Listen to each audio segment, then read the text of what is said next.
but I just think it's a beautiful part of Black History Month because Black history is Brampton history, and it should be incorporated into our infrastructure. So when kids, ask their parents, why is this park named this, or why is this street named after this? Who was this person? That it's part of our institutional history. And so happy Black History Month, everyone. And I know it's going to be a great month in the city of Brampton virtually. Thank you, Mayor Brown, and we are all certainly looking forward to it. What a lovely suggestion about Denise Jones, who is a friend to all of us. Thank you very much. Our next item of the agenda is government relations, item 6.1. Blaine Lucas is here with us this morning with a presentation for committee on government relations. Welcome, Blaine. Go ahead. Thank you. If we could move forward to slide number 2. Thank you, and through the chair, this week's government relations matters presentation continues to focus on the 2021 Peel Region budget deliberations. Day 2 of the regional budget is scheduled for tomorrow, and it starts at 9:30 a.m. We could move forward on to slide 3, please. The first slide provides an overview of the budget presentations by external agencies, which include the Peel Regional Police, the Ontario Provincial Police, Toronto and Regional Conservation Authority, the Credit Value Conservation Authority, and Conservation Halton. Since the presentation was created, the GR presentation was created, the Peel Regional Police budget was released on or about 5 p.m. last night to members of Regional Council. However, Public Affairs and the finance staff did provide regional councillors with some comments based on the information that was accessible, which included the police services capital request, which includes a $20.2 million. Based on feedback received from council, staff recommends they provide breakdown of funding by location and municipality for the development, purchase, expansion, and maintenance of police facilities. We continue to advocate for additional police stations in both northeast and the northwest parts of the city. Also wanted to bring to your attention a motion moved by Councillor Santos requiring regional staff to provide a report to a future regional council meeting requiring the cost and timelines of providing value for money audits across regional services, including external agencies. Based on the revised agenda, the region's Chief Administrative Officer is expected to provide further information related to the consideration of value for money audits. Both the Treasurer and I are happy to answer any questions that you may have today or leading up to your meeting tomorrow.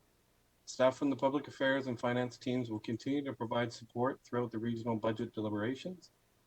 We will continue to follow the regional budget meetings and we'll be available to answer questions in real time as best we can. To ensure we're effectively responding to requests, I will ask that you direct all communications through me, and I will engage the team and secure the answers and provide them, hopefully return them in real time. If we could move to the next slide, slide number 4, please.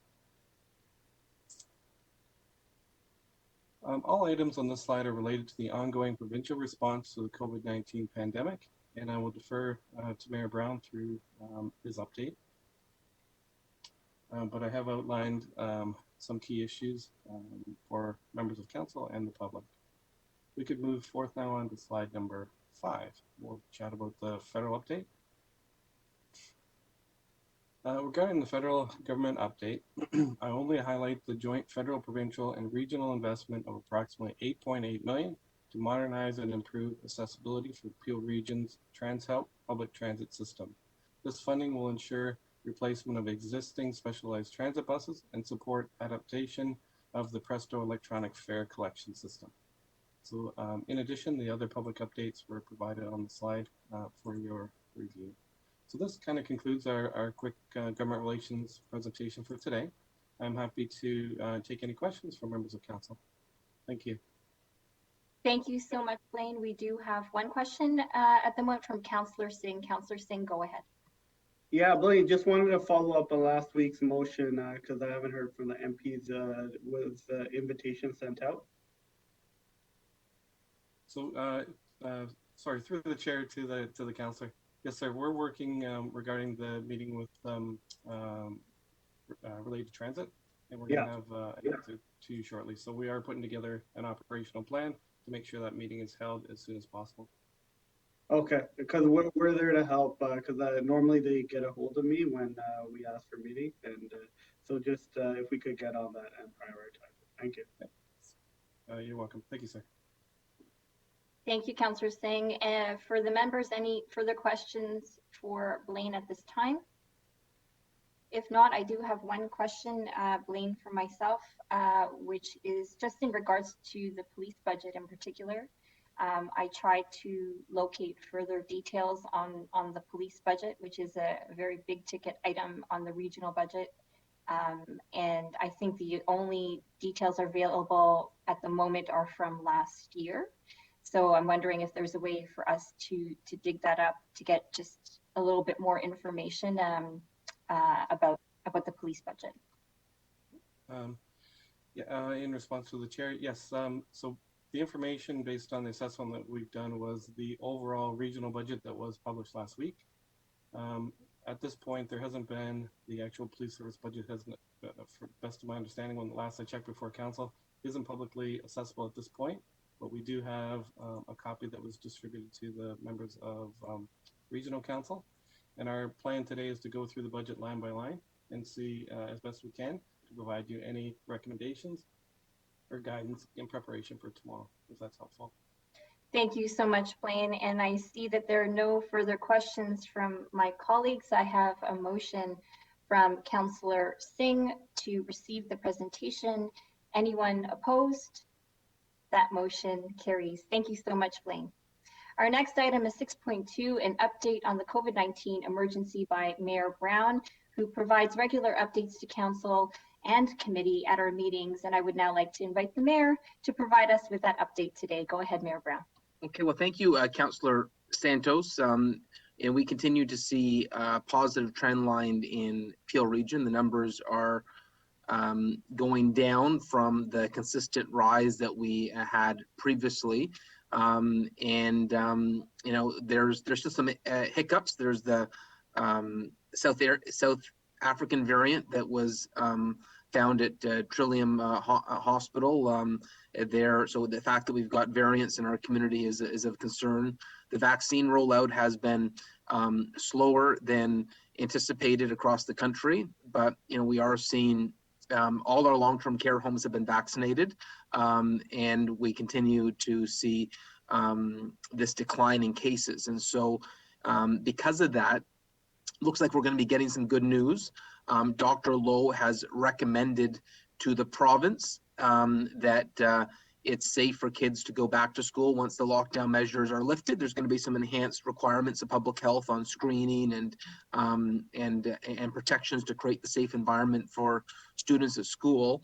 But getting kids back into school will be good news, I'm sure, for many parents across the city who are worried about the ability for children to remotely learn.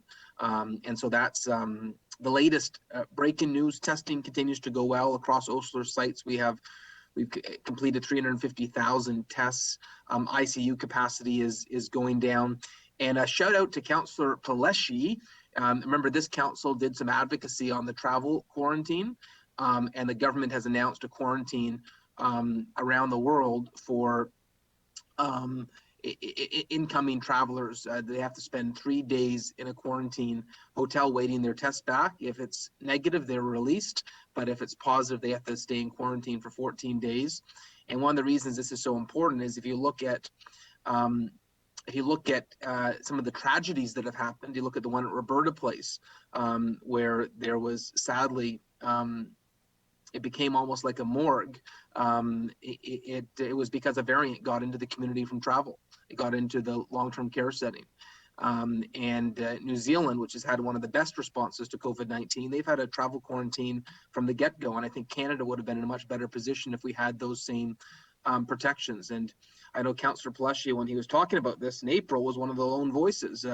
And some people thought it was outlandish what he was suggesting. And so it's great to see that has happened. And I can tell you, in the last few months, we've had real advocacy to the federal government from the GTHA mayors, from the provincial government, on why this was necessary. And it's great to see the Deputy Prime Minister put that into place.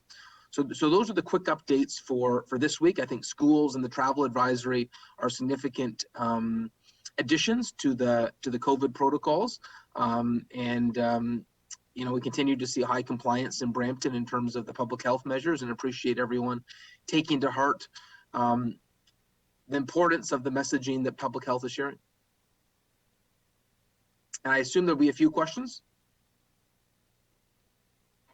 Yes, thank you, Mr. Mayor. I do have questions/comments from Councillor Williams first. Go ahead, Councillor Williams.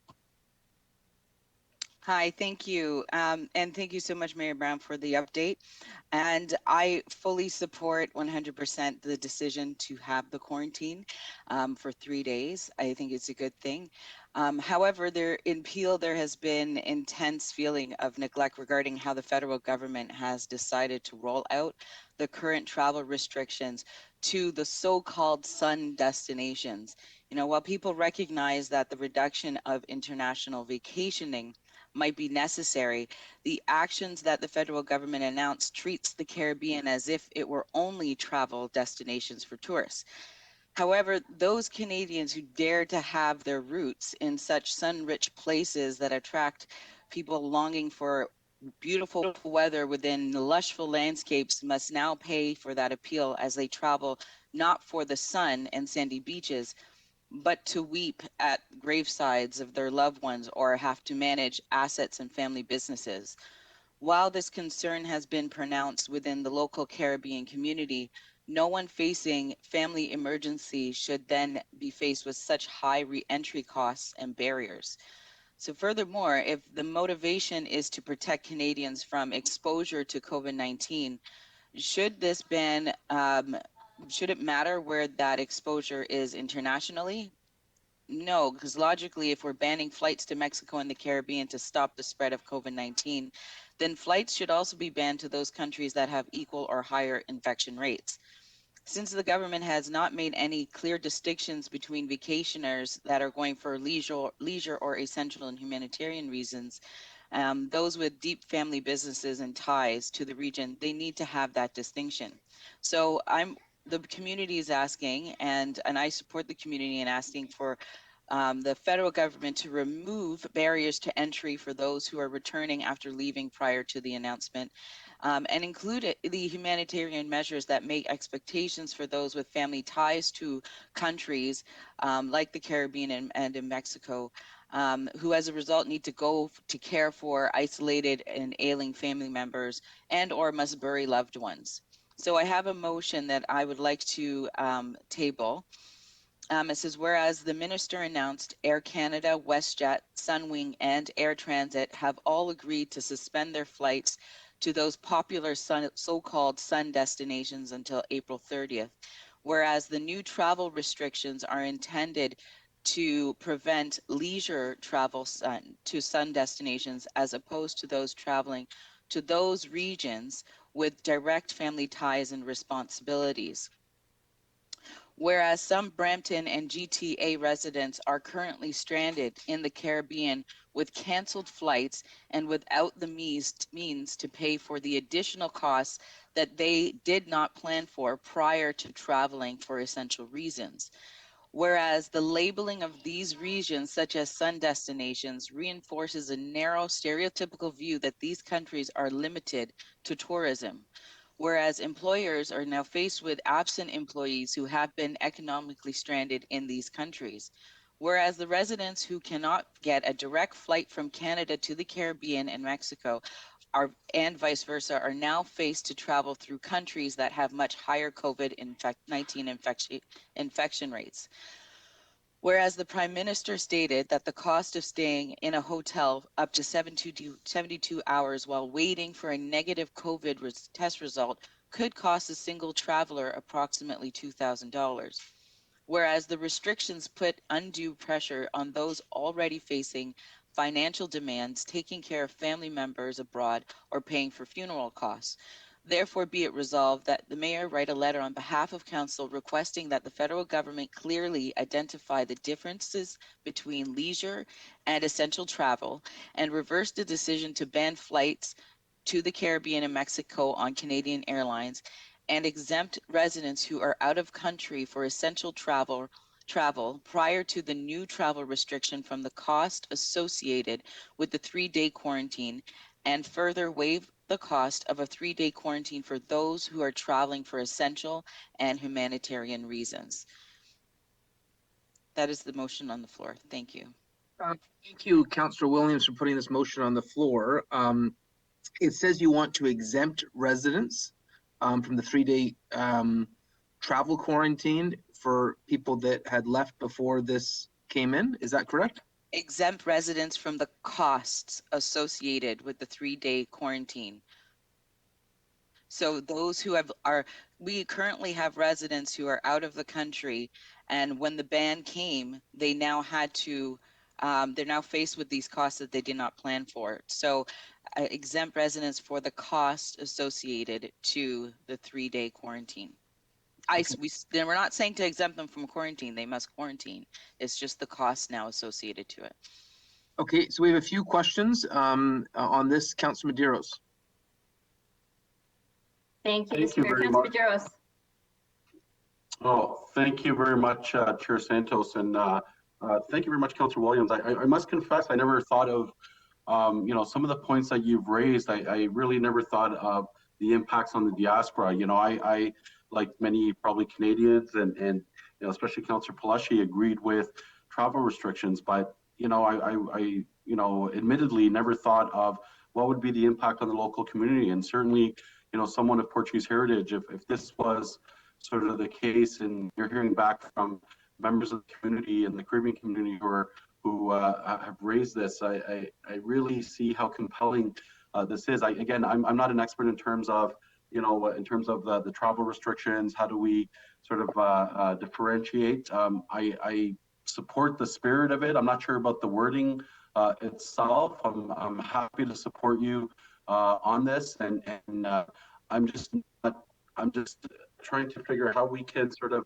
split it to sort of say that travel restrictions across the board, especially countries that do have high infection rates, and try to split the fact that there are those Canadians who do travel for leisure, and to try to separate for those who travel for necessity.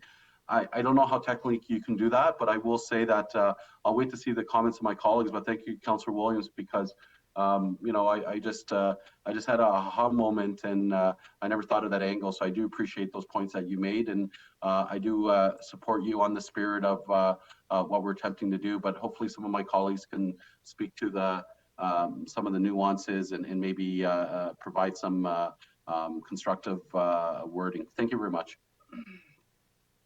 Thank you. And I see the order has slightly changed. Councillor Palashi, you are next, followed by Councillor Dylan Singh, and then Mayor Brown. Oh, thank you, Madam Chair. And I was okay with, I sent it privately, but I was okay with the order. I guess, as the mover of the original motion, and I had, talked a lot about stuff like this, and it's unfortunate that, we're in the situation that we're in. I'm more on the side of protection mode, where, I know it's tough right now. I know you may have to go out of the country to handle things, or God forbid, bury a loved one.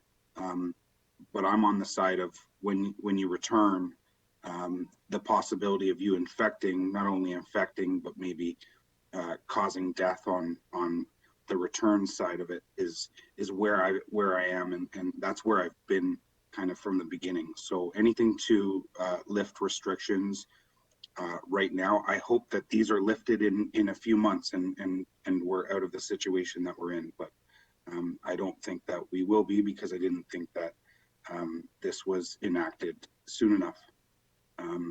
So on this, any of the lifting restrictions or anything like that, I can't support.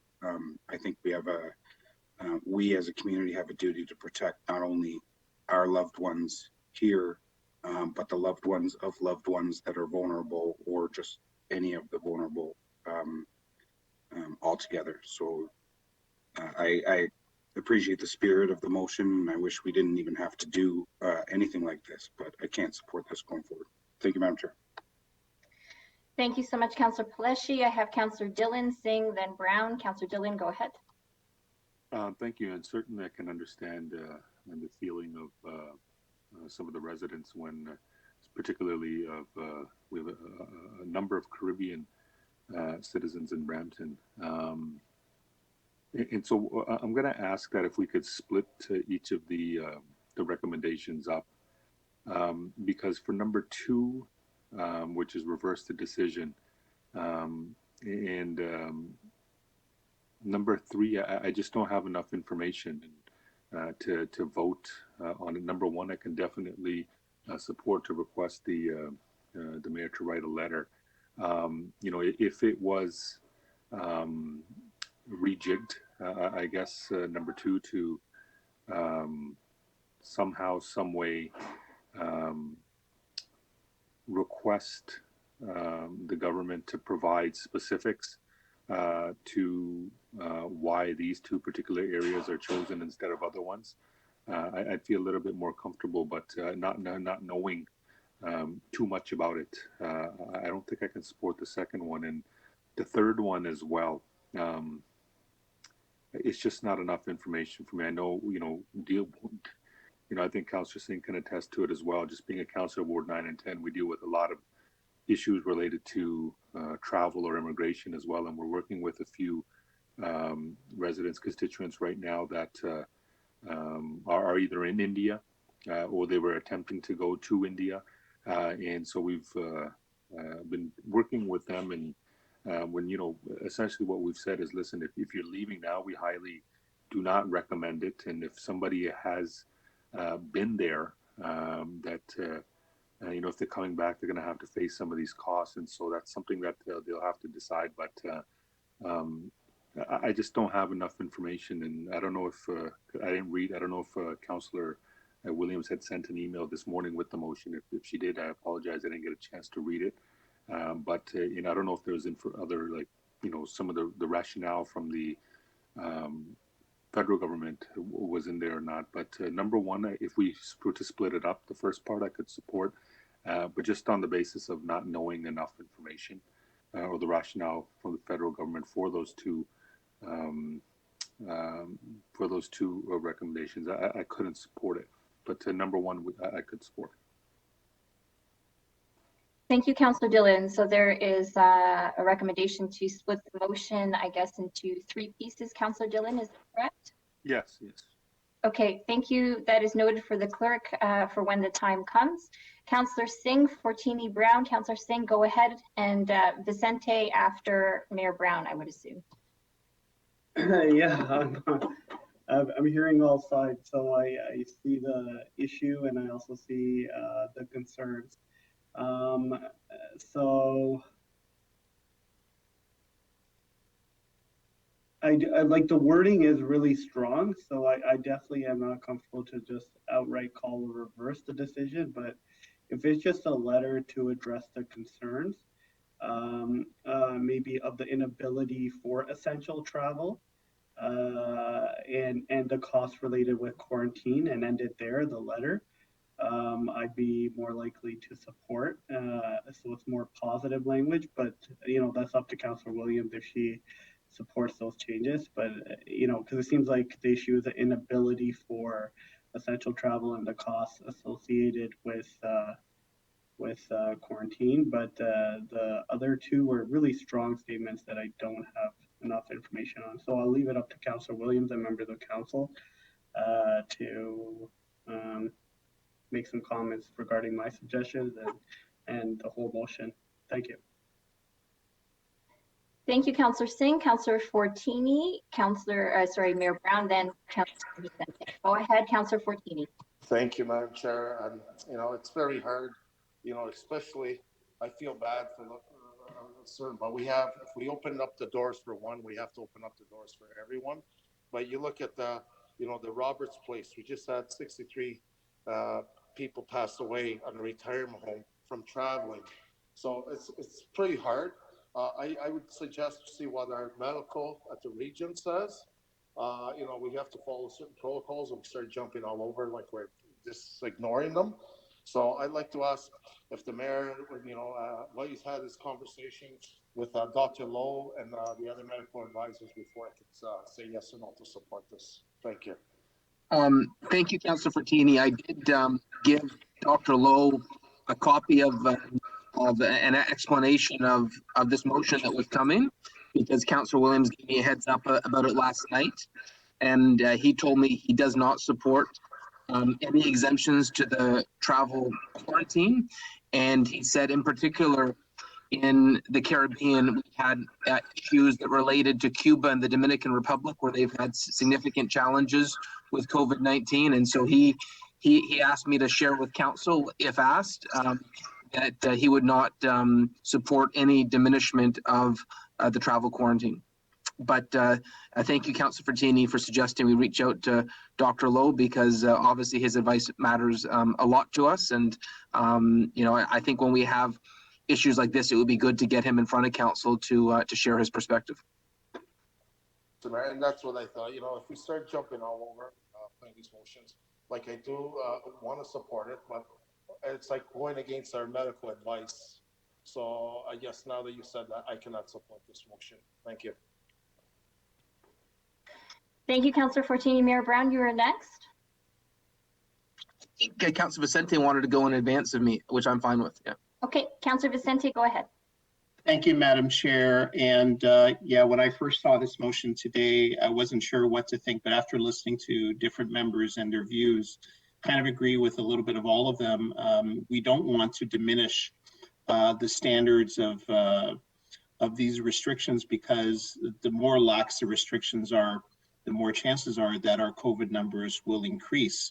But at the same time, I can appreciate that if you have a Canadian resident who had to travel somewhere and they are coming back, for them to have to pay for the cost of quarantine flies a little bit in the face of the idea that we have universal health care here in the country. And as everyone knows, Canadians consider access to publicly funded health services to be one of our core values. And so I would perhaps suggest that, and considering that Dr. Lowe has issues with some of the clauses here, this motion would not come into force until next week.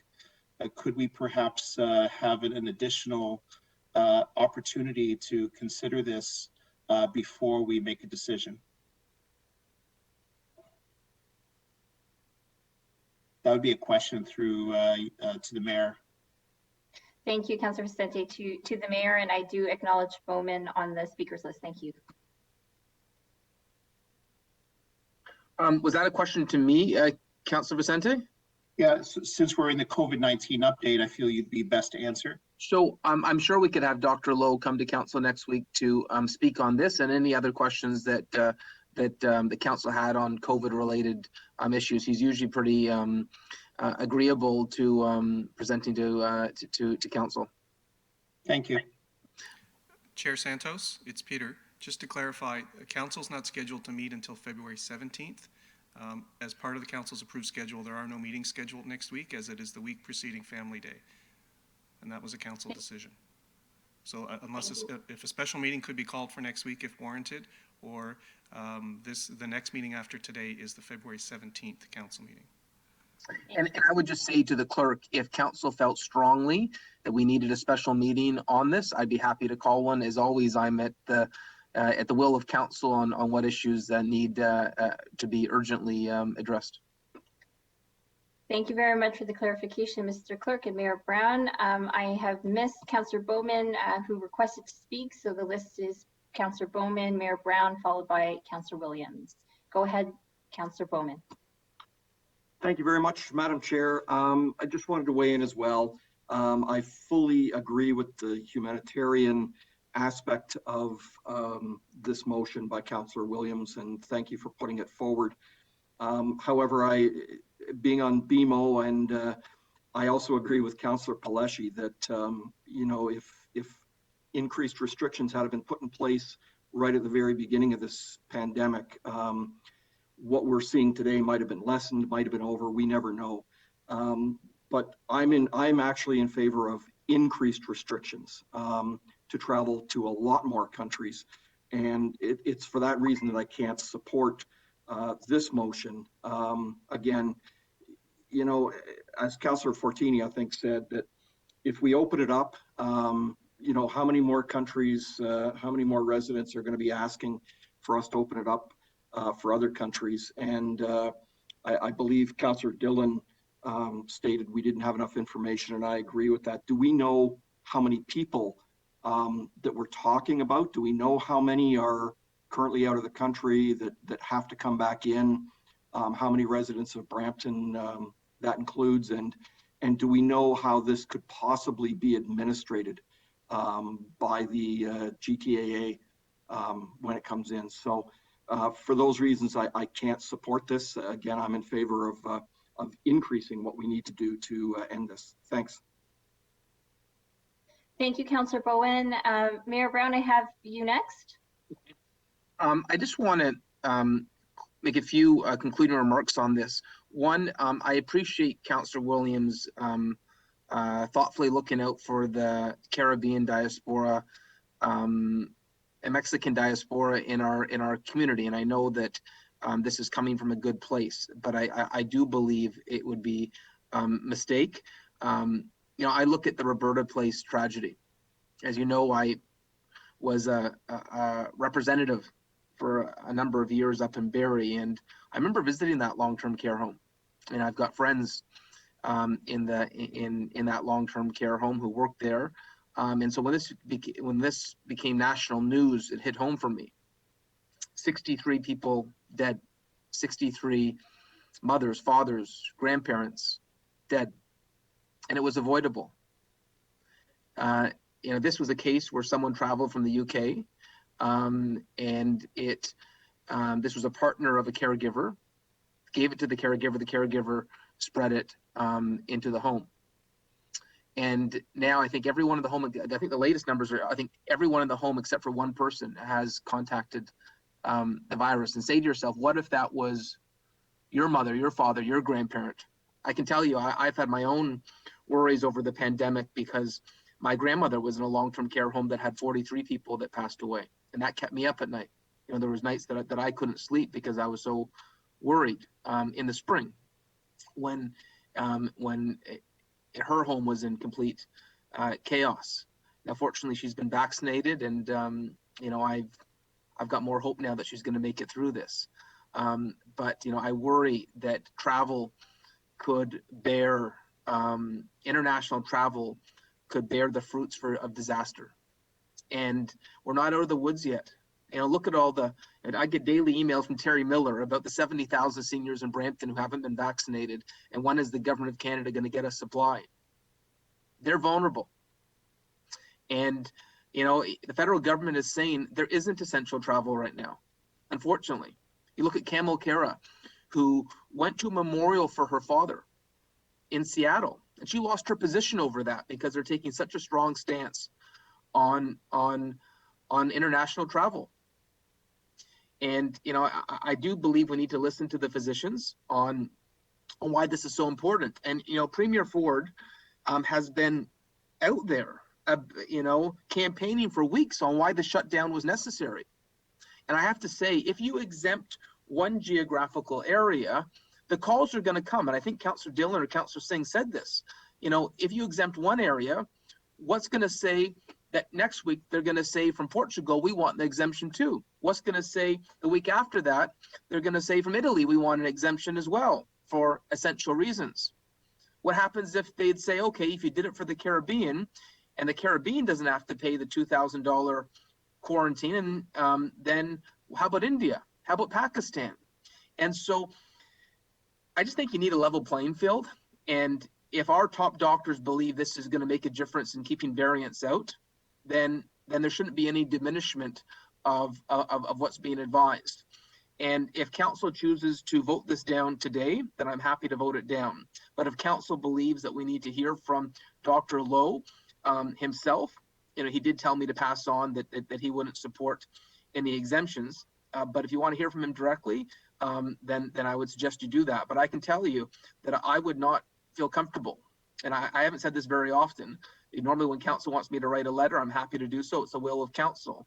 But I would feel very uncomfortable writing a letter about exemptions to the travel quarantine when I've been pushing since the spring that our council has been on the record wanting to have tougher provisions.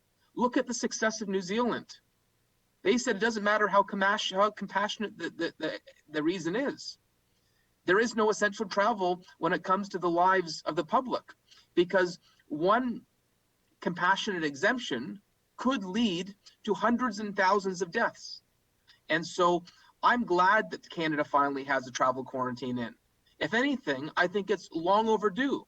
I say to myself, if they had done this in April, like Councillor Paleshi suggested, how many thousands of lives in Canada would have been saved?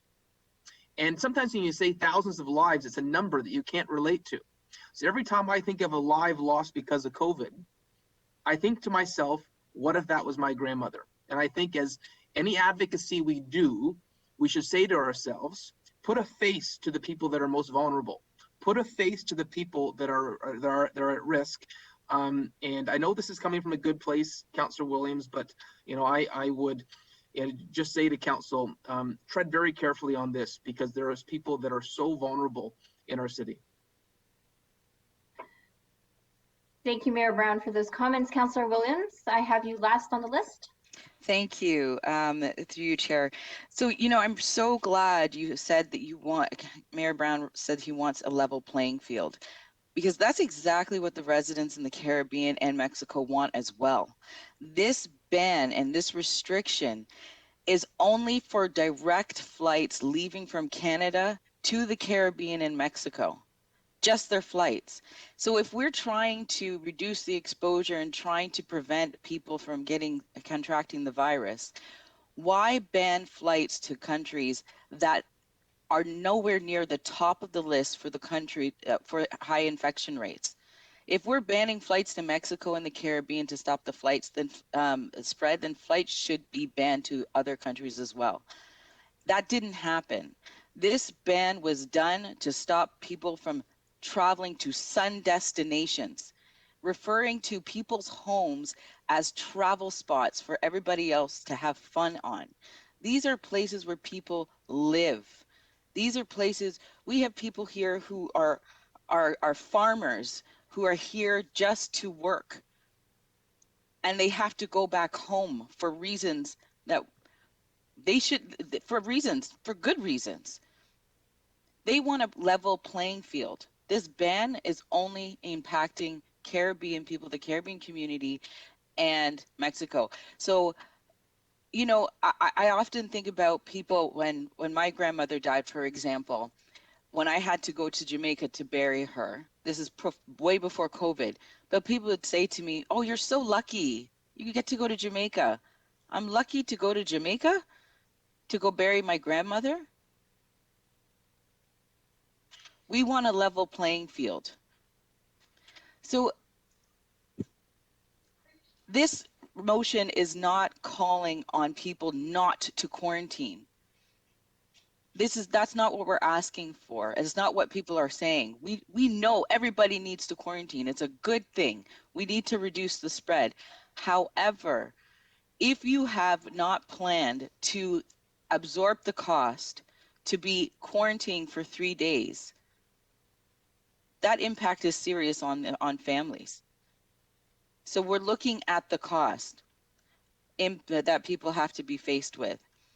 It needs to be seriously considered and looked at.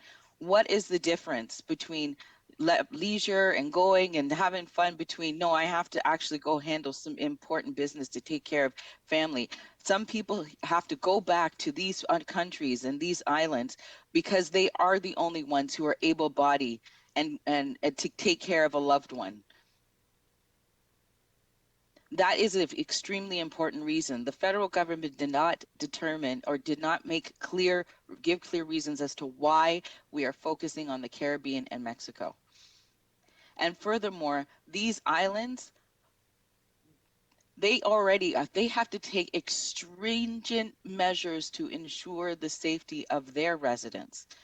Because if the virus goes through their countries, it could be catastrophic. The economic impact from COVID on some of these countries has been catastrophic, setting them back 15, 20 years. So consider the impact that this is having for, if they could do the ban in these islands, I'm pretty sure they would want to as well. But when you have to travel for family reasons, when you have to go visit your 101-year-old grandma in Jamaica or in Mexico or wherever, you have to go take care of them. Being told you can't, and now when you come back, your family of $2,000 per person, that's extreme. That's extreme. There are people right now in these countries having to call into their bosses here in Brampton and say, I can't get back into the country right now. Like I'm forced to stay here, and I want to come back home, but I'm forced to stay here.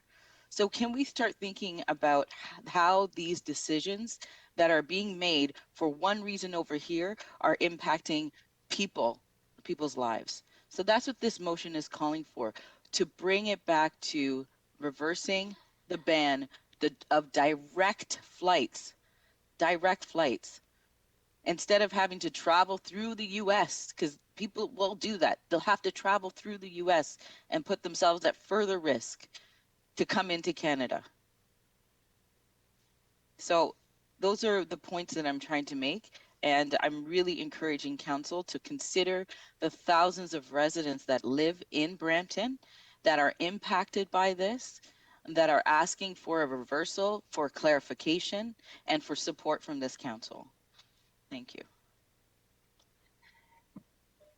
Thank you, Councillor Williams. I just wanted to say that what I've been hearing as chair so far is that our council colleagues have been supportive of the spirit of the motion, but there are some complications in the wording and some disagreement.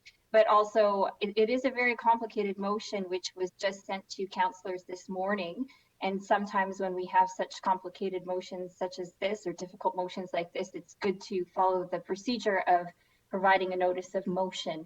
And so that, I think that's where some of this long debate is at the moment, is trying to get understanding and clarity as to what the intent is of this motion, but also the correct wording. And so I share with colleagues again, when we have difficult motions like this coming forward, please follow the procedure of providing notice of motion to council so that we can all think about it beforehand. I have Councillor Majeros followed by Councillor Singh. Councillor Majeros. Yeah, thank you very much through you, Chair. And I think you did a good job really summarizing a lot of the comments. And I'm just wondering the mover of the motions, because, you know, on one end, I think she makes a real good point, is that specifically all of us have said that we believe with the travel ban, but you know, so I think there's two things. One is, do we want to advocate for the extension of the travel ban be uniformly applied throughout all sort of regions? So it's not just specific to the Caribbean and Mexico, because truth be told, I think what, you know, the government's intention, and I don't know, was really to stop holiday travel.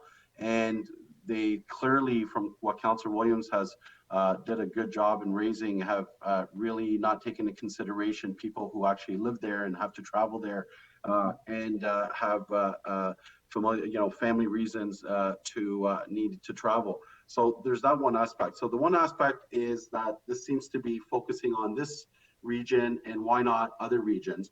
But the second one is, which is sort of the third part, for residents who are out of country for essential travel. So I'm fine with the 1 and 3. I'm just wondering if 2, if we can just change it, and not so much we reverse it, but we would like, you know, some mention around that you would want more universal application to all regions, so that there's a consistent application of a travel ban, recognizing that essential travel for all residents, regardless, you know, where state of the world, is important, if that's kind of the spirit.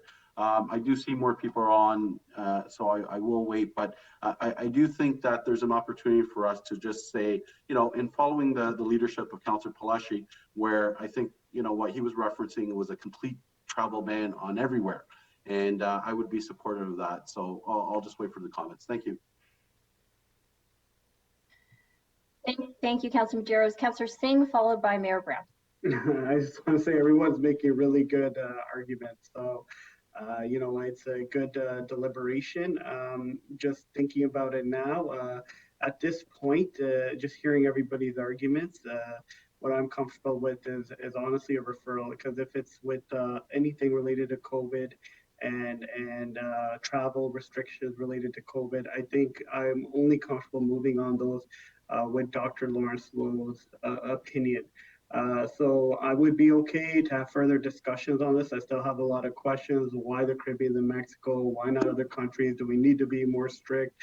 All those are valid questions, but I think we need a doctor and we need Peel Public Health here to answer some of those questions, and it'll actually strengthen the motion if we have their backing with the motion worked collaboratively. So this point, I'll support a referral. Otherwise, I can't support the motions as they are right now. Thank you. Thank you, Councillor Singh. Mayor Brown. Yeah, I would just add in, and I think Councillor Medeiros made a good point here. If this was amended, Councillor Williams, to say no travel anywhere, then I'd be comfortable with that. I know the Prime Minister asked airlines to voluntarily suspend their flights to sun destinations. But, if you wanted to amend it just saying, consistent with the Government of Canada saying there is no essential travel right now, if we encourage all international travel to be suspended while we're under lockdown, I think that would be entirely appropriate. But my comments stand that the portion of the motion that exempts residents from the cost of quarantine only from one region isn't appropriate. I believe the quarantine is integral to the safety of our community, and I would support Councillor Singh's referral to have Dr. Lowe's presentation, and I think we've had a good discussion on this. Thank you so much, Mayor Brown. I have no further members on the list. I do believe, Mr. Clerk, correct me if I'm wrong, we have a referral motion on the floor to refer. No, I never put it on. It's up to Okay. Williams. There is no motion, Madam Chair. There's no motion. So right now, I believe then we had a suggestion from Councillor Dillon to split the motion. Is that still the case, Councillor Dillon, just for clarification? Councillor Dillon? Can you repeat that, please? You had earlier requested and suggested splitting the motion into 3 parts. Is that what you are still proposing now? Yes. Okay. So we have a motion, and Mr. Clerk, if you could clarify our next steps coming from here, considering Councillor Dillon's suggestion. Chair Santos, then perhaps you can take the vote in its individual segments, 1, 2, and 3, as shown on the screen, and you will proceed with the normal vote. A recorded vote has not been requested on any or all of the segments. Okay, thank you. I have a recorded vote requested for all segments from Mayor Brown and Councillor Williams. So, Mr. Clerk, I will pass it to you for the recorded vote. So thank you, Chair Santos. Members of committee, a recorded vote's been requested, and the motion is to be voted on in its individual parts. We do have a mover. The first clause to be voted on is Clause 1, as shown on the screen. All those in favor, please indicate. Councillor Santos. Yes. My apologies, Councillor Santos. I should come to you last. Councillor Vicente. Yes. Councillor Willens. Councillor Willens, I believe he may have left for a personal matter. Councillor Paleshi. Yes. Councillor Bowman. Yes. Councillor Medeiros. Yes. Councillor Williams. Yes. Councillor Fortini. Yes. Councillor Singh. Yes. Councillor Dillon. Yes. Mayor Brown. Yes. And Madam Chair, your vote is counted in the affirmative, so that motion carries 10-0 with 1 absence. The second recorded vote is on Clause 2, as shown on the screen. All members, please indicate your support or opposition. Councillor Vicente. No. Councillor Willens is absent. Councillor Paleshi. No. Councillor Bowman. No. Councillor Medeiros. Yes. Councillor Williams. Yes. Councillor Fortini. No. Councillor Singh. No. Councillor Dillon. No, just based upon not enough information. Mayor Brown. No. Chair Santos. No. That motion does not carry. 2 votes in favor, 8 votes against, and 1 absence. The next vote is on Clause 3, as shown on the screen. All those in favor, please indicate. Councillor Vicente. No. Councillor Willens is absent. Councillor Paleshi. No. Councillor Bowman. No. Councillor Medeiros. Yes. Councillor Williams. Yes. Councillor Fortini. No. Councillor Singh. Councillor Singh. No. No. Thank you. Councillor Dillon. Again, no, just because it is not enough information. Mayor Brown. No. Chair Santos. No. That motion fails as well. 2 votes in favor, 8 against, with 1 absence. That concludes the voting on this matter, Madam Chair. Thank you very much, Mr. Clerk. I don't see any further questions regarding the mayor's COVID-19 update. Councillor Santos, Doug Willens messaged me before he left. He had an essential vet visit that he had to take a family pet to. But he didn't ask me to mention that the backyard garden program, which was so successful last year, is back online right now. And so if you want to sign up for the backyard garden program, which is great for food security, great for the environment, it is now live on the city website. And I know he wanted to raise that, but is going to be offline for a short period of time. Thank you very much, Mayor Brown, for mentioning that. You've reminded me I have to get my vegetable box ready in my backyard. And thank you, Councillor Willens, for all of your leadership on the backyard garden program. There are no other, I have a question from Councillor Paleshi. Councillor Paleshi, go ahead regarding COVID-19 update. Thank you, Madam Chair. I had to squeeze that in there. Mr. Mayor, you had mentioned in the last discussion about MP Kamalkara and the fact that, you know, she had to, she went to not even a trip, she went down south to bury a loved one. I really didn't fully understand why the position was removed from her by the Prime Minister. Could you elaborate a little bit more on that?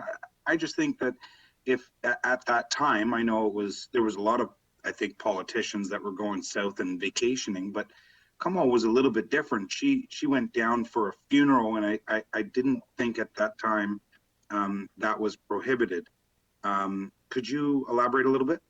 Yeah, thank you, Councillor Paleshi, and I completely forgot about this because you did mention a good idea. Maybe we can have a motion on this. But Councillor Paleshi is correct. At the time that Kamalkara went to attend a memorial for her uncle and father, and imagine losing your uncle and father in such a short period, you know, devastating. And I think she went to Seattle, which is not exactly a vacation destination. And, you know, she was the most senior MP in Brampton. She was a parliamentary secretary with senior responsibilities. And I think it's a loss for Brampton that she's lost her clout. You know, she had, you know, what's unique about Kamalkara is that she had gone back into frontline healthcare as a nurse. You know, when the pandemic started, she wanted to help. She ends up getting COVID. And with COVID comes a level of immunity as well. And so I would say she would have been at less risk because of her experience with COVID. And so I think there was a hurricane of momentum to fire anyone who was associated with travel. But, you know, in this case, I thought the Prime Minister's decision was probably unfair. And if our council would send a letter And Councillor Pleshy, if you want to put a motion on the floor, I'd be happy to second it, that we request that that decision be reconsidered, because we know she is a dedicated member of the community. Oh, and thank you, Mr. Mayor. And and I agree with that. Como was the first person that I had ever heard that kind of, she went back to the hospital because she has a nursing background. She went back to help when this pandemic was in its early stages and there was a need. So I was a little bit disappointed. I see Councillor Vicente said that she stepped down. Well, she kind of did, but then it was clear that she really didn't step down. So I'd be happy to move that motion, and with respect to the motion in itself, if the wording can just talk about some of the things that she has had done in the beginning of this pandemic, and asking for that reconsideration. Thank you, Councillor Madam Chair. Thank you, Councillor Paleshi. And because this is a committee of council, and I believe a letter or all of the motions would have to be passed and ratified at council, would you like to perhaps work on some wording, perhaps with Mayor Brown, to bring forward a notice of motion for the council meeting in a couple of weeks? You know what I could do? If council passes this motion today, I would take that as an indication for the mayor to write a letter. Okay. So I'll help you out here. So that the mayor, yes, send a letter, I guess, in support of Kamal Kara returning in her role as parliamentary assistant. And there might, and in acknowledgement of the hard work that she has been doing during the COVID-19 pandemic. Does that work, Councillor Paleshi? That's great. Thank you, Madam Chair. Happy to move that.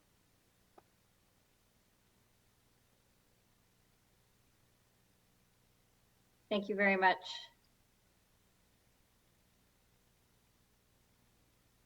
Okay.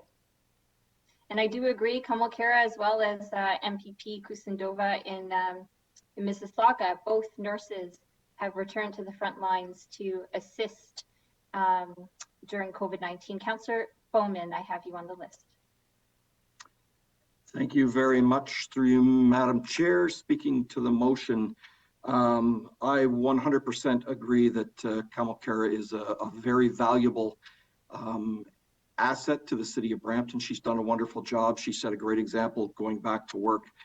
But again, I'm just going to harken back to, this is nothing that we have any influence on from the city of Brampton, whether she stepped down or whether she was asked to step down.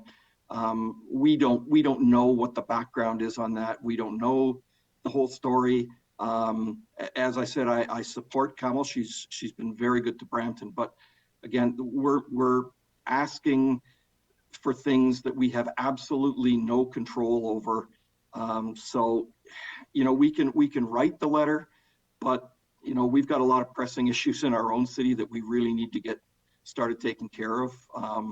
So again, I think we're spending a little too much time talking about things that we have no control over. So that's it. Thanks. Thank you, Councillor Bowman, for those comments. There is a motion on the floor moved by Councillor Paleshi that a letter be sent from the mayor in support of reinstatement of MP Kamal Kara to her various roles, having regard for her diligence during COVID-19 and her value as an MP to the city of Brampton. Any opposed to the motion? Okay, seeing none, that motion carries. Thank you very much, Councillor Paleshi. Our final motion on this particular agenda item is a motion to receive the presentation, and I'll take that from Councillor Vicente to receive the presentation and update from Mayor Brown. Any opposed? That motion carries. Next item on the agenda is public delegations. Item number 7.1, possible delegations regarding 2 proposed amendments to the mobile licensing bylaw 67/2014, and listed on today's meeting agenda as item 9.2.1 and 9.2.2. Mr. Clerk, are there any delegations today regarding this matter? Madam Chair, there are no delegations on either of those items. Okay, thank you very much. We will now move on and deal with the staff reports later in the agenda order. Next item is 7.2, a delegation from Joseph Ehrlich, Manager, Project Planning, Rapid Transit, and Leona Hollingsworth, Senior Manager, Community and Stakeholder Relations, Peel Metrolinx, regarding the Queen Street Highway 7 Bus Rapid Transit Project. We will also have report number 12.2.5 regarding the Queen Street Highway 7 BRT initial business case, as well as the correspondence 12.4.1 from the Drew family regarding this presentation, as well as the staff report. And so let's begin with the delegations. You have 5 minutes in total for this delegation. Welcome, Joseph and Leona. Great, thank you and good morning. So I'm here to provide updates today on the Queen Street Highway 7 BRT initial business case, which has been published by Metrolinx and is available on our website for everyone to peruse. If we move to the next slide, please.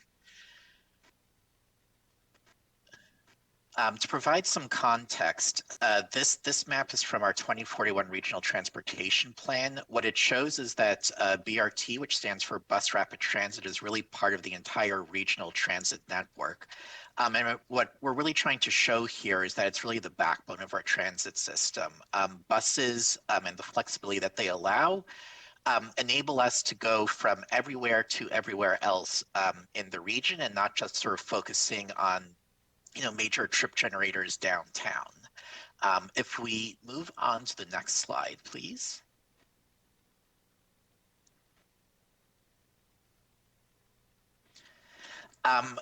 Bus Rapid Transit and Bus Priority are part of this frequent rapid transit network, and we deal with multi-jurisdictional corridors. So what we're really tasked with here is not just sort of drawing lines in terms of our bus service and our transit service at municipal boundaries, but really working with adjacent municipalities and regions to connect major regional destinations, GO stations, LRT stations, and subway stations, being fully cognizant of that partnership as municipalities and municipal service providers are the operators of these services and owners of the right of way.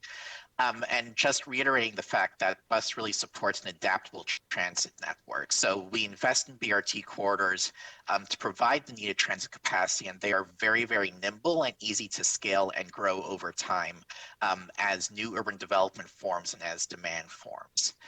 Just in the interest of time, I'm going to suggest we move ahead 2 slides, I think. Point of order. Talk about Point of order. Yes. Can I extend the time? I think this is a really important presentation, and I would like to not have it skipped over. So I'll put that motion, and don't stress for time unless other councillors don't want it, but this is such an important presentation. Thank you, Councillor Singh. I will take that.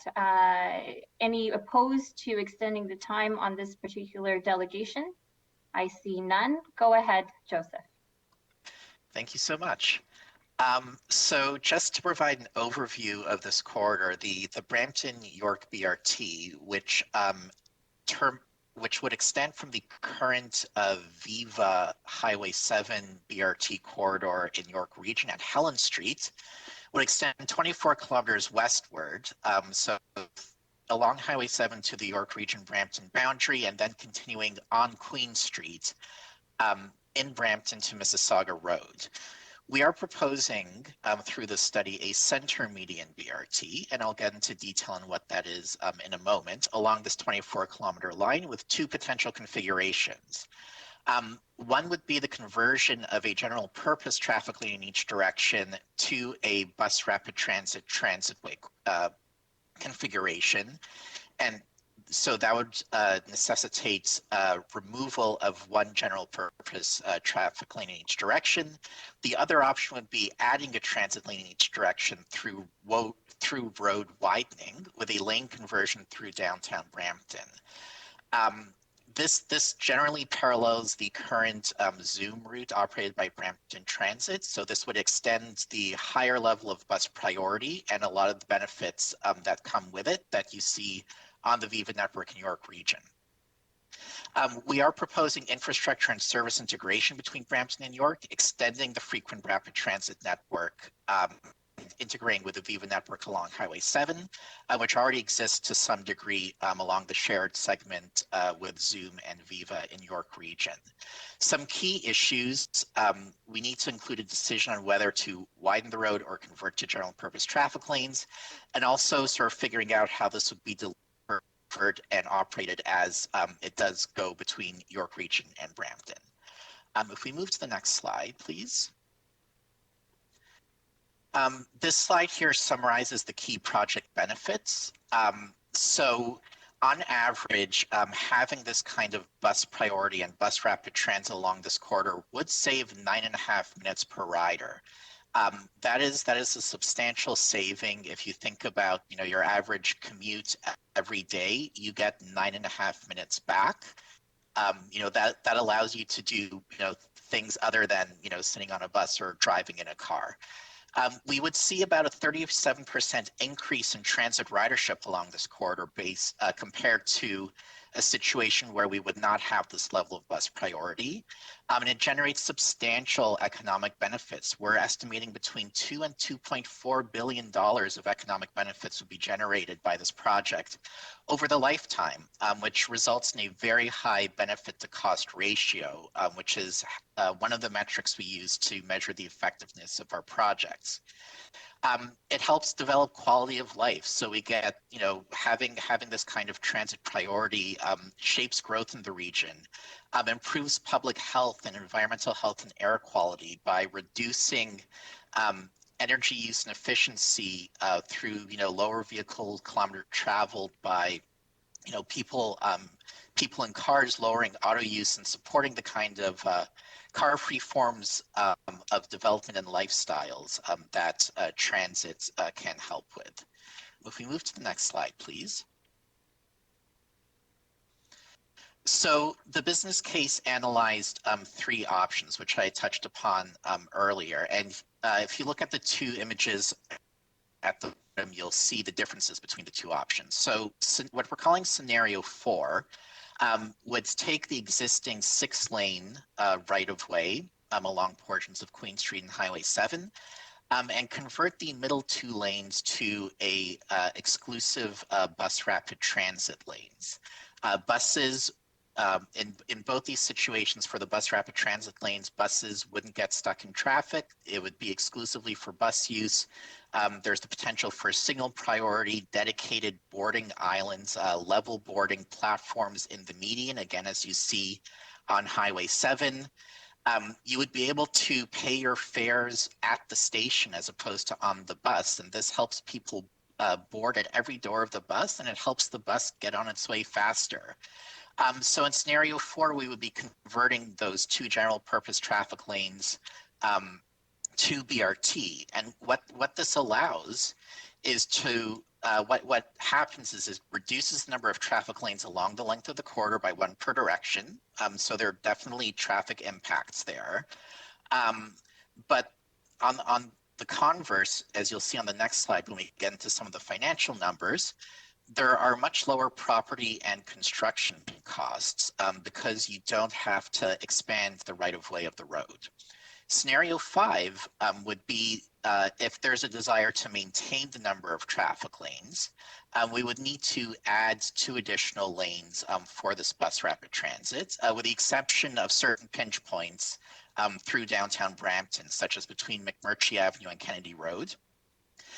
And again, the impact here would be you protect general traffic. However, it's a wider streetscape. There are additional construction costs to build additional road lanes, as well as the cost to acquire property to do that. If we move on to the next slide, please. This is just the summary of options presented in the business case. Again, this is all available on our website if you want to peruse in more detail.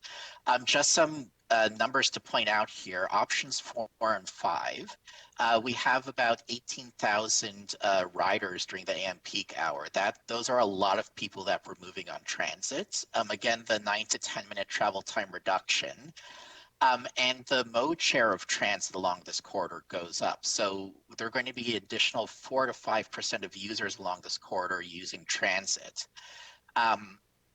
In terms of costs, you'll see on the financial case, the top line of the financial case, that again, if you're just taking the existing road right of way and converting 2 lanes for bus rapid transit, you have about a $600 million cost. Whereas if you do need to do the road widening and acquire those properties, it gets to about $950 million. If we move on to the next slide, please. So we've released the initial business case. It's been published on Metrolinx's website. We have a web page where all our business cases are published. It was published in December. Again, we see significant benefits to implementing this project. There are travel time savings, certainly helping to develop ridership and shaping growth. And right now we're working on developing a preliminary design business case scope, which includes both preliminary design. Right now, we've sort of presented this as a proof of concept, but at the next stage, we get into more sort of looking at things segment by segment, intersection by intersection, because we know there are unique considerations at every site. So that's the level of detail we get into as we move this project in the future, as well as working on governance agreements with all stakeholders. So how do we work together to manage this project, bring it through preliminary design, environmental approvals, and a preliminary design business case? So we're currently looking to develop the scope of work and release a procurement for the preliminary design, probably in about 3 to 4 months' time, and in parallel work with our municipal and regional partners to develop governance for this project as well. That is my update. Thank you very much. Thank you so much, Joseph. And we do have some questions. Just for clarification to the clerk, are we moving forward the staff report as well as the correspondence from Chris Drew at this time? Yes, Madam Chair, I think that would be appropriate. Thank you so much. So we'll have all of those items up for question and comment and discussion. We have Councillor Singh followed by Councillor Vicente. Councillor Singh, go ahead. Okay, so we are moving the staff report as well. So just for clarification. That is correct, yeah. So, okay, I'll ask my questions to the delegation and then I'll ask my questions to staff. The preliminary design business case, is that, sorry, what's coming in the next 3 to 4 months? I didn't catch that. In the next 3 to 4 months, we're developing the scope of work for the preliminary design business case, which also includes the preliminary design exercise, as well as any environmental assessments or environmental analyses we would need to do. The actual preliminary design would take probably about 1 to 2 years after that. 1 to 2 years after that. So how long in your estimation are we looking till potentially shoveled in the ground? I guess 3 years? I'm not gonna, I think approximately, 3 years. Certainly there are a lot of other discussions. There are a lot of approvals that need to happen at the end of the preliminary design process where we, reevaluate based on the updated analysis. Is this, a project that, warrants investment? And, certainly who, the whole who invests in this project, would need to happen in order for construction to start as well. Okay, and I guess my question is, a lot of, me and Dylan especially, we have some of the youngest population in the city of Brampton, and so this isn't through my wards, but the youth always ask about it, especially the youth that go to York University. And so, it is something I think that has unanimous support across council. So My question to you is, how can we speed this up? What can we do from the council side?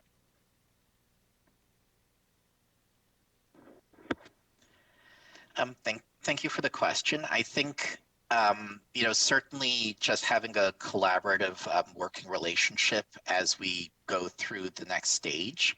When we do engineering design, you certainly don't want to rush that. You want to make sure you're developing a good project. And I think, if there's an interest in the project, just, getting, building the support for that would be really helpful there. Okay. And do we expect building support? That's a good segue to my next point. To build support, are we looking at any sort of advisory committees? Because this Queen Street is so complicated. It's also a goods movement, so we're having lots and lots of trucks. We have a strong cyclist movement in the community as well, and I could see that also growing. So it's going to have to balance a lot of competing and sort of complementary as well needs. So are we looking at any sort of consultative committees that have various stakeholders to make, as you said, give us the best sort of design possible? Absolutely. Definitely as we move forward on the project, we will develop a consultation plan in parallel with this, and our interest is developing the right project with the right kind of buy-in. Yeah, because I drive on Queen Street a lot. It's and I could see with the sort of the plans for such intensification and such innovative intensification from 410 to Kennedy. That you're gonna have it's gonna be a growing cyclist used by cyclists, but then we also have CN and CP as we move towards my wards and Councillor Pertini's wards. So just getting the design right is so critical to move forward. That's my questions for the delegation. Should I wait to ask staff, or because I only see it's me and Councillor Percent, or move on to staff right now? You can move on to the staff report, Councillor, if you like. Okay. I just want to honestly commend staff. I know how much work has gone into this because I'm always asking for updates, whether it's formally and informally. And this goes to Alex and the team and David. And I know, just out of curiosity, David, how many meetings did you have with Metrolinx? Personally, yourself? Well, thank you, Councillor, through the chair. So I've had the pleasure of meeting with Metrolinx folks and Phil Verster probably 4 or 5 times. Certainly an equal or greater amount of official correspondence, and amongst the teams, countless emails back and forth. So, I do express sincere thanks to Joseph, Leona, and Phil Verster and team for the dialogue and understanding and getting the feedback. Joseph, I think, hit the nail on the head in terms of the collaborative working relationship is key. I truly believe we do have that, and certainly, we're all seeing the benefits of that collaborative working relationship. We can't do this without proper partnerships, and so that's the mindset I believe both organizations have, certainly from a staff perspective, and I know hearing the comments today, Council as well. Yeah, and that's what's going to get this project to completion, but completion in a way that makes us different, makes us innovative, and satisfies all sort of stakeholders as well. So I just wanted to commend staff, because I know how much work went into it and how much work will go into it. So I just know you have the confidence of council and keep doing what you're doing. So thank you to everyone. Thank you so much, Councillor Singh, and I echo that confidence from the chair as well. Councillor Vicente, you are next. Thank you, Madam Chair. And if we could ask the clerk just to bring back the 3 cases, the 3 options that are being considered, and put that up on the screen. And Thanks so much for Metrolinx bringing this presentation forward, Joseph. Both Councillor Santos and I sat with you and your team not too long ago, and you delivered this information to us, as I believe you have with other members of council. And Councillor Santos and I felt it was very important that this information and your presentation of it comes forward to this public session of Committee of Council, because we want to make sure that the residents are also well appraised and informed of the status of all of this work. And so we want to thank you for bringing this forward. With respect to the 3 scenarios that you are considering here, can you just explain briefly when will a decision be made onto these options? Thank you for the question. So we are going to be looking at the 2 options on in the preliminary design business case. So scenarios 4 and 5, so the leftmost and the center option you see here, will be studied further and go through the preliminary design. What we do is we then present the facts to stakeholders and decision makers, and then through the next round of approvals, the stakeholders and decision makers decides what gets carried forward. Thank you. And through you, Chair, so in terms of the decision makers and stakeholders, who are they? That is a good question. Normally for Metrolinx business cases, we bring them to our board. So to the Metrolinx board. Yeah. Very good. And so would it be fair to say then that following consultation with public, with the city of Brampton, it would be Metrolinx's decision as to which alignment and which project you will eventually proceed with?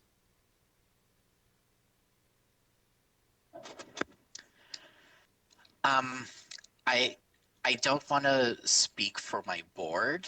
Okay. Well, in terms of your typical, if I may, through you, Chair, what is your usual process? Our usual process is, again, we develop these business cases. They're treated through 4 lenses, so a strategic, economic, financial, and deliverability and operations lens.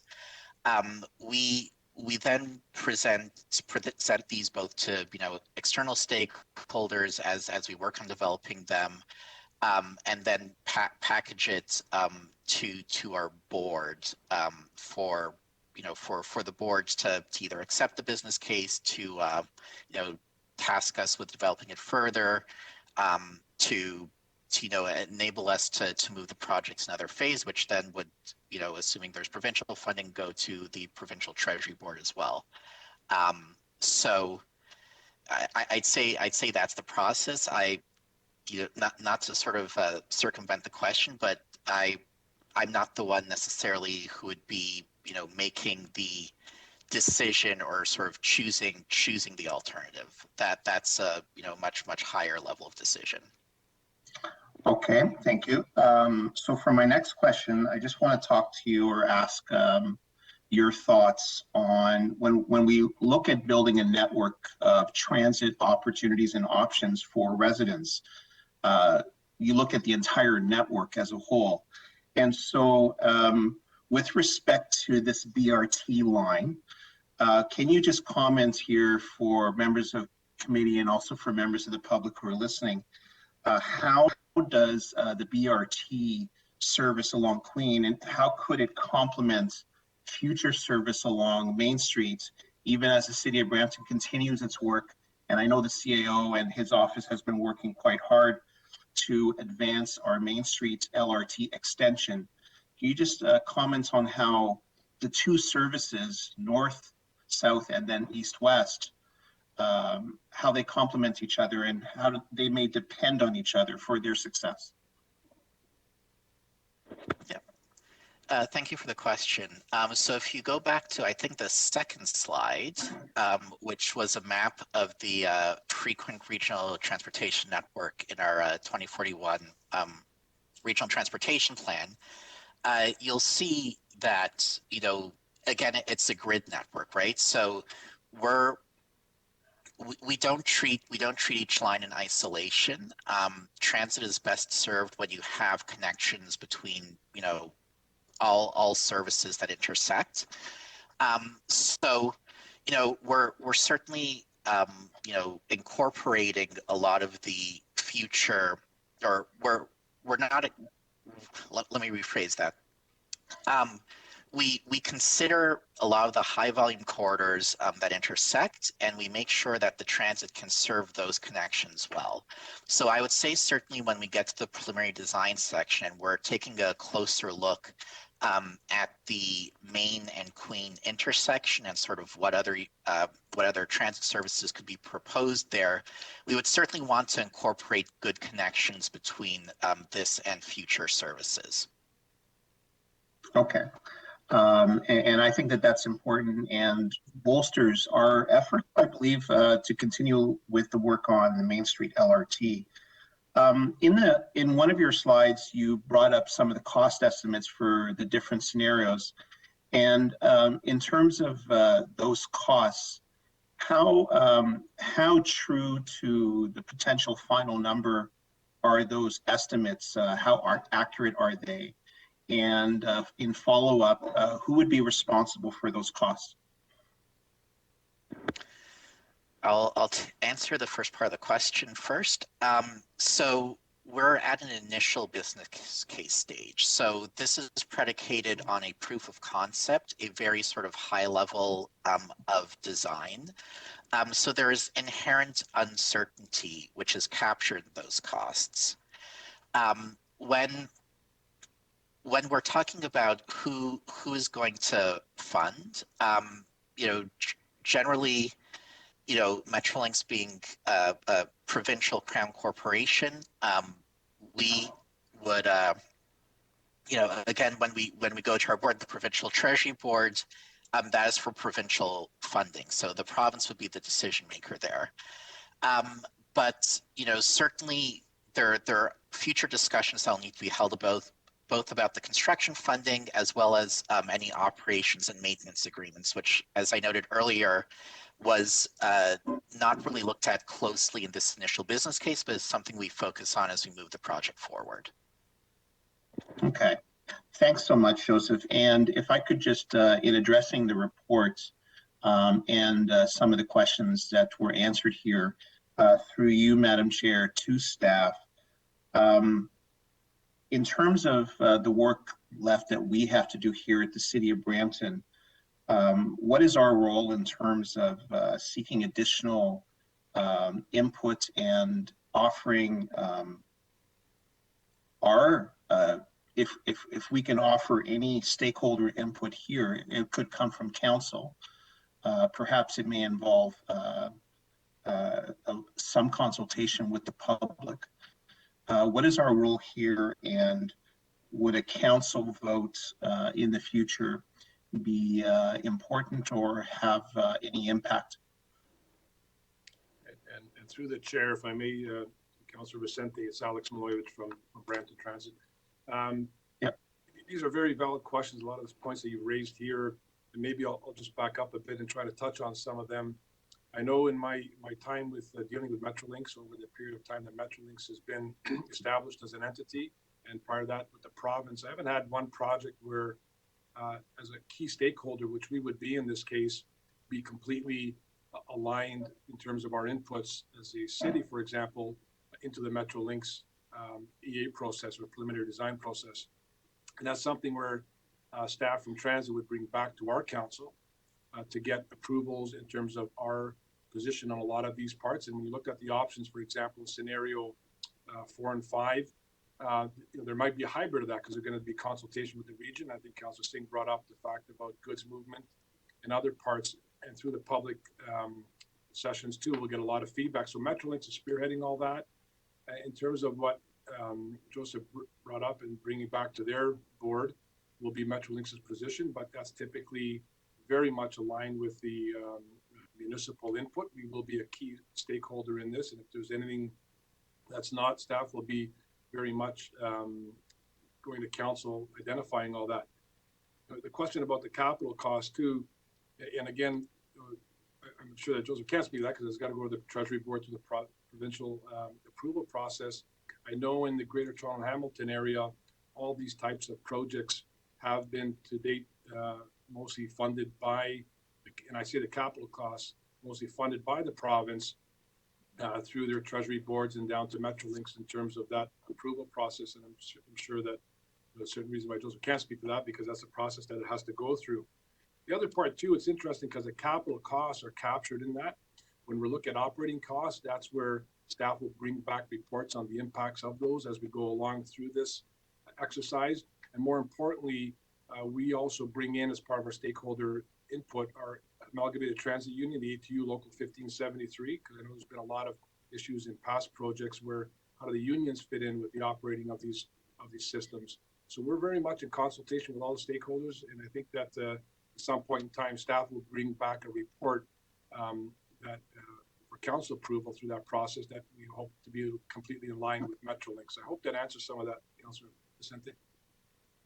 Thank you, Alex. And as I said, I think it's important to have these types of questions aired in public here so that the public understand. And with respect to the costs, I'd like to just refer to the piece of correspondence from Chris Drew, where he points out, and he's quite the, he has quite a bit of knowledge on this, where he states that the initial business case for the Highway 7 BRT shows one of the strongest benefits to cost ratios that we have ever seen for a Greater Toronto Hamilton area transit project. And so as we continue to advocate to the provincial government to ensure that we get our fair share of funding, to your point, Alex, I think it's important that folks understand that this is a priority project for us here in the city of Brampton. It's good to see that Metrolinx is forging ahead and moving this forward. And I think every member of council is supportive of continuing to move this ahead. And I want to thank everyone for your time and for answering these questions. And I would be happy, Madam Chair, to move the report and the correspondence. Thank you. Thank you, Councillor Vicente. Councillor Dillon, you were next. Thank you. I think a lot was said by Councillor Vicente in his comments. Some of the questions and things I wanted to say. So I want to thank him for being so detailed. You know, this is a project we've been working on since the last term, and I think it's really exciting to see where it is. And you know, just for wards 9 and 10, it's something that's extremely exciting. And I think Councillor Singh alluded to that as well. We have a lot of youth, and this is a critical route for them. And I think it's exciting that we are where we are now. But I'm looking forward to, if you want to use the word expediting, but just making it as quick as possible. We get the ball rolling, and whatever the city can do, we definitely continue to support Metrolinx and in working together with them. And so just very excited. I wish this was done about 20 years ago when I was still going to university, but I think a lot of our kids who go to York, they're going to be really satisfied, you know, with when it eventually comes to fruition. So thanks to everybody, thanks to staff, thanks to Metrolinx, and thanks, Alex, for all your hard work on this. Thank you, Councillor Dillon. I have Councillor Fortini who would like to speak as well. Councillor Fortini. Thank you, Madam Chair. Just to Alex, thank you for all the. So on the Queen Street, when this was being built at way back about 8, 9, 10 years ago, was this already designed for that to go through? Because of the road widening, I remember back then they were talking about that. It was already done. So sorry, through the chair, Councillor Fortini, are you referring to potential expansion? The BRT. Yeah. The BRTS. So to try to answer that question as best as I can, certainly when we looked at implementing Zoom, for example, in mixed traffic along the Queen Street corridor, the design incrementally, the way you build a transit system, the way the city of Brampton has, is a very staged approach where you have higher level of services. Then the next order of services are BRT and mixed traffic, which we have today at Zoom. And as we increase in ridership, and Councillor Vicente's point through one of the delegates that corresponded with us, Mr. Drew, identified, that's a very big corridor for us. We carry approximately 30,000 people a day there. In Metrolinx's presentation, they identified 18,000 during the AM peak only. So that's a very heavy used corridor, something that's expanding rapidly. And the next incremental stage from a BRT and mixed traffic to a higher order BRT, which is in dedicated lanes that we're looking at now, we did provision some of the design work to protect for some of that where we reasonably could. And again, without going through the appropriate preliminary design and EA stages that we're looking at going through now, that'll identify broader opportunities if they're there and what is the best solution to that. So some of that, Councillor Fortini, was incorporated in a bit of the construction that we did do. And again, that may change depending on the outcome of the preliminary design and the EA phase. I hope that answers your question. It does, because there is a look of, and it's painted red. There's not much, it's a less wider than we have here on Queen Street. So really, there's not much, like if the 2 lanes are going to be in the center, we still end up with 3 lanes of for vehicles to drive through. We'll want to widen all the sides and everything. So it was a major construction. So that's why I thought it was already designed. Anyway, thank you so much, and thank you for all the hard work you're doing. Thank you. Thank you. Thank you very much, Councillor Fortini. I do have 2 motions on the floor. One to receive the delegation and the correspondence. Item 12.4.1, I will have Councillor Vicente move that particular motion to receive the delegation and the correspondence. Anyone opposed to the receipt of the delegation? Okay, that motion carries. The next motion is in regards to the actual report itself, item number 12.2.5, and that will be moved by Councillor Singh. And I see a recorded vote on this item. So recorded vote has been called on the staff report, Mr. Clerk. All in favor of the staff report recommendations, please indicate. Councillor Vicente? Yes. Councillor Willens? Councillor Willens is still absent. Councillor Paleshi? Yes. Councillor Bowman? Yes. Councillor Medeiros?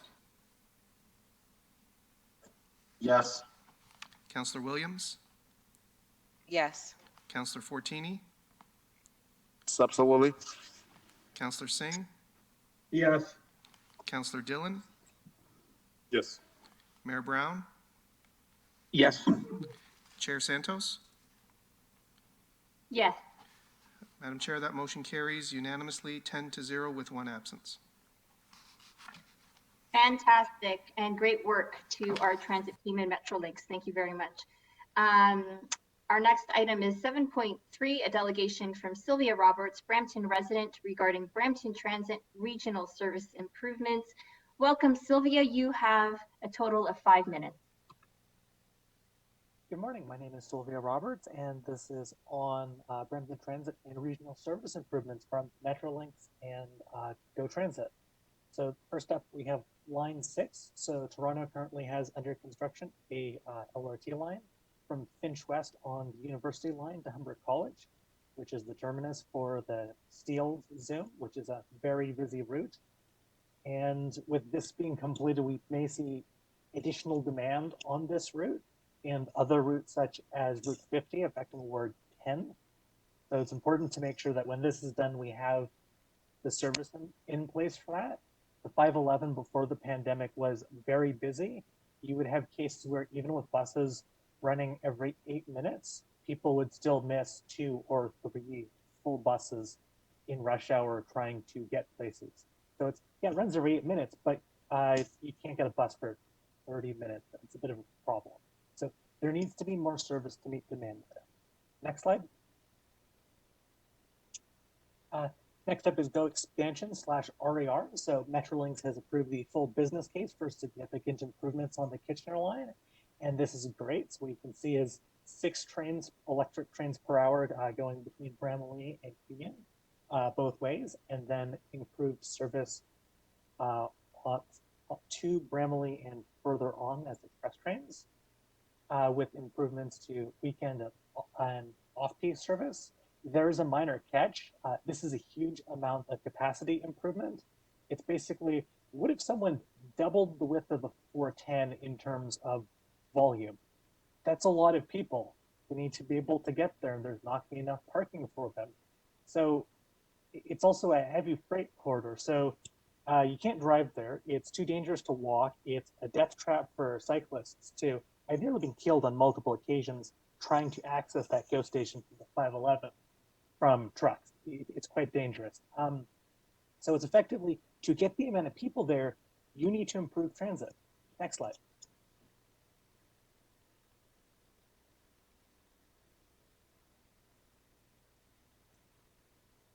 Next is the Kitchener line expansion.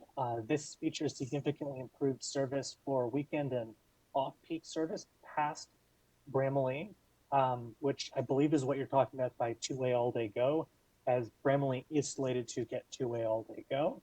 This is past the initial business case and moving into full business case, so hopefully they approve it. It might spread out where the ridership is going on, but it's still going to be a huge amount of ridership. And to be able to accommodate that, we're going to need a significant amount of service, and it's going to take multiple years to get that ridership. See, we're asking the province for a horse. The problem is if you get the horse, you have to actually feed and take care of the horse too, or they may not deliver that full service, or you might have cutbacks. It'd be a shame to get two-way all-day go and the province cancels it because Brampton can't actually provide enough transit service to it, so it doesn't justify it. Next slide.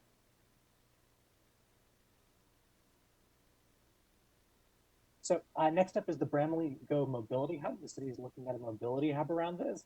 It's a great idea with its high frequency of service and exciting proximity to Bramley City Center, high density housing there, plus the Steeles line anchors two different colleges and connects with two different LRT and two different GO train lines. It's a great space for it. So all that transit service could potentially 10,000 good paying jobs right here.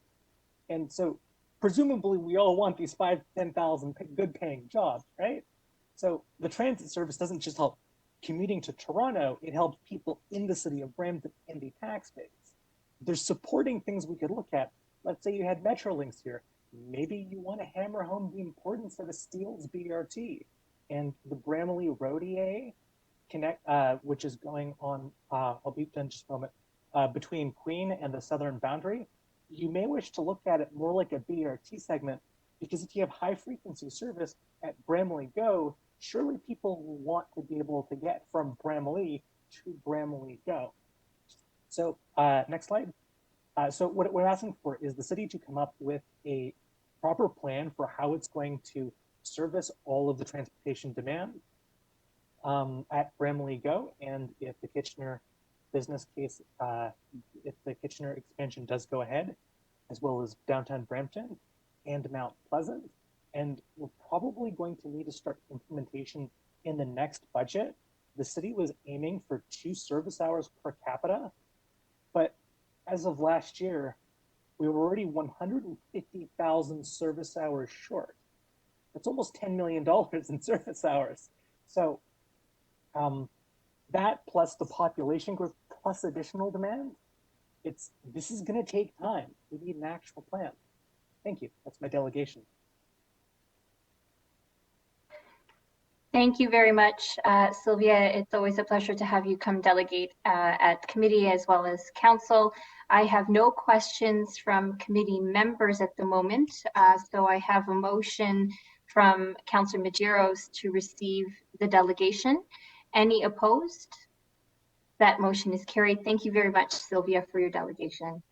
Our next item on the agenda is 7.4, a delegation from Kiba Thomas, Brampton resident, regarding a request to establish a new position or office to address Indigenous and urban migrant affairs.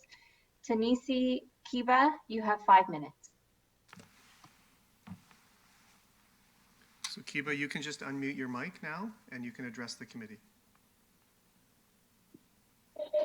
Tanisi, everyone. Is it okay to ask for an additional 2 minutes before I begin? Any objections to the additional 2 minutes? I see none. Go ahead. You have 7 minutes. Thank you. Kiba, just before you start, word that means Sorry, Kiba, you may want to just turn down your speaker a little bit. There's some feedback. Sure. Can you hear me clearly now? Yes, please go ahead. Tinisi is a word that means hello in Cree. I'm grateful for the opportunity to discuss with intention a new commission position, also to have a new seat at council level. Before I begin, I'd like to start my presentation with the land acknowledgement for the adjacent Treaty 19, which is the land that we all sit on today. When we talk about land, land is a part of who we are. It is a mixture of our blood, our past, our current, and our future. We all carry our ancestors with us, and they are around us, as you all do. These are words taken from Mary Lyons, who's a part of the Leech Lake Band of Ojibwe.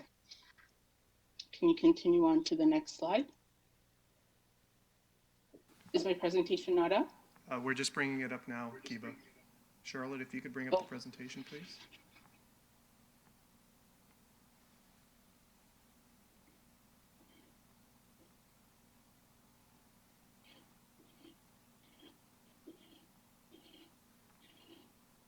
Just bear with us a moment, Kiba, and members of committee. That's okay.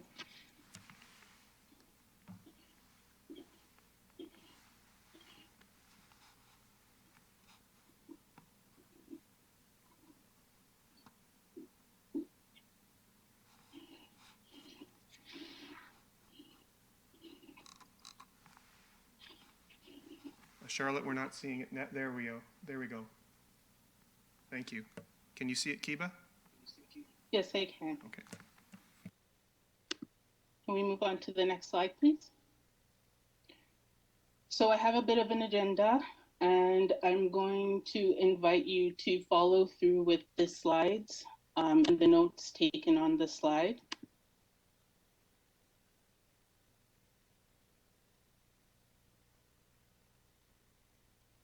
For a switch on my end to continue. So with my icebreaker, I'm going to ask for you to be a bit reflective today. And the question is to ask yourself, how well do you know the history here that anchors us all in Brampton? And wherever your mind may drift, know that in order to build a community of choice, equity, diversity, and inclusion is work that is ongoing. I'm going to invite you to move on to the next slide. So there was a research study that was conducted back in 2020, and I believe Mayor Brown spoke to some of the trending information around COVID, so I'm not going to delve too deeply into these slides, but I am asking for you to read the stats on the slides, because while it is noticeable that there is a high compliance here in Brampton, ethnic specific stats stated that 83% of those from the BIPOC community, BIPOC being an acronym for Black, Indigenous, people of color, were experiencing high rates of COVID. So the next slide, if we can move on to the next slide, speaks to health inequities. And as we hold firmly together to resist the potential for a new onset of COVID, we realize more and more that health inequities are more prevalent and they exist in Canada. And I believe Mayor spoke to a South African variant strain that is here in Brampton. And we need to be mindful of this because many of the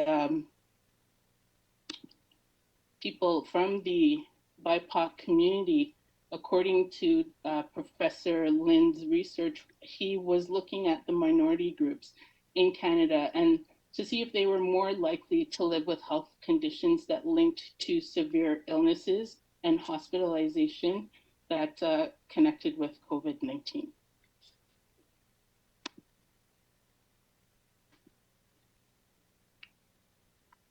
If you look at the next slide, it speaks to the working age population. Are we all at that slide?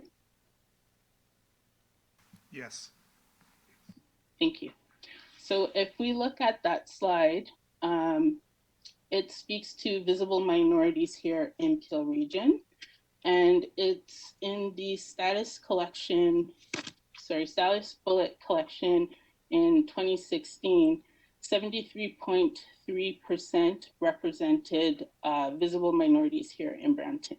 And of that population, the working age is 15 to 64, accounted for 68.6% of Brampton's population, which is quite significant when we talk about people who are vulnerable and at risk, and we look at health inequities and how people could be impacted by COVID-19 or even their living experience here in Brampton.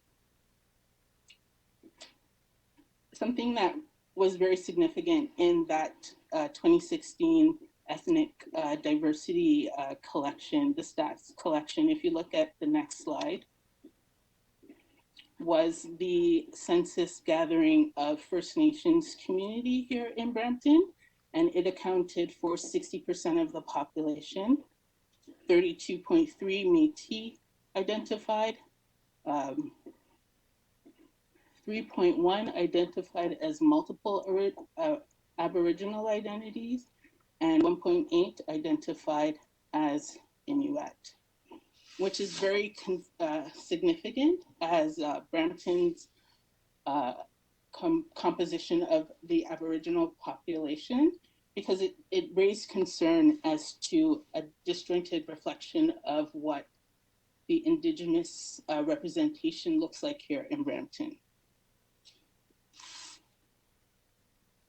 Can you move to the next slide, please?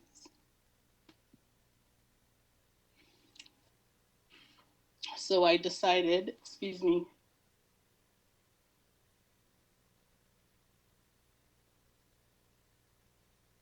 I decided to look at the UN DRIP, which is the United Declaration of Rights for Indigenous Peoples, and the UN DPAD, the United International Decade for People of African Descent, and what that means as a declaration for acknowledgement and recognition to both ethnic groups and a worldwide global attention being enacted. And how are we taking, what position are we taking as a city, as a society, as a country to address the Indigenous communities and people from the African diaspora? So it prompted me to propose this commission or towards council, having a motion towards investing in civic engagements and domestic affairs. And that would entail giving personal time and energy to address immediate community needs, community research, advocacy and education, capacity building, political involvement, social responsibility to Indigenous affairs, be it political, economic advancing, for the domestic policy addressing personal rights and freedoms, the movement towards the anti-racism, anti-Black racism strategies, education, biodiversity, social justice, and law. If you move to the next slide, this position, this slide speaks to a position of urban Indigenous consultant at council level. I've put on this slide, which I'm open to sharing to all of you at council, and I believe I have shared before in the past to some of you, the proposed idea as to what it could look like and how it could be ventured throughout Brampton. I've also included as a pillar to this position the anti-Black racism strategy to address some of the issues of concern. I heard something earlier today, which I'm not going to comment too much about, as to why one community group might be targeted in a way that isolates. And if we look at, I'm trying not to say too much as to who is traveling and who has access to travel at this time, and who might be vacationing on someone's homeland and how that homeland is being punished, or how those who have chosen to immigrate to another country may be punished, and how we can address that in looking at some of our domestic affairs. And that's the end of my presentation. Miigwech Kipa, for your delegation and presentation and for sharing with us today. We do have a couple of questions. Councillor Vicente, followed by Councillor Williams. Thank you, Madam Chair and Fuku staff. Thank you so much for bringing your presentation. If you could just mute your mic, thank you. Once again, Kiba, thanks so much for coming today and making this request of the city of Brampton. I had the honor for many years of having a close friend from the Indigenous community who was very really great at relating to me the importance of Indigenous issues. And I've had the opportunity as well, both Councillor Santos and I, we hold the National Indigenous Peoples Day Festival in our ward in downtown Brampton. And these types of festivals are really an amazing opportunity for people to learn more about Indigenous peoples' issues and to have develop a better understanding of the advocacy work that Indigenous peoples do in our country, advocacy for better use of land, for wise use of water resources, and for your rights as Native peoples of this country. And so I think that this is an important request that staff should definitely look at. And I'd like to definitely refer this to staff, perhaps through our equity office, to see how we can do more work in this area. But perhaps, Kiba, if I could just ask you, do you know of examples from other municipalities? And do you know of any of the work that they are doing that you would like us to perhaps look at and use as best examples? Sure. Thank you for Miigwech for appreciating the presentation. There is the Mississaugas of the New Credit, who are, I've had the opportunity to connect with a few of the councillors there, and they're truly invested in community development and capacity building, and sit on advisory tables to the City of Toronto that has independent, standalone, Indigenous office. Okay, well, thank you so much again. And sorry, go ahead. Okay, you're done. So I would like to refer this request to staff. And thank you for bringing this to us. And thank you, Madam Chair. Thank you, Councillor. Through the chair, thank you, Councillor. This is Gurdeep Kaur here. I'd just like to take a moment to say thank you for your delegation, Kiba. And the Equity Office is looking into areas, as you mentioned. Currently, we're working through our work plan, and inclusion is one of our top priorities. We definitely look forward to working with you and having a conversation with you. Thank you. Thank you very much, Gurdeep, for that comment. And for you, Kiba, that is our Director of Corporate Policy and Priorities here at the City of Brampton. I apologize if I got that position incorrect. Thank you, Councillor Vicente. Councillor Williams, you are next. Thank you. Through you, Chair. Kiba, thank you for coming in and delegating today. I do hear you speak about the Indigenous community, and I wonder if you can just expand upon how people identify as Indigenous, because in your presentation you did include, you spoke about people from Africa and the Caribbean as well. So can you expand upon why including the Black community in the discussion around Indigenous identity was added to your presentation?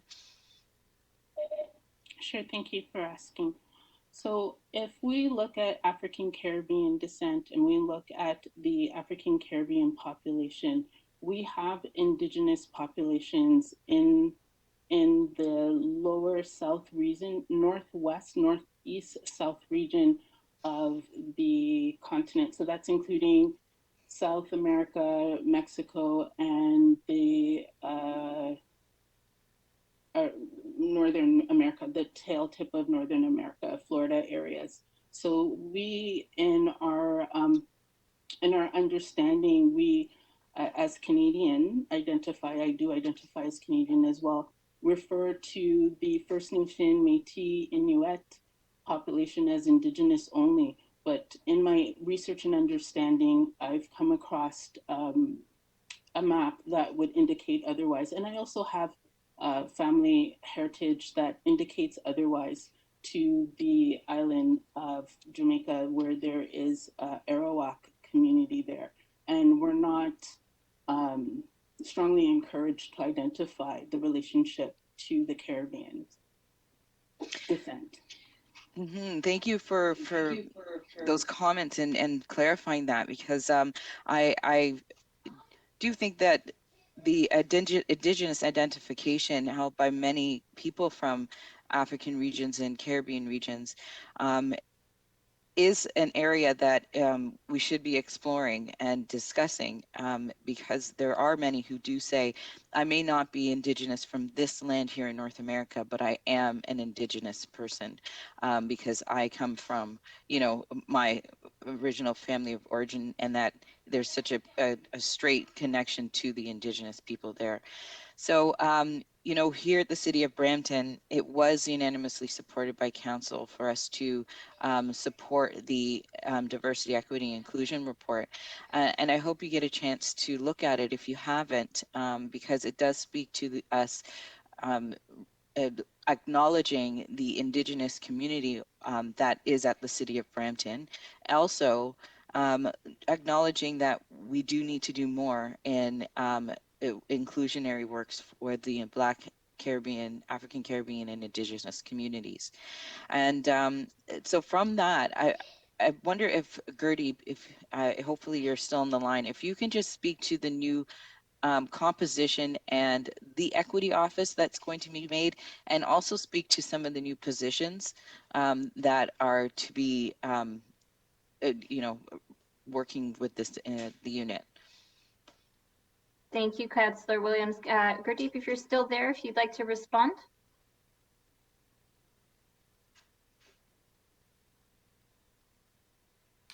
Thank you, Councillor Williams. Sorry about that. I was having a little difficulty unmuting. The positions that have been approved by Council, we've got one manager, and then we have 2 coordinators. And with the equity office, we're looking into putting exactly what Kiba's thoughts are, some of those priorities, and also our work that the city's embarked on since last year, the anti-Black racism unit as well, and also all the other needs that we currently have. And diversity and inclusion is something that is very important to us at the City of Brampton, and also to Council and to the Mayor. So we want to take everyone's thoughts and ideas to move forward with the work. The position haven't been posted yet. We're still working through it, and we're more than happy to discuss that with you to see if those needs are covered when we are posting those and hiring for those roles. Thank you so much, Gurdeep. And so, Kiba, I hope you are taking note of that. I think it would be really good to have your perspectives and your experience as well, and look into those positions when they are posted. And I want to encourage everyone to look at those positions and apply, because we do need people who have a good solid understanding, being able to help guide some of the rollout, or guide the rollout of the equity office when it comes about. So I have no further questions, but I want to say thank you so much, Kiba, for coming and speaking today, and we hope to hear from you again. Thank you, Councillor Williams. Councillor Majeros, you are next.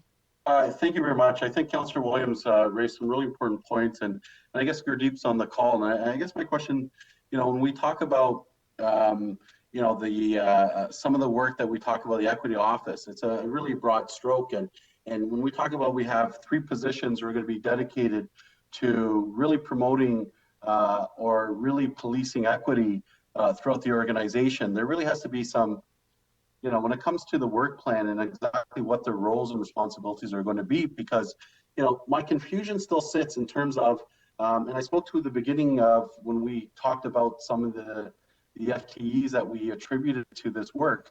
You know, is it going to be advocacy internally?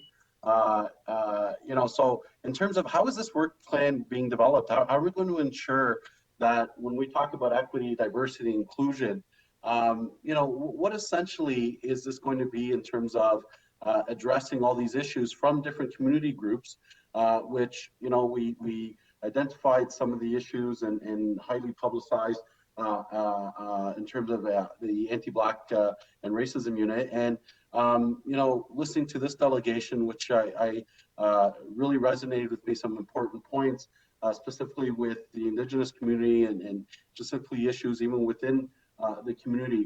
Can you, you know, clarify, you know, exactly in terms of, you know, what are going to be some of the focus and deliverables that this unit would bring and staff would bring to address all these issues? Like, what exactly are we expecting to achieve as deliverables? Thank you, Councillor.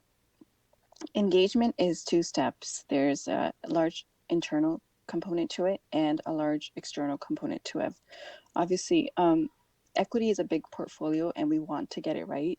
We have started some external with the anti-Black racism unit, and we will be rolling out in other areas as well.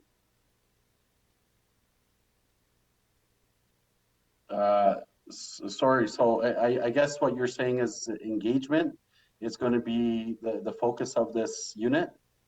Yes, and it's going to be in 2 steps. It's going to be internal and it's going to focus on external, because with delegations like Kiba, it's obvious that there's a large external component to it that we do at the City of Brampton need to cover, and we want to get it right at the same time.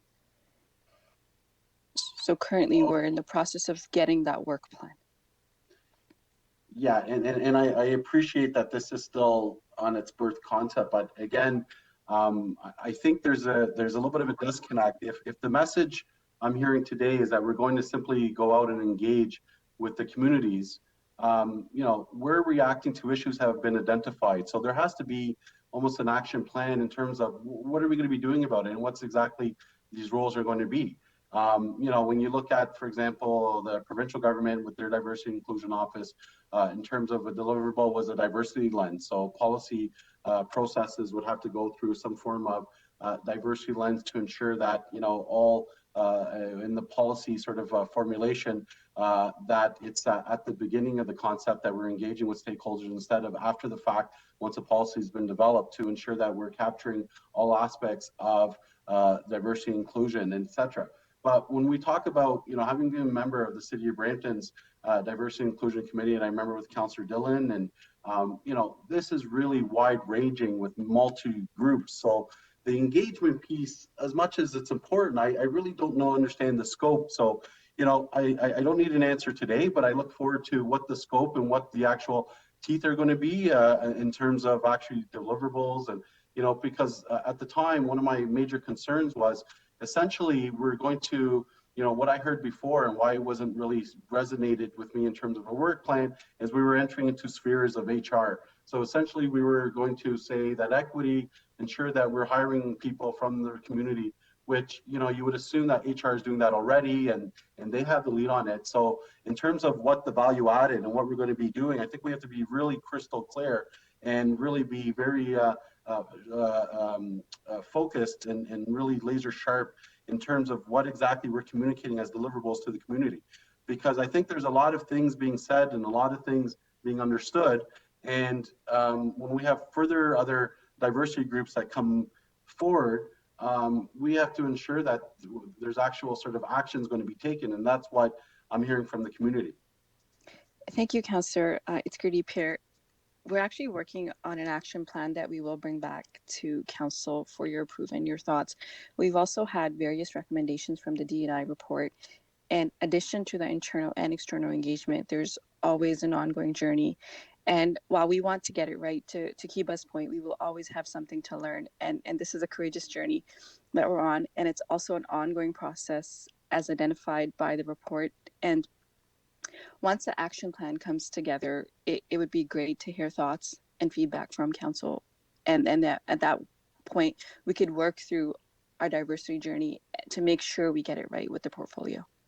Yeah, and thank you. And I look forward to it because I assume council will need to approve, I guess, the strategy going forward. I think just in general, in the delegation, and thank you very much, Kevin Thomas, that really raises some important issues that really are across, cultural. And we haven't even divulged into areas of people with disabilities and other forms of diversity and inclusion, sexual orientation, etc. So, this is going to be a wide sphere, and we really want to be able to show the community that we're really doing something in this area. Thank you very much. Thank you so much, Councillor Medeiros and Gurdeep and Miigwech, Kiba as well. I agree, this is an ongoing process and a journey, and one that is certainly not going to happen overnight and will require a community effort in order to proceed. So we all look forward to that report. We do have a motion moved by Councillor Vicente to refer this delegation to staff in consideration and a report back. Any opposed to the motion? Thank you very much. That motion carries, and Miigwech again, Kiba, for joining us today. Our next item on the agenda is 7.5, delegation from Jules Bedeau, renewed computer technology regarding repurposing of old city computers.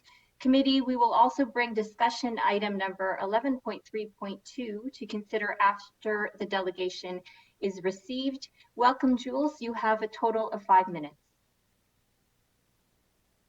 All right. Hello, good afternoon. Hello, bonjour. Madam Chair, Mayor Brown, and members of council and the team moderating this meeting. It seems like a very Herculean effort to get this all together. Thank you, Kiba, for the previous delegation for providing the land acknowledgement. That was very much appreciated. We're going to start off with a short video presentation, about a minute, and then we'll continue with the presentation. Thank you.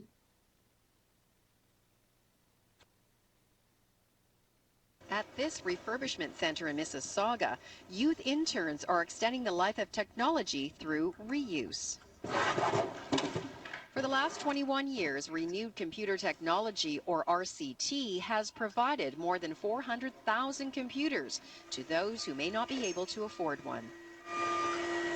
We give them to schools, we give them to charities, nonprofits. In our newest program, we really focus on low-income learners. Youth interns are an important part of the organization. RCT hires 55 paid interns a year through its Computers for Schools program. For 6 months, a youth received training related to their field of study in information technology in order to obtain work in their field. They've got background, they could be networking, computer programming, but they really need that hands-on job work experience so they can go out and pursue their careers. This is a place where they give us more. Thank you very much. And thank you to council for taking the time to review that video. So just to introduce Renewed Computer Technology, what we have been doing for the past 25 plus years is supporting Ontarians and Brampton residents and Peel residents with refurbished technology to pursue school efforts, home education, employment, and just staying connected to technology. What the pandemic has brought to light in the previous year most intensely is the real technology inequality that exists in our communities. Whether it's trying to teach children from home or trying to stay connected to work, we have really shed a light on the technology inequality. And because of that, Renewed Computer Technology has really been requested a considerable amount of technology over the past year. We've gone well past our performance of last year. And right now, with the support of Councillor Bowman and Councillor Williams, and their team, Julie and Rupinder, we've been able to really get some action going, get a really exciting conversation going about how we can repurpose city technology for the use of our Brampton and Peel residents. So if the moderator could please move to the next slide of the presentation, please. So one of the major concerns with refurbished technology is data security. Technology being donated is being used by organizations, governments, and there's always a concern for that data security. That doesn't have to be a concern with renewed computer technology. We have a very serious relationship with data security. It's a major concern for many of our donors, and RCT follows a meticulous process when wiping and securing hard drives from a donor. Next slide, please. When a donor contacts RCT or vice versa, we ask that the donor provide us with information via our online donation form found at rcto.ca. And we offer them to complete that donation form on the website. Next slide. Once we have all that information, we coordinate the pickup of the donation with the donor. It's really important for that chain of custody to ensure that we know when we're picking up and where we're picking up and how we're picking it up. Once an agreed upon time is determined, RCT sends a cartage company to pick up the equipment, and we bring the equipment directly to the RCT warehouse. So there's a point-to-point delivery and everything is tracked. The next slide, please. When we bring the technology to our location, the donated computers are unpacked, counted, skidded, and moved to our secure holding area in our warehouse. Our warehouse and offices are locked, have alarm systems, and follow federal government and WEEE reuse and refurbishment standard requirements. And that's a key point for all consideration, that all of our technology, when brought in-house, is securely placed. So if a donor decides to provide us with technology that does have the hard drives and has sensitive information on it, there's no concern when it's brought on site. Next slide, please. Continue detailing production. Once the computers are required for orders, they are transferred from storage to detailing. The detailing team will review the unit and remove any of the memory and hard drives. The hard drives are passed to our senior technicians. The senior technicians oversee the wiping of each hard drive receipt. All hard drives are removed and stored in a separate secure area that only the operation manager has access to. Next slide, please.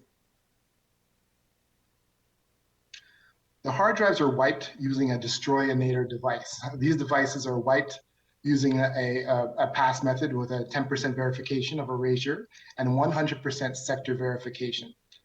Then we have the solid state drives. Those are also wiped with the destroy-inator using the secure erase function with 100% verification of erasure. That's extremely important. Any drives that have defective sectors or cannot be erased are destroyed via a lever crusher. Once the hard drives are wiped, they are not put into our inventory so they can be used. They are put into our inventory so they can be used for future orders. Go ahead. And this is just an example of the disk processing certificate. So if anyone would like to, anyone that we provide, that provides donations to RCT, we're able to provide them with this disk processing certificate that is provided on a USB drive, and that's a record of the actual clearing of the disk. Next slide, please. And that's really all our presentation. So I want to thank everyone for their time, and Madam Chair, I put that to you if there are any questions for RCT at this time. Thank you very much, Jules. And we do have a couple of questions, and I believe Councillor Bowman would like to speak last on this item. Councillor Willens, Medeiros, and Bowmans. Councillor Willens, go ahead. Yeah, just briefly, thank you, Jules, for coming in. It's encouraging to see there's companies like yourself, especially these difficult times. I can't imagine how many young students are at home that don't have access to good computers or don't even have access to computers. A great program. Thank you for coming in. I do, just a quick question for you. I don't know if you can use them or not. I do have, I think, 2 or 3 laptops that I no longer use. I don't know if that's enough to bring down to you. It looks like you got quite an operation, but you're welcome. Well, we could, thank you so much, Council. We could certainly use that. We've had a significant demand over the past year. We actually have no laptops on order, unavailable for any of our clients at this time, and there's a considerable waiting list. So offers such as yours from private individuals and members of the community is what has been keeping RCT going for the past 25 plus years. We have a relationship with the City of Toronto that was established about a year and a half ago, where they were working on arrangements for how they can donate their computer. And many of you may be aware of the challenges that the City of Toronto had with the leasing scandal many years ago. And they were able to work with us and work through all the appropriate protocol to ensure that the technology that they were donating to us had no concern with data security. So it was a challenging process, because after that scandal, no one ever thought that the City of Toronto would ever be able to donate their computers again. But thankfully, we were able to arrange something. Yeah, I can. Yeah, sure. I'll get a hold of you offline, either through Councillor Bowman or through your number here. Okay. Thanks very much again. Thank you. Thank you, Councillor Medeiros. You're next. Yeah, thank you very much. And you know, this is such a fantastic idea. You know, I've talked about before about some of the inequities that we've, which has been highly reported in terms of even access to internet. There's this assumption that, you know, everyone has Wi-Fi at home and everyone has computers, and you know, so your delegation and you know, kudos to the two members, to my colleagues, Councillor Bowman and Councillor Williams, for bringing this forward, because this really addresses a huge need. And can you just speak to anecdotally, you know, in terms of socioeconomically, the type of sort of clients that, you know, we're speaking about? You know, I think we obviously know that, you know, we have an idea, but if you can just, you know, in terms of description, like, you know, often people forget that, you know, in families, there's 3 or 4 students who are in school, and there's that one family laptop, and it becomes a big challenge to sort of, you know, little things like that, that I myself never thought were as much as important as till, you know, when students all started working from home. Well, certainly. And before I go further, I just want to acknowledge that my colleague Mitchell Dory, who brought this notion to the attention of Brampton Council prior to the Christmas break, is responsible for putting this whole project together. And I just want to acknowledge his work, because he's moving on successfully to another role. And I just want to acknowledge that. And also, yes, to answer your question, we've been working with Innovation, Science and Economic Development Canada. It was formerly under Minister Baines for over 25 years.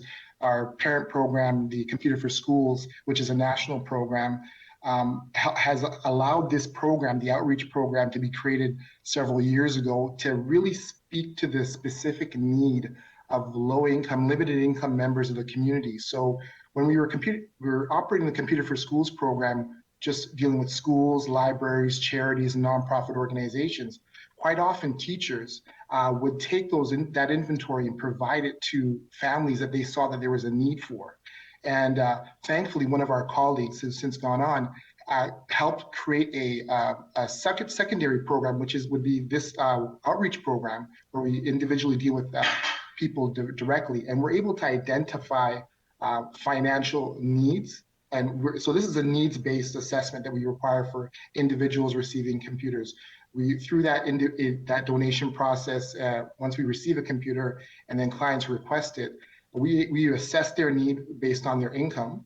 And you can imagine in this past fiscal year, with the amount of people that have been working at home and receiving government assistance, our eligibility really increased over the course of the year. So we will help church groups. We have a lot of, I work with several food banks in the Toronto area that have been staying open, whether it's Agent Court Community Service Association or Salvation Army, those organizations that have had to stay open during the pandemic. And we've also worked with the Toronto Public Library. So there are a lot of organizations that are trying to get the technology. Now, we only provide desktops and laptops when we have them in inventory, but there has also been a need, as you mentioned, for Wi-Fi hotspots and other devices, webcams. Webcams are not something we normally have, because the nature of the inventory we provide doesn't necessarily not always have a webcam. Desktops don't come with webcams. So, but that's a critical need for access to web cameras in this day and age, because of being able to stay online for education and work purposes, and just staying connected, especially for our senior citizens. And thank you. Through the chair, you just touched upon something that I found very fascinating too, in terms of work purposes. Finding older or are you finding adults, for example, that are seeking your services or seeking your support because they are forced to work from home and financially they don't have those investments in the equipment they might need?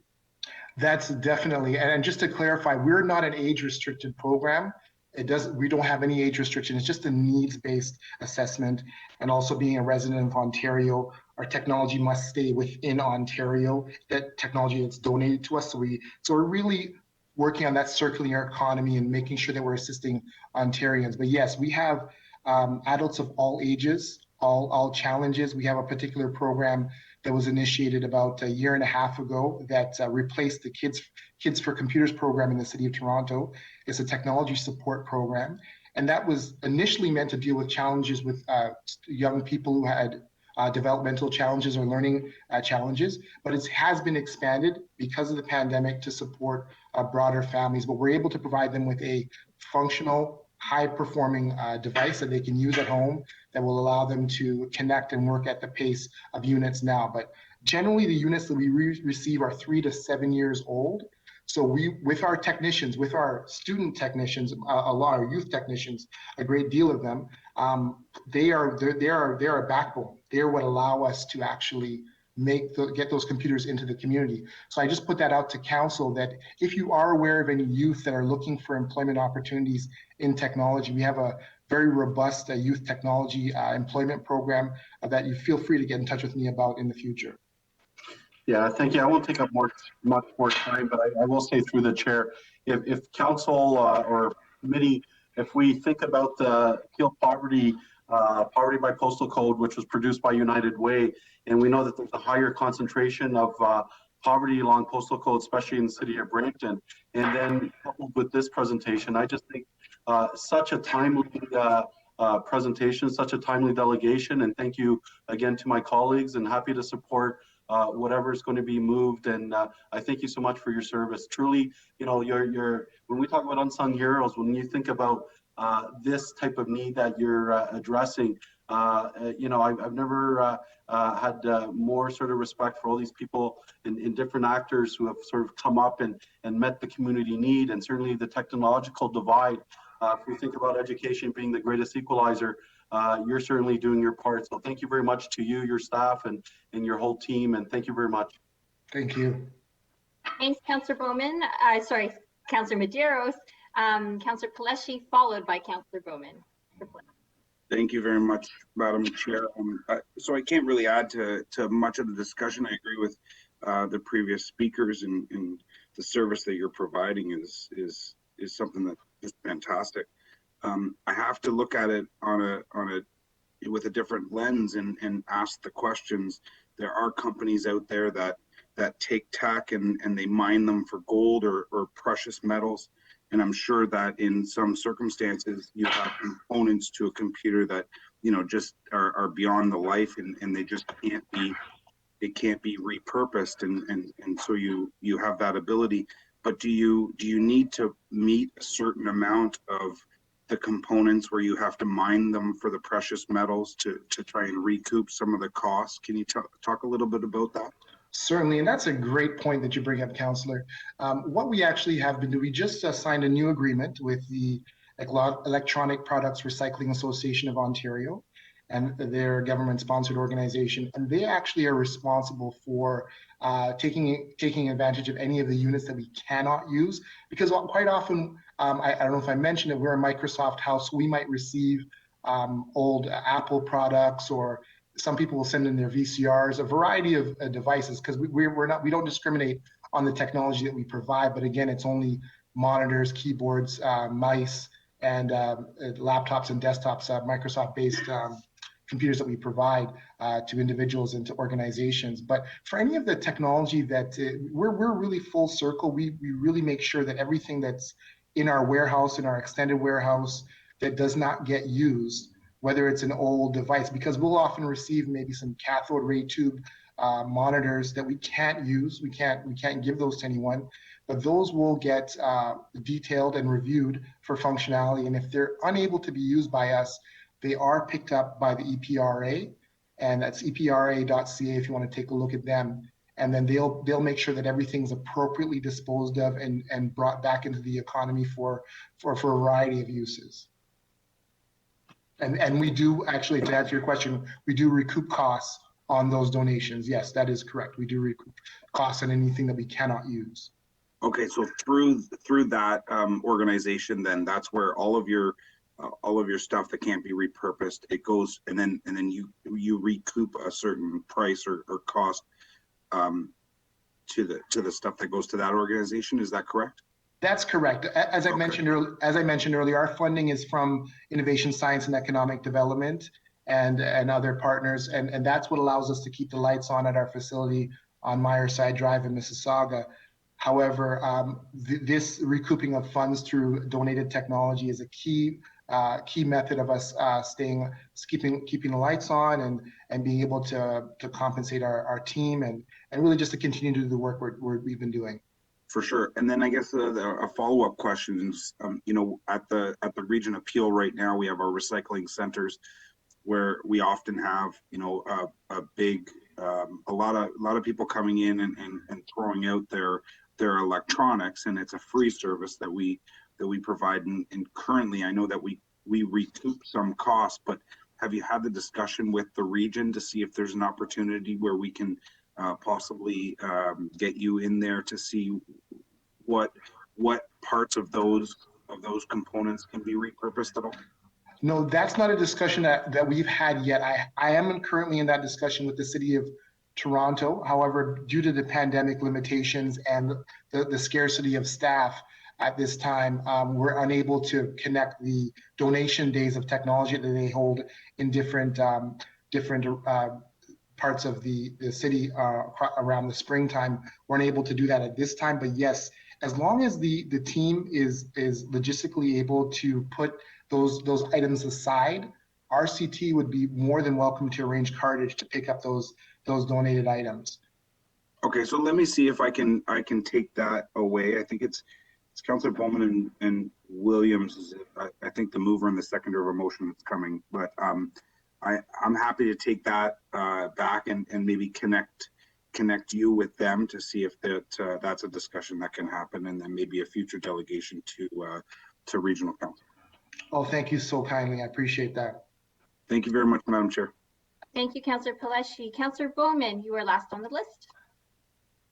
Thank you very much, Madam Chair. And Jules, thank you very much for your presentation today.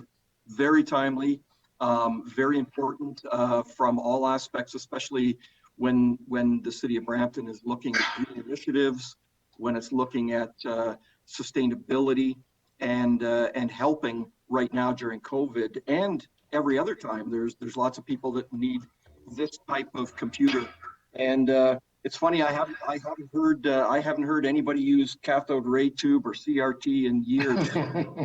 That gave me a bit of a smile. But there is a motion that I would like to bring forward if Mr. Fay can put that up.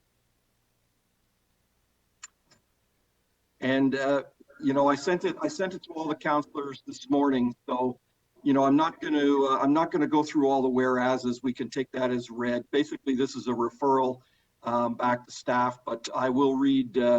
Therefore be it resolved, the city be requested to investigate and report back to council on the proposal by Renewed Computer Technology as outlined in their delegation to donate outdated city computer technology to Renewed Computer Technology for the repair, renewal, and repurposing other community uses, with such support to address the following, but not limited to these considerations. Renewed Computer Technology secure and certify that all hard drives will be wiped. Data destruction practices are followed to ensure city and corporate data is not at risk. City of Brampton's digital innovation and information technology services will not provide post-donation support, and Renewed Computer Technology provides tax receipts for the City of Brampton computer donations and support the circular economy where computers and supportive equipment will be refurbished and reused and not go to waste in the landfill. So that's my referral back to staff. I'd like to take a very, very serious look at this proposal, what we do with our computer assets. Thank you. Back to you, Madam Chair. Thank you, Councillor Bowman. Members of council, we do have a motion put before you on the screen. by Councillor Bowman. Do any members have any questions? If not, I don't see any coming up now. No questions. So all those opposed to this motion? I see no opposition.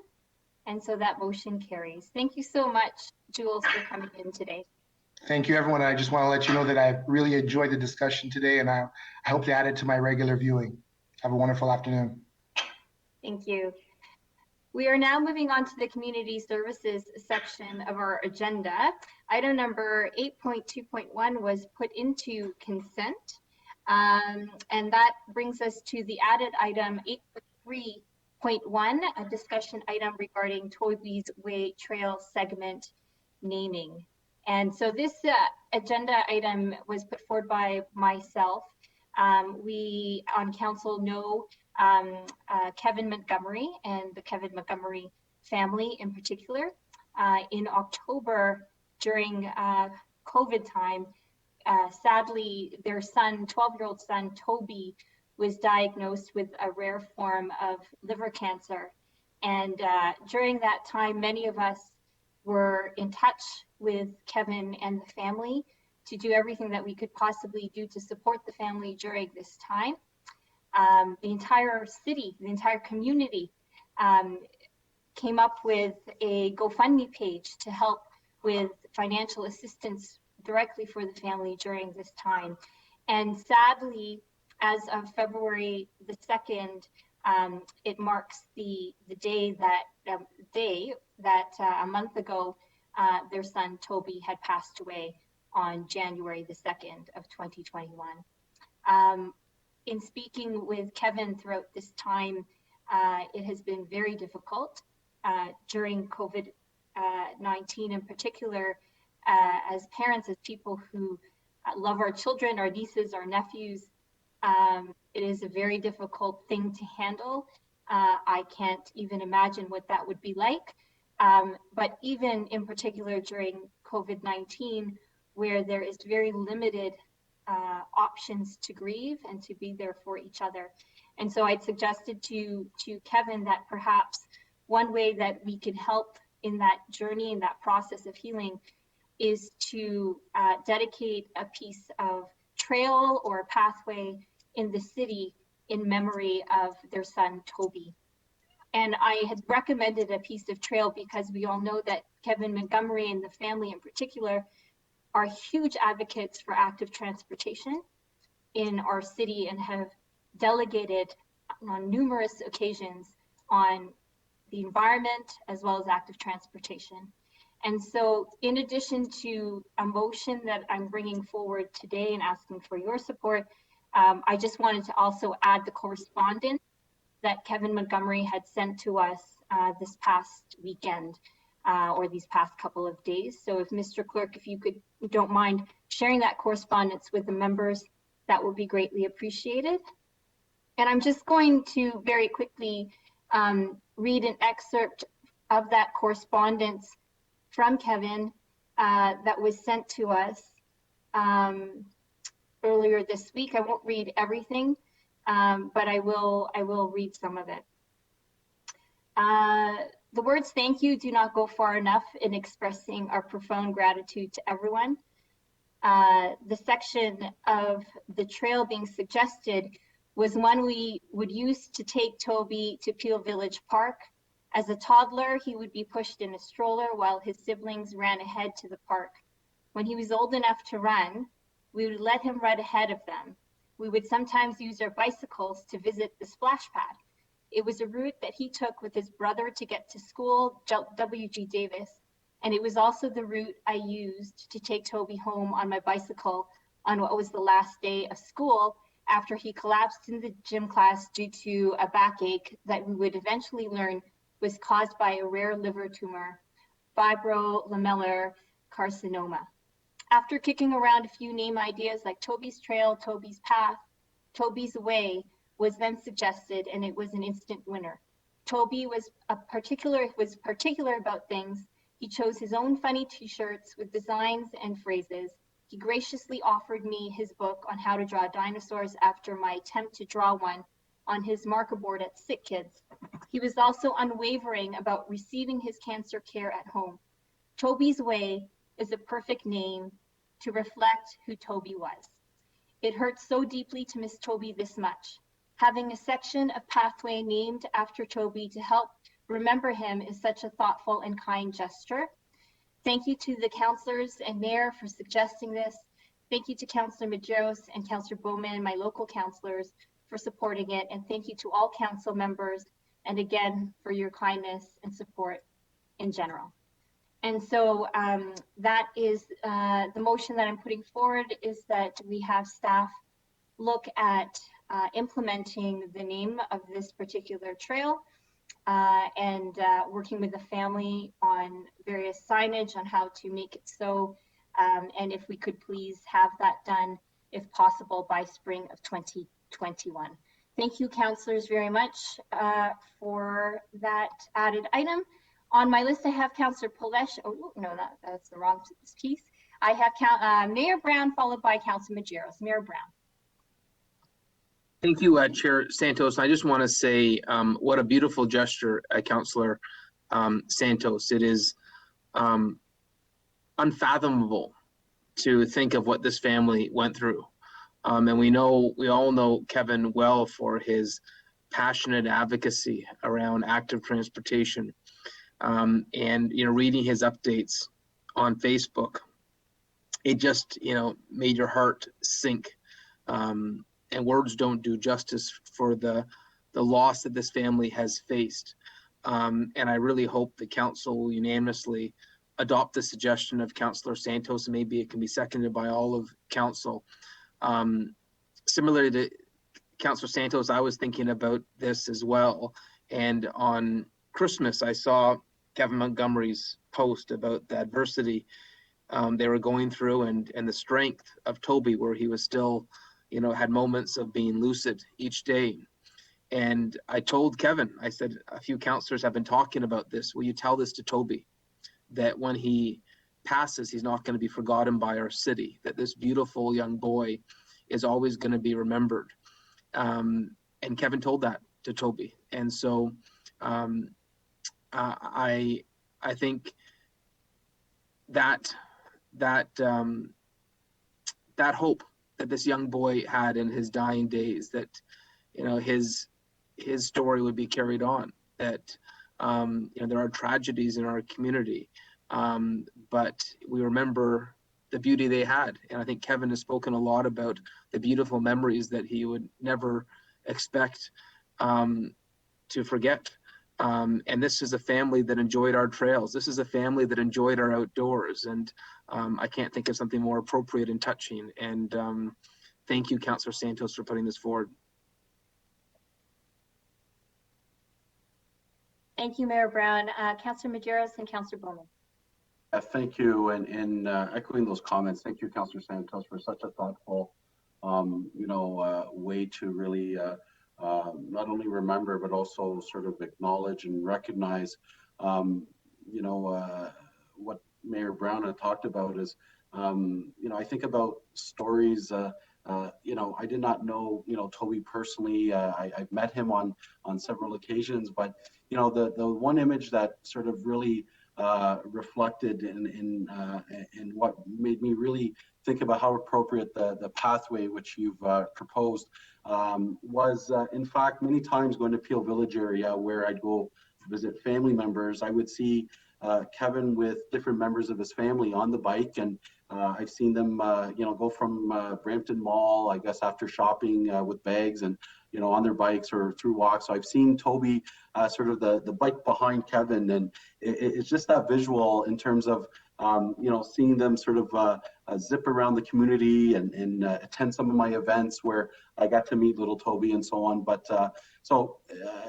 and I just think that such a beautiful way, but it's also a way to really turn something to really promote. When we talk about promoting active transportation, I think it's also a powerful way to really emphasize what he represented and what Kevin and his family represent. And thank you so much again. And it's such a sort of beautiful way to recognize such a tragic situation and really looking at the positive. So Thank you very much to everyone involved, and I look forward to it, and very happy to support it in my community. I'm sure Councillor Bowman is on the board will also express the same. So thank you very much again. Thank you, Councillor Medeiros. Councillor Bowman. Thank you very much through you, Madam Chair. Of course, I live in Peel Village. Kevin is a neighbor in Peel Village. Very apropos to name part of the trailway that goes through Peel Village Park after Toby. So I am fully supportive of this. And when we get this done in spring, hopefully, then everybody who walks along that trail starting this spring will be able to remember Toby, and they'll be able to remember Kevin. I'm sure most of the people in Peel Village have met Kevin and his family riding the bikes through the park. So very apropos, very happy to support this. Thank you. Thank you so much, Councillor Bowman, and I feel the sentiment from all of council and throughout Kevin and the family's journey during this. I would always say to him, all of Brampton is behind you. So I'm going to propose that all of council actually move the motion itself if we can. And obviously I'd like to have a recorded vote. I know that Kevin and the family are listening right now. So if we could possibly have it moved by all of council, that would be greatly appreciated. So recorded vote as well. Members of council, committee recorded vote's been requested. Councillor Vicente. Yes, wholeheartedly. Councillor Willens. Absolutely. Councillor Paleshi. Yes. Councillor Bowman. Absolutely, yes. Councillor Medeiros. Yes, absolutely. Councillor Williams. Yes, absolutely. Councillor Fortini.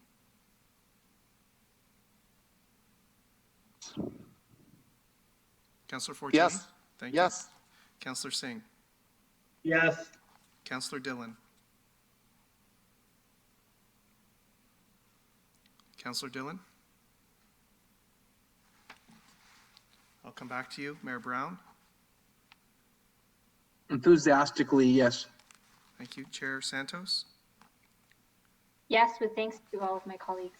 Councillor Dillon?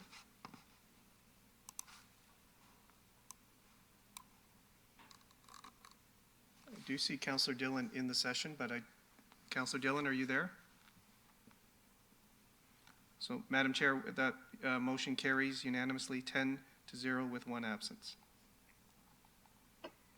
Thank you, Mr. Clerk.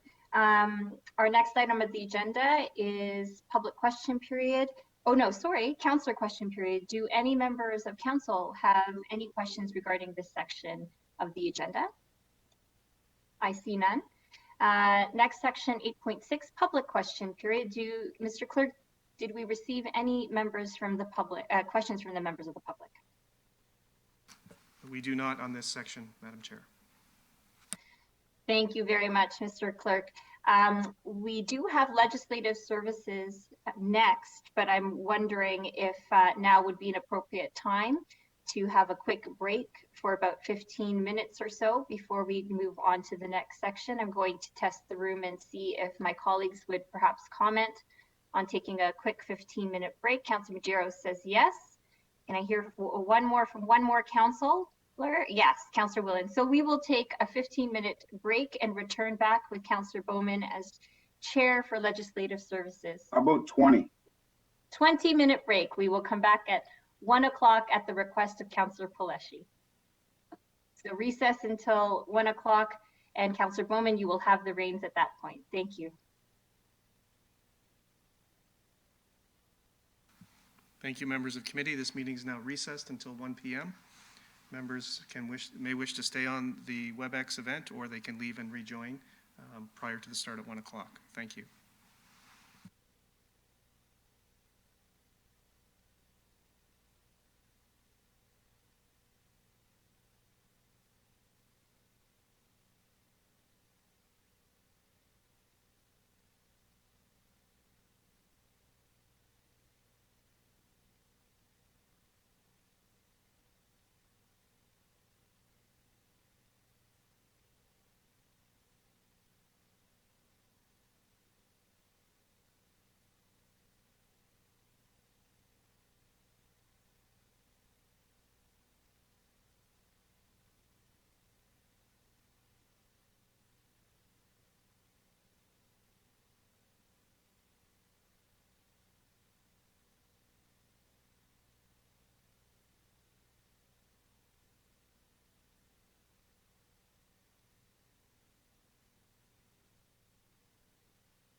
So good afternoon, everybody. And for those of you waiting in the attendee list, I see, I believe it's Dr. Bingham. I see Carol, Leslie, and I believe all three of you are here in support of the staff report that's been held with respect to sharps, the mitigation measures in the downtown. I think it was Dr. Bingham I understood was going to be the leads. I think you're all here to participate if there are any questions. I'm just going to test your microphones. And I'll start with you. I think it's Dr. Bingham. Good afternoon.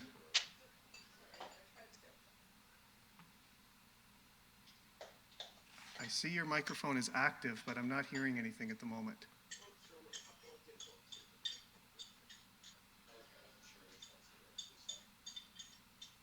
So Dr. Bingham, I'll come back to you. I'm just going to put you back on mute. Carol Chaput, I'm just going to unmute your mic. Hi, Carol. Hi. Hi. So I understand as representatives from the Region Appeal, you're here in support or to answer any questions, should there be any on the report. If there are, Mikkel Marr from the city, I understand, is going to take the lead as one of the principal authors of the report. And then if there is a necessity for the Region Appeal staff to participate, we'll add you as a delegation if that's okay. Yep, that's great. That was exactly how it was explained to us. Thank you. Oh, thank you. Put you back on mute. And Leslie, I'm just going to test your mic. Hi, Leslie. You may not be there because we're in a bit of a break, but I'm going to go back to Dr. Kate Bingham. Unmute your mic. Hi, Dr. Bingham. I do see your mic is active and it looks like you're speaking, but it's not coming through at the moment. We're not hearing anything in the council chambers or possibly over the WebEx.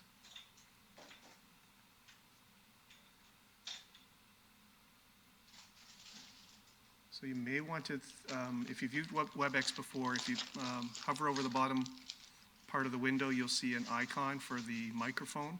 There should be a little arrow next to that, and then I think there's some configuration options to make sure your computer device is speaking with the WebEx app. It appears fine from here, but then I see that you are speaking because I can see the mic turn green, but nothing's coming through at the moment.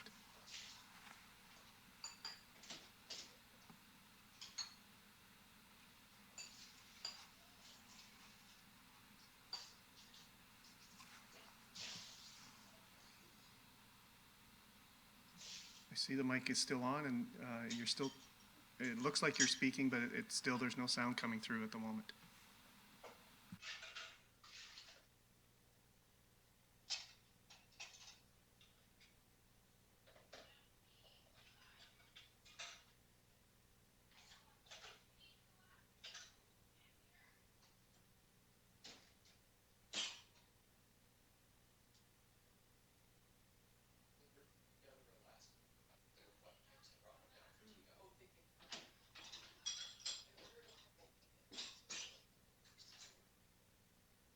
So Dr. Bingham, I'm going to try and bring you in as a panelist, and then we'll see if we can rectify it through that way.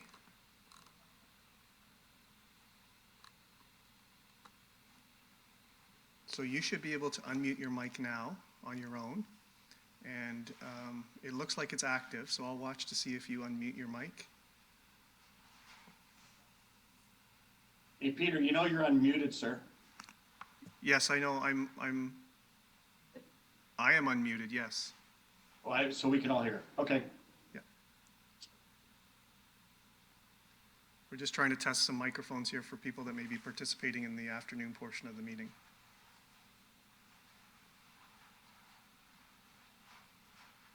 So Dr. Bingham, I'm going to unmute your mic. You're now unmuted, and if you can test just to see if we can pick up your sound. Yeah, I see you're speaking because I see the mic is green, but nothing is coming through at the moment.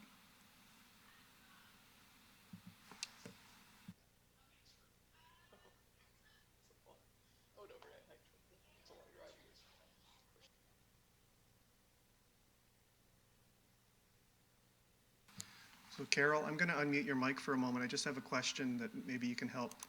Hi, Carol. Hi. Hello. I'm not hearing you now either. Hello. Oh, there we go. Hi, Carol. Hi. So, as I understood it, I think, was it Dr. Bingham was going to be if there was a requirement for Peel Regional representatives to speak on that item, that was she going to lead that discussion, or is it imperative that we get her connected? It depends on the nature of the question, of course. So if when Mikkel was going to let you guys know who had to be muted to answer what type of question, and that I could identify whether it would be Kate, myself, or Leslie. Okay, thank We're you. also different departments. Hi, Peter. Mikkel here. Can you hear me? Yes, Mikkel, please go ahead. Thank you, Peter. If questions were to arise on this report, Carol will be the facilitator from the region of Peel side, as she has more knowledge of each person's role. I think there are maybe 4 or 5 people on the call from the region, so it would be, I think, more prudent of her to be able to direct the question to the appropriate person. If I am able to answer the question, I'll answer the question. If not, then I can pass it to Carol through introduction, of course, and as a delegator. Okay, thank you, Mikkel. If Another option Peter. Yeah. For Kate is, if we can't get her mic working, and Carol's is working, with the email that was sent, Kate, there is a dial-in telephone only access code. It's a telephone number and I think a 10-digit code. So Kate, you may want to think about just calling in from that number. I'll watch for you, and then we'll just verify your audio. And if there is a question that Carol will direct to you, then you can answer it through the audio connection.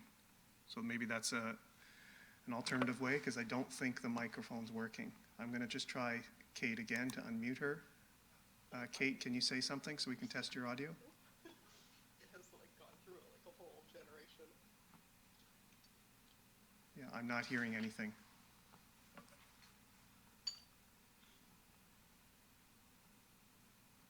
Okay, we'll figure it out.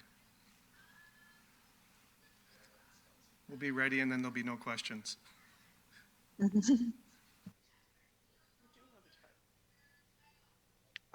Yes, Peter.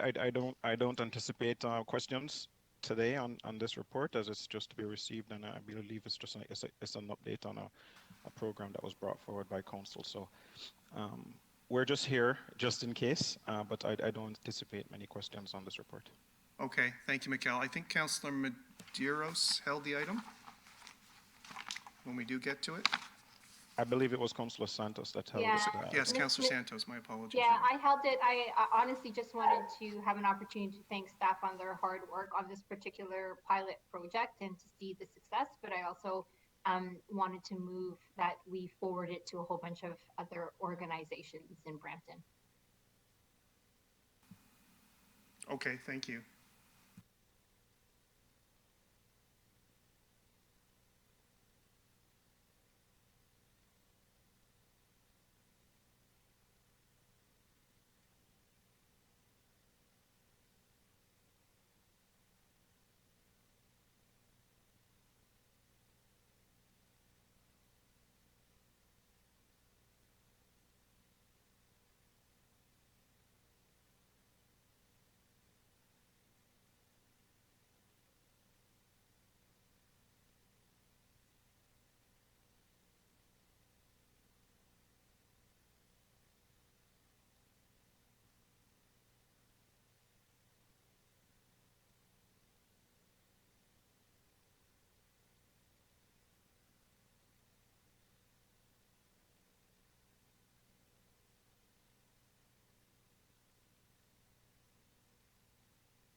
So Councillor Bowman, just before we start, it's just before 1 o'clock, so we'll wait until 1 o'clock, what committee agreed to, and then I'll turn it over to you to chair the Legislative Services section. At the start, before I turn it over to you, I'll just advise, once we're back in session, that Councillor Dillon did contact me in terms of the last recorded vote regarding the Toby's Way renaming, and he was voting in favor. He had some technical issues, so I'll correct the recorded vote to show it as 11-0. Sounds good.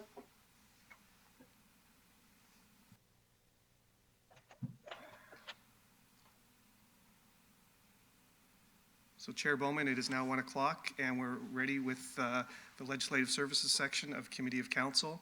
And just before you take over chairing, I just wish to formally advise for the record that the last recorded vote on Toby's Way, trail segment renaming, it will be marked as a recorded vote of 11-0. Councillor Dillon did have some technical issues, but he's since communicated with the clerk's office that he voted in favor.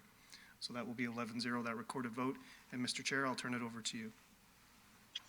Thank you very much for the clarification, Mr. Clerk. Welcome back, everybody. We're at the Section 9 Legislative Services section. Our first item is 9.2.1, a staff report regarding mobile licensing bylaw 67-2014, license fees 2021. Do any members have any questions or comments regarding the staff report? If so, please use the chat function to add your name to the speakers list. I don't see any response here. So I have a motion moved by Councillor Willens to approve the report, that the report titled Mobile Licensing Bylaw 67-2014 License Fees 2021 to the Committee of Council meeting of February 3rd be received. Council enact amendments to the mobile licensing laws 67-2014 is attached as Appendix 3 to this report, and the Council repeal bylaw 75-2020. If there's no objections, sorry, I see Councillor Vicente on there. Sorry. Councillor Vicente. Chair, thank you. Just a quick question in terms of process here. Was this item held? There was, it was held because there may have been delegations for it, but there was no delegation, so we've just moved on to it. Very good, thank you. Okay. I see none opposed, so that motion carries. Thank you. We will move on to 9.2.2, staff report, mobile licensing bylaw 67-2014 expiry dates. Do any members have any questions regarding the staff report? If so, please use the chat function. I don't see anybody on there. Councillor Vicente, will you move this motion to approve the report recommendations? Yes. Thank you very much. Is anyone opposed? I see no one opposed. Thank you. That carries.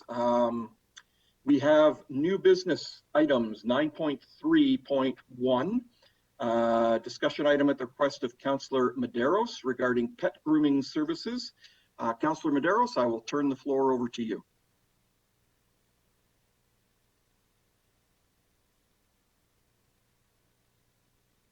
All right, thank you very much. Members of council, I received correspondence and several communications with a local business in my area, Bitsu Pet Services and Canine Aquatic. And thank you to Chantal, who has been a great sort of supporter of the four-legged community, as I've heard endeared as a, describing pets. And so certainly what is here today in consultation is very consistent with what's been being proposed, which has been proposed across different municipalities across the province.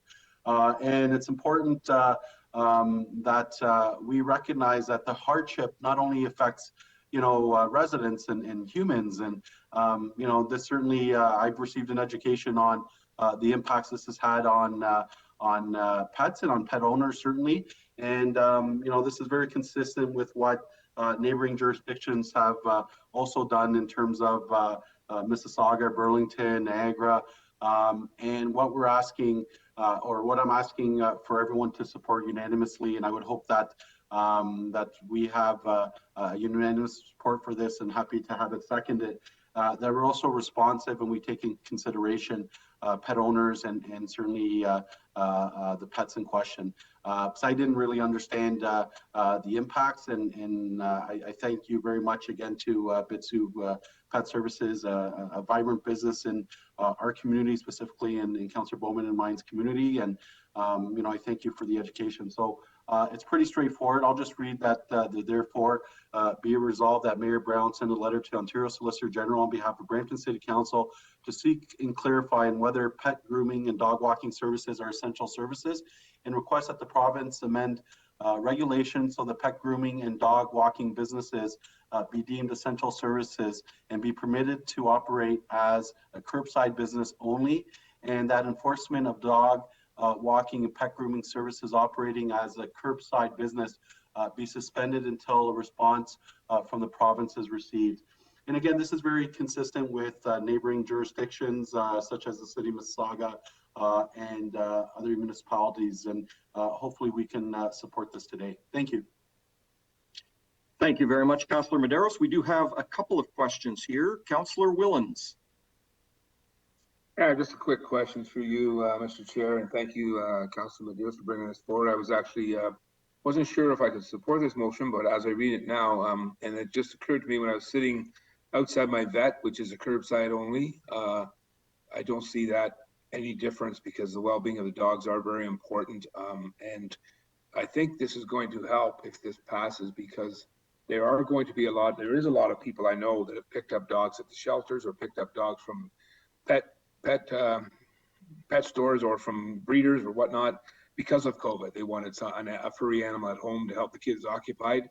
But as the people go back to work, these dogs are going to be, they're starting to get isolated. They're starting to get alone. They're going to start to get a little bit of depression. So I find myself, I've got to leave the house for a little while sometimes to come back to get that dog being used to being alone. So I think this is well deserved. I think we should have a seriously look at this, and thank you, Councillor Medeiros, for bringing it forward, because the well-being of pets is very important.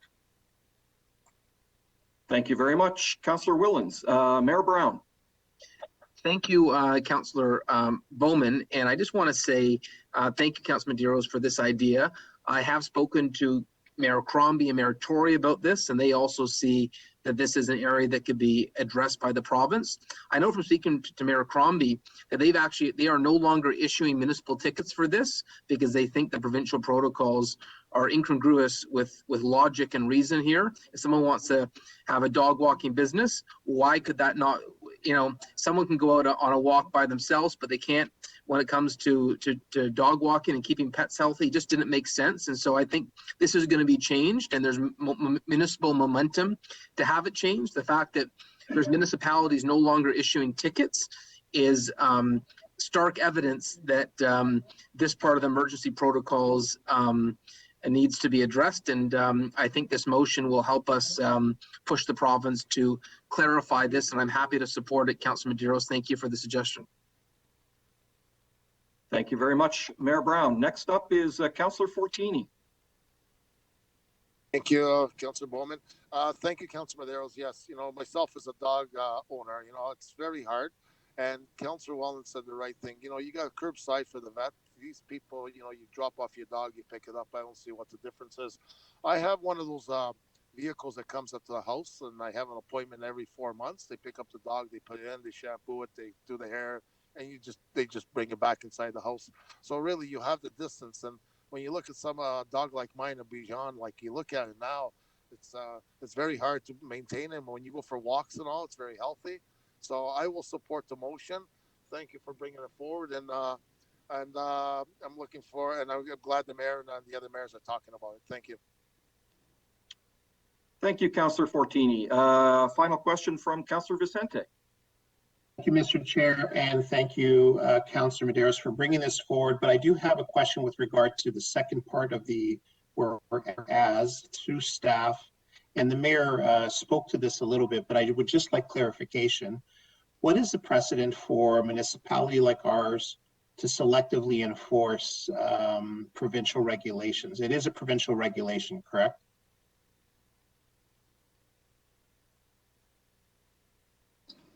If I may, it's Paul Morrison through you, Mr. Mayor, to answer the question.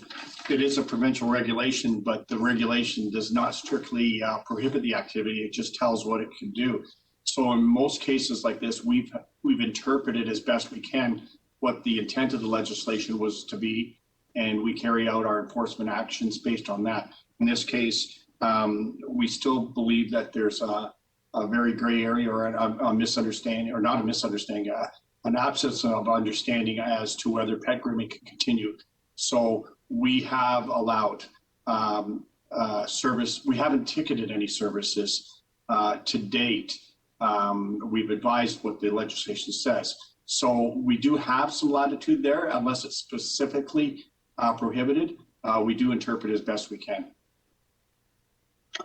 Thank you, through your chair. Thanks, Paul. I think that information is very helpful and helps us to make a decision. Thank you. Thank you very much to the two Pauls. Do we have any other questions? Oh, yes, we do. Councillor Willens again. Yeah, thank you. I guess this will be a question to Paul, Paul Morrison. If we're allowing the curbside pickup for places like Global Pet Foods, how is this any different? Because that's the well-being of the animals, so I can't see it being any different. Through you, Mr. Mayor, I wouldn't disagree. It is a service, it's a curbside service, so it's not violating any of the business rules. So that's why we've been hesitant to charge anyone. And as I said before, we haven't charged anybody to the best of my knowledge for that. Okay, very good. Thank you. Thank you very much. Seeing there are no other questions, we have the motion on the floor, and Councillor Medeiros has asked for a recorded vote. Mr. Clerk, I will ask you to take the recorded vote, please. Members of committee, a recorded vote's been requested. The motion is on the screen. Please indicate your support or opposition. Councillor Santos. Woof, woof, yes. Councillor Vicente. Yes. Councillor Willens. Councillor Willens? Yeah, I'm here. Yeah, well, Betty's looking up at me now, and I think I have to say yes. Councillor Paleshi?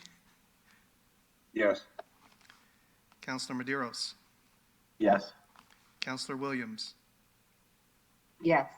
Councillor Fortini? Absolutely. That's a yes, Councillor? Yep. Councillor Singh? Yes. Councillor Dillon?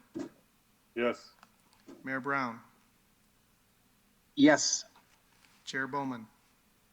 Yes. Mr. Chair, that carries unanimously, 11-0. Thank you very much, Mr. Fay. Appreciate that.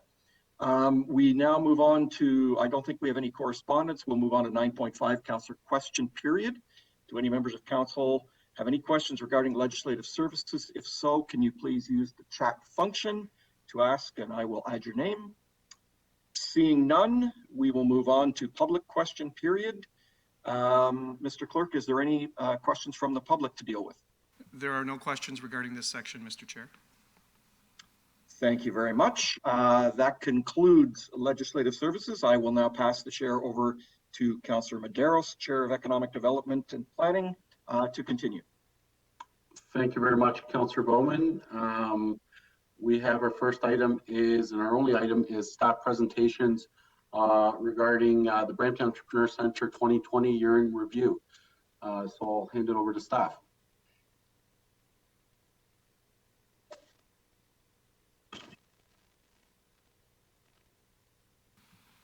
You can proceed, Jennifer. Good afternoon, everyone. Is there a presentation that can be loaded? Jennifer, it's being loaded right now. It'll just be up momentarily. Perfect. There we go. Thank you. Fantastic. So good afternoon, everyone. My name is Jennifer Vivian. I'm the manager of entrepreneurial services at the City of Brampton's Entrepreneur Center. And I'm delighted to be here this afternoon to provide you with an update on the Entrepreneur Center and our accomplishments 2020 and what we have planned for the coming year. Next slide, please.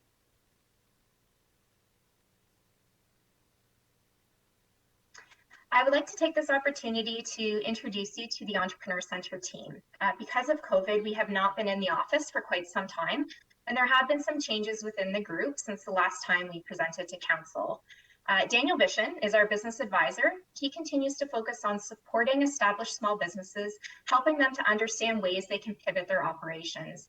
He really plays an instrumental role in helping businesses right now access funding through the various relief measures, and as well as providing them with up-to-date information and resources to equip them with the tools that they need to respond to COVID.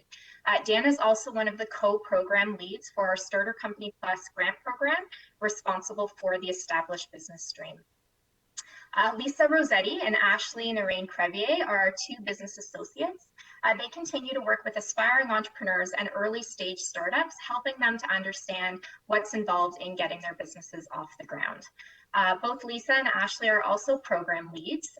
Lisa is co-lead of the Starter Company Plus program, and she's responsible for the startup stream. And then we have Ashley, who is taking the lead on our summer company program. And then new to our team in February of 2020 are our two entrepreneurship interns, Oyen Demola Esho and Sharon Manga. Both of them have supported the team in marketing Brampton as a location for business by supporting us in the development of good news stories surrounding some of our existing clients. And they've also assisted us in the creation and implementation of our social media content calendar and support the team with special programs and projects. Next slide, please. So this is just a little snapshot of some of the services that we offer to the business community. At the start of 2020, our team was really focused on understanding what kinds of additional entrepreneurial support was in demand across the city, recognizing that accessing services, sometimes at our location in the downtown, is not always accessible and convenient for some residents. In an effort to provide additional programs and supports in areas to the east and west, we partnered with the Brampton Library to expand programming at various branches across the city, such as War Meadows and Springdale to the east and Mount Pleasant to the west. Unfortunately, then COVID struck. But one thing is for certain, the COVID crisis has undoubtedly highlighted the important role that our center plays in the small business community and really created an opportunity for our team to look at restructuring our services to adapt to this new normal. Very quickly, we were able to pivot our services, basically taking everything that you see here online. Thankfully, our team was already offering the majority of our services virtually anyways. We already had the technology required and the training needed to be able to quickly convert all of our seminars into webinars. So really, it was easy for us to hit the ground running. The move to a fully online delivery model really helped us to knock down geographic barriers, and all small business centers from across the province of Ontario have been able to collaborate and share resources with each other in ways we had never done before. This digital transformation really allows us to continue offering the exact same suite of services, but the ability to expand our capacity to reach and support even more entrepreneurs and business owners across the city and beyond. Moving forward, we know that when things do return to a new normal, we will likely need to pivot again, and it will be important for us to continue to adapt our services and how they will be delivered based on the needs of the business community. Next slide, please. So 2020 was a really busy year for our team. We handled over 20,000 inquiries and consulted and advised close to 1,200 entrepreneurs. One way that we were able to make it easier for clients to connect with us was by connecting with the city's new Skip the Line service. This just created a simple, streamlined way for individuals that were looking to connect with anybody from our team, an easy way to book those appointments. And then through our network partners, along with a few city staff, we were able to reach out to over 6,000 individuals and businesses to make them aware of the supports that were available to them through the Entrepreneur Center. We also delivered over 220 seminars, webinars, and events to close to 10,000 participants. And through our mentor matching platform that we use called 10,000 Coffees, we were able to connect close to 1,400 entrepreneurs with each other. The 10,000 Coffees tool is a simple way for entrepreneurs to build the relationships that they need to succeed through networking with other entrepreneurs, mentors, and makers. Next slide, please. So I just want to highlight some of the programs that we offered in this past year. First off, we partnered with Sheridan College and the Brampton Library to offer a virtual program designed to help individuals explore entrepreneurship, develop their ideas, and learn how to turn those ideas into a prototype. This was done by helping those entrepreneurs understand the resources that are available through these partners. So the 3D printers that are available at the Brampton Library Makerspace and the applied research support available through Sheridan College's Center for Advanced Manufacturing, Design and Technology. Also in partnership with Tourism Brampton and the Food Venture Program, we launched a special program to help restaurants pivot during the COVID crisis. This program was designed to help Brampton food innovators and restaurateurs understand how they might be able to turn a unique sauce, snack, meal into a consumer packaged good ready for retail shelves. This was an excellent opportunity for us to provide that training to those restaurants that were hit hard by COVID and give them an opportunity to explore other revenue streams. Last summer, we also launched our Starter Company Plus program, which is a program we've been running for a number of years for anybody over the age of 18 that was looking to start or grow a business. This is a provincially funded program through the Government of Ontario. And over the summer of 2020, we recognized that one, there were a number of small businesses that were still falling through the cracks in terms of some of the government relief.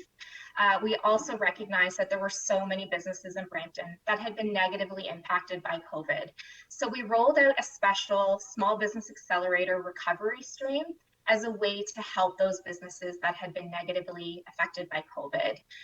The program provided an opportunity for these business owners to understand how they could pivot their operations. And through this, they received tailored training, mentorship, and the chance to apply for a provincial grant of up to $3,000 to help improve their business's feasibility and resilience. Through that program, we received over 150 applications, 100 individual businesses received the training and one-on-one mentorship, and 36 companies received $3,000 in grant funding this fall. We also launched our very successful Summer Company, which is another provincial grant program offered to support students between the ages of 15 and 29 help start a business over the summer. Again, very successful. We received over 100 applications and we worked with 10 students. Some were high school, some were post-secondary, to receive grants of up to $3,000 to help them get a business started over the summer while receiving training and mentoring. Also thrilled that MNP continues to be a sponsor of the Entrepreneur Center. This fall, we launched a special Entrepreneurs Connect series in partnership with MNP that consisted of 4 webinars. And then we also added 3 additional webinars to that program related to COVID relief.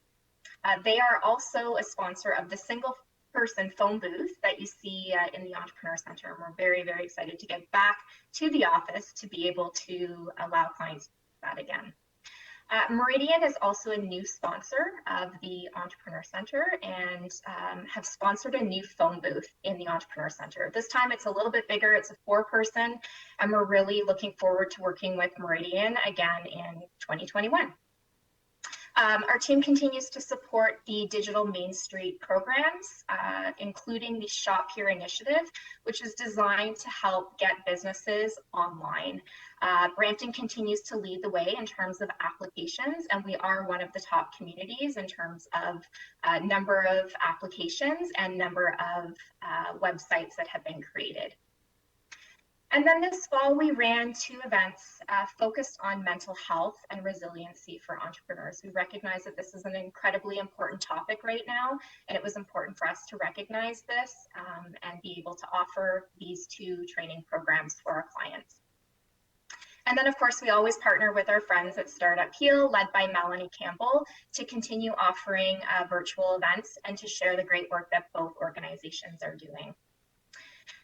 In terms of what's next for 2021, really excited to announce that this past fall, Premier Ford announced the Small Business COVID-19 Recovery Network Program for businesses impacted by COVID-19. The network of small business centers across Ontario has received a grant to help us enhance small business recovery efforts across the province.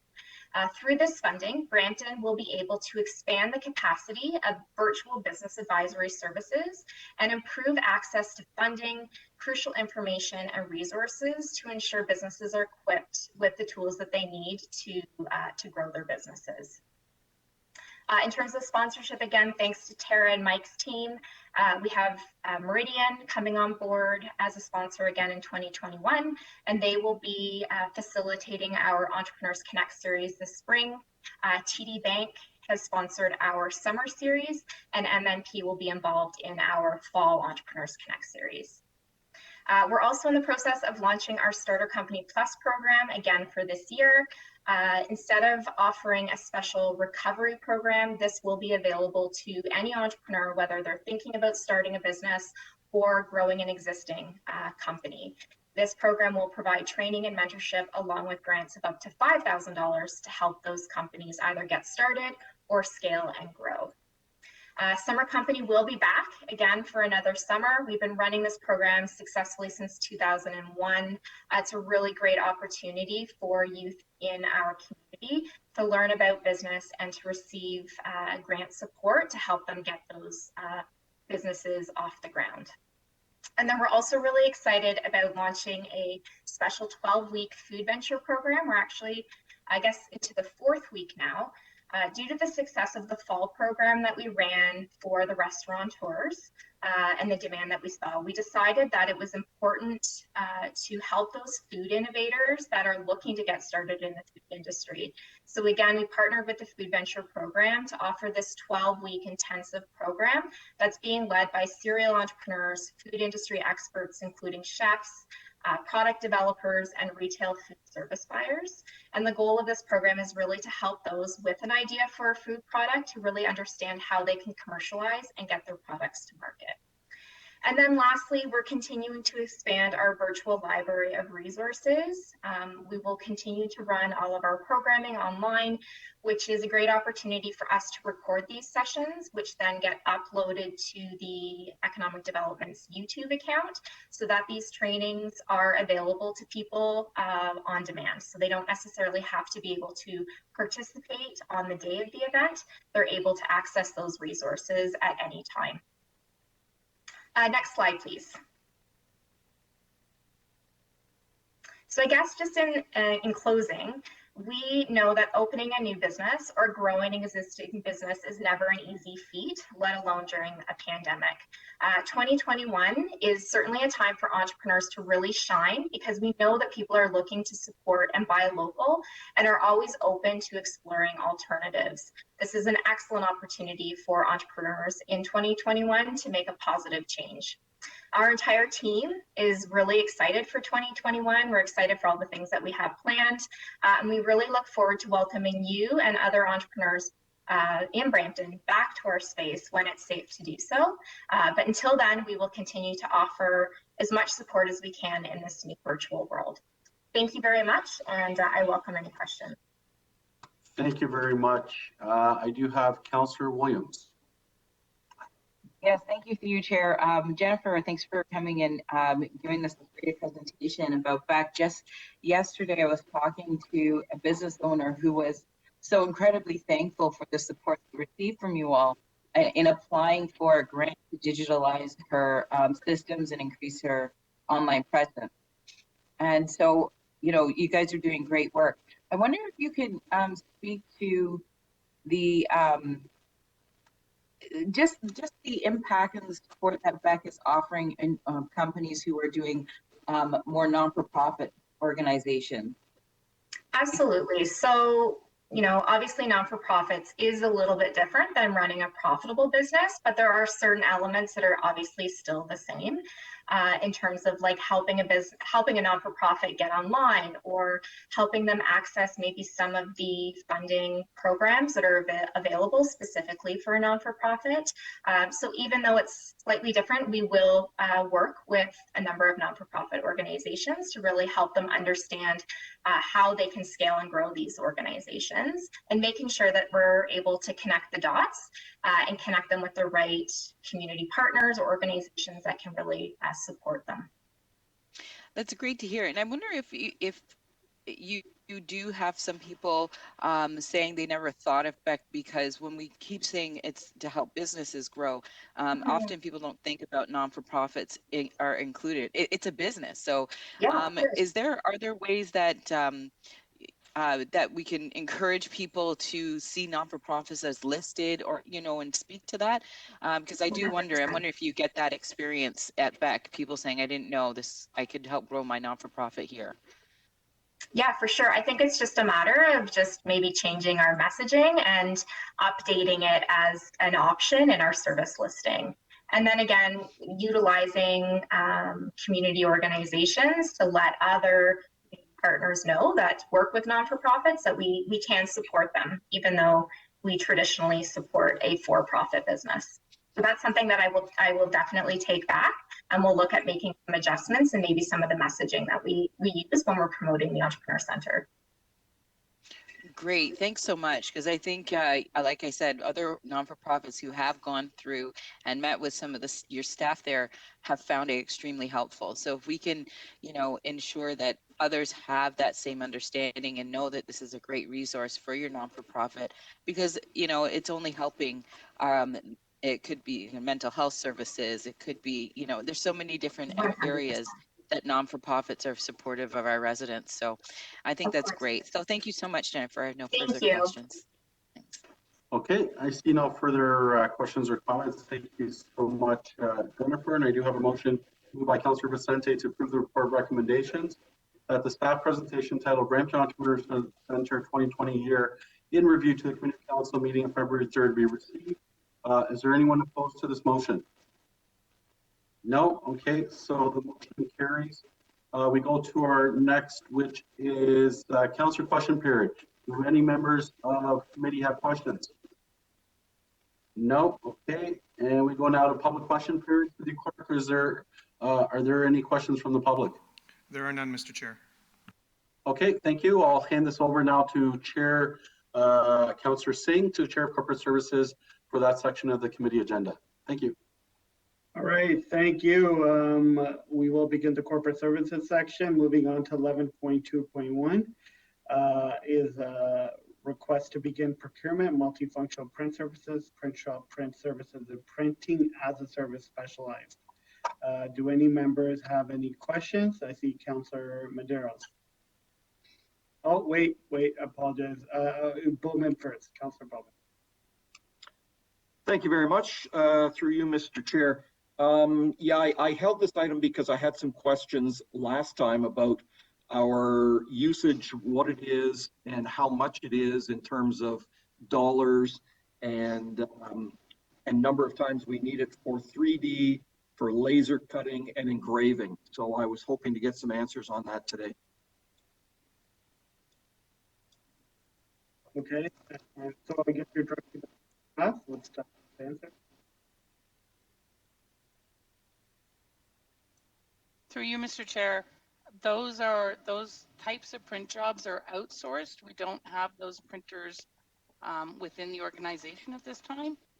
So I don't know. I don't know if the folks that are doing it, as in the 3D in the planning area, maybe they can speak to what their cost is, but I don't have access to that.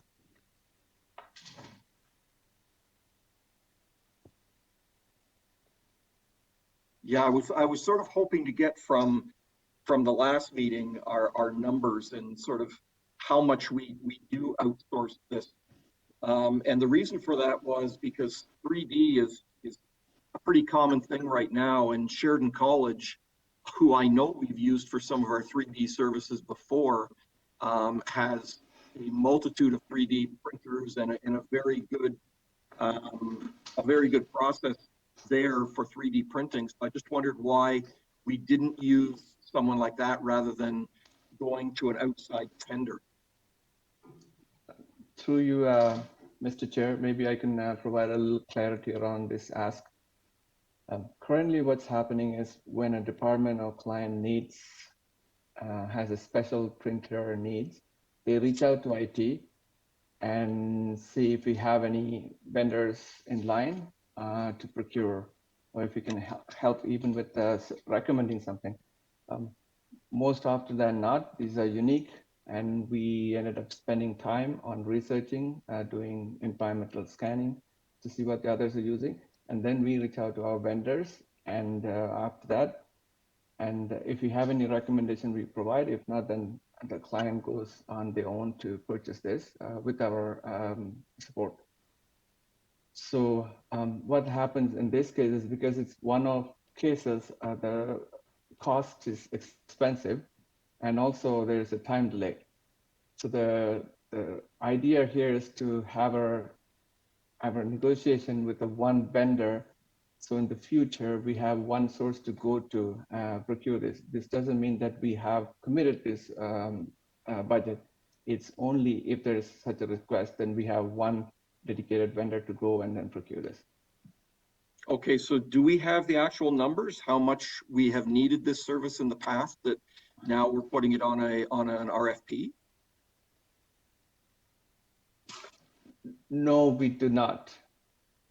Okay, because that's sort of why we deferred this, because I was looking for some answers on how much, where we use the service, which department uses the services, like engraving or laser cutting, for example, and why we're going out to tender on that. If the numbers are minimal, why wouldn't we just do it on a piece by piece basis? But I was sort of hoping to get that information back for this meeting today.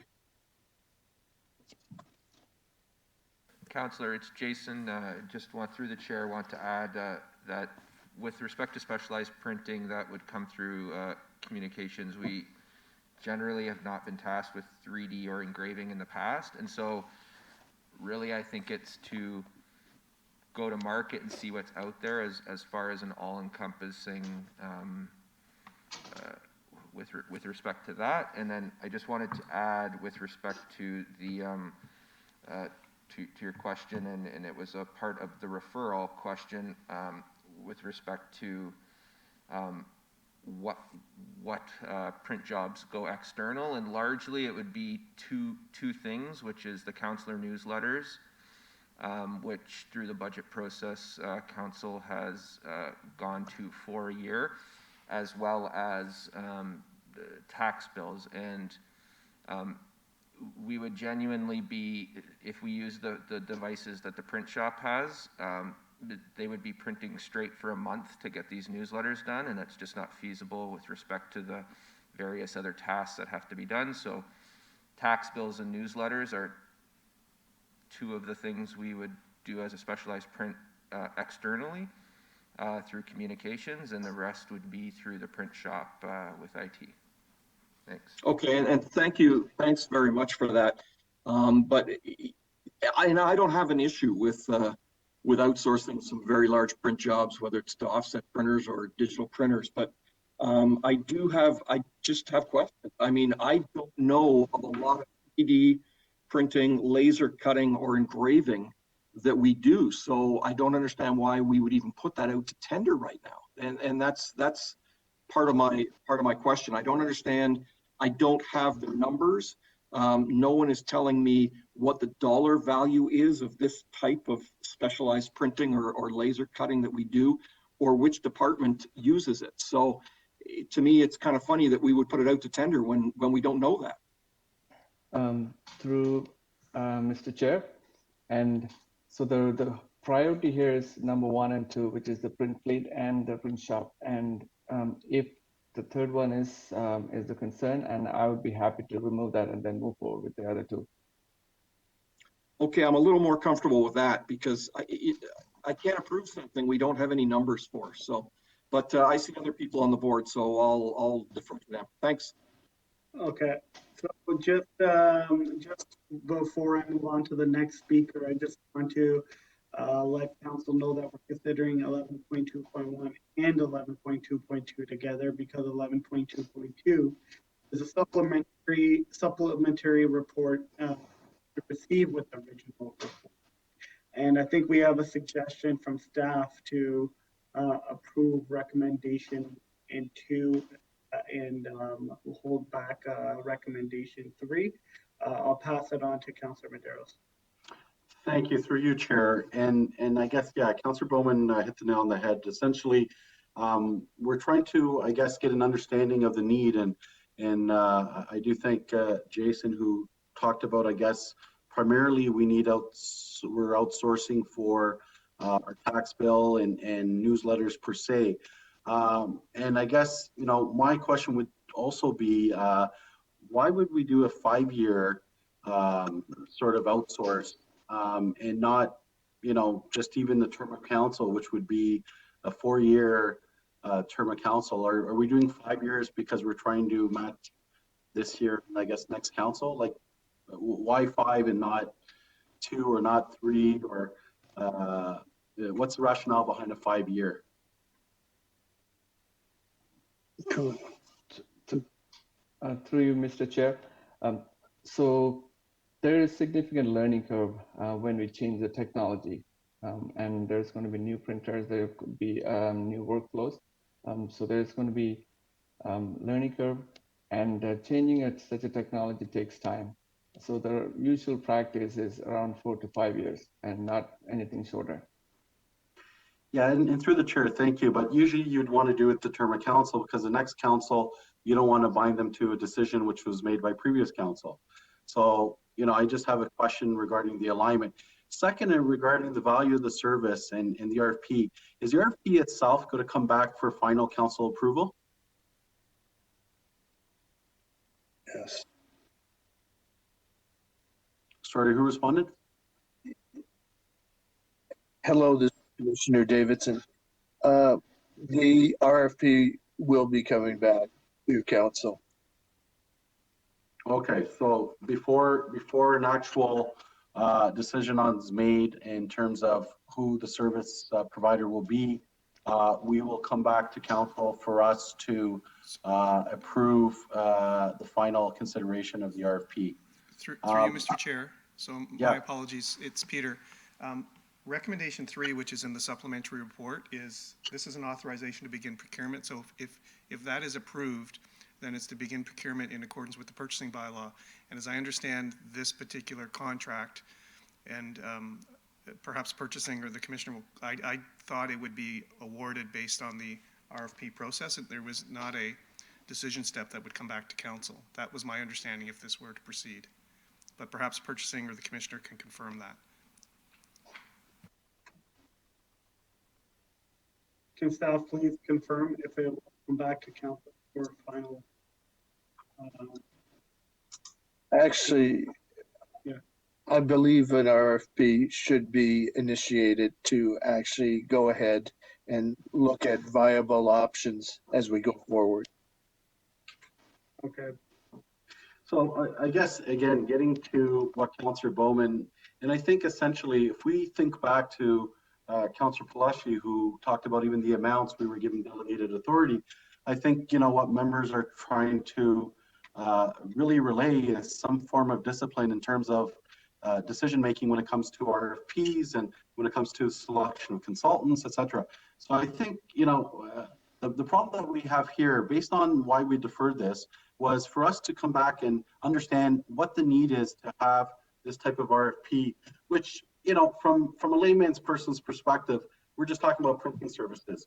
And, you know, we wanted to do an RFP with a local, you know, a service provider because we identified the need, which is tax bills and so on. But we don't have a sense of what the volume is. And I don't have a sense on, you know, the industry or the market and, you know, what's, you know, so, you know, to give us sort of a round part, you know, figure without understanding exactly, you know, how much printing jobs are we going to do this RFP? Do we really need this if we're doing a tax, I guess, you know, twice a year with other sort of needs that we have with the with the newsletters.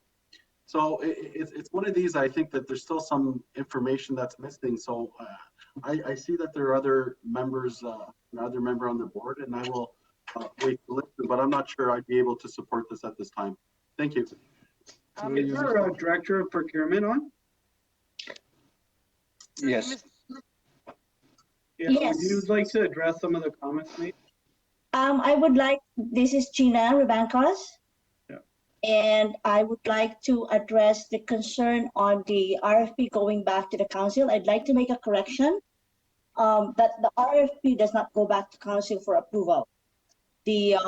When the procurement process begins, which starts with approval of this begin procurement report, it does not go back to the council for any information or approval until it is awarded to the winning vendor. And then it comes back. And then, yeah, it will go back for the purchase approval report will be approved by the department heads, the corresponding department heads, and the CAO if it's over $1 million. Okay. Thank you for But the RFP itself does not go back to the council once the procurement starts. Okay, so it will not come back to council. So just to clarify. Pardon me? It will not come back to council. That's what I'm hearing. Yes, that's right. Okay. Thank you for clearing that up. Councillor Williams? Yeah, just a quick comment on the, I'm glad I see the number 3. I believe number 3 is being removed, was it not, from Councillor Bowman? Well, I think this is, it's up to Councillor Bowman. I don't know. Well, I think he was referring to the 3D printing, and yeah, well, that's what I want to sort of speak on. I know that Councillor Bowman mentioned Sheridan College, and maybe we can get a report back. It doesn't have to be immediate about the departments that do use the specialized printing, like 3D printing, and I know that Sheridan College does have a number of printers there, and I'm sure that they could probably work very, very well with our municipality. So maybe that's something we can look at in the future. If we're not using it a lot, that might be something, say if it's specifically for the planning department, that might be something that we can talk with planning, or purchasing can talk with planning and say, hey, let's look at Sheridan College, because it's number one, it's a good learning experience for the students that are in our community, and number 2, they do excellent work. So that might be something we can consider, but I'm not going to speak to it on this report. Okay, thank you. Okay, thank you. Councillor Vicente? Thank you, Mr. Chair. Through you, Chair, to staff. So then we were told before that the RFP would come back, but as staff have clarified, the only points where council has any involvement in an RFP or any procurement process is at this stage where we approve for an RFP to go out. Is that correct? Through the chair, this is Gina again. That's correct. Your involvement is now to approve this begin procurement, and then it becomes an active, and then we issue the RFP, it becomes an active procurement, and then council will not be involved anymore. However, we will put it in our council quarterly report. The purchasing report is reported to the council every quarter, and that's where this contract or this procurement will be in. Great. Okay, so thank you very much. Seeing that through you, Chair, so many members still have questions, I would recommend that we refer this report back to staff for them to fill in some of the blanks that members have raised, and then present it back to council. Thank you. So are you putting a referral motion on the floor? I just did, yes. Okay, and CIO Kumanen will like to respond. Yeah, through you, Mr. Chair, I have a request because the first 2 are the print fleet and the print shop are purely consumption based, and those are the high priority ones because the printer fleet is expiring as of end of June. And I would be happy to remove the 3rd one and then come back with more details. And then I would sincerely request the the motion is to move forward with just with the first two.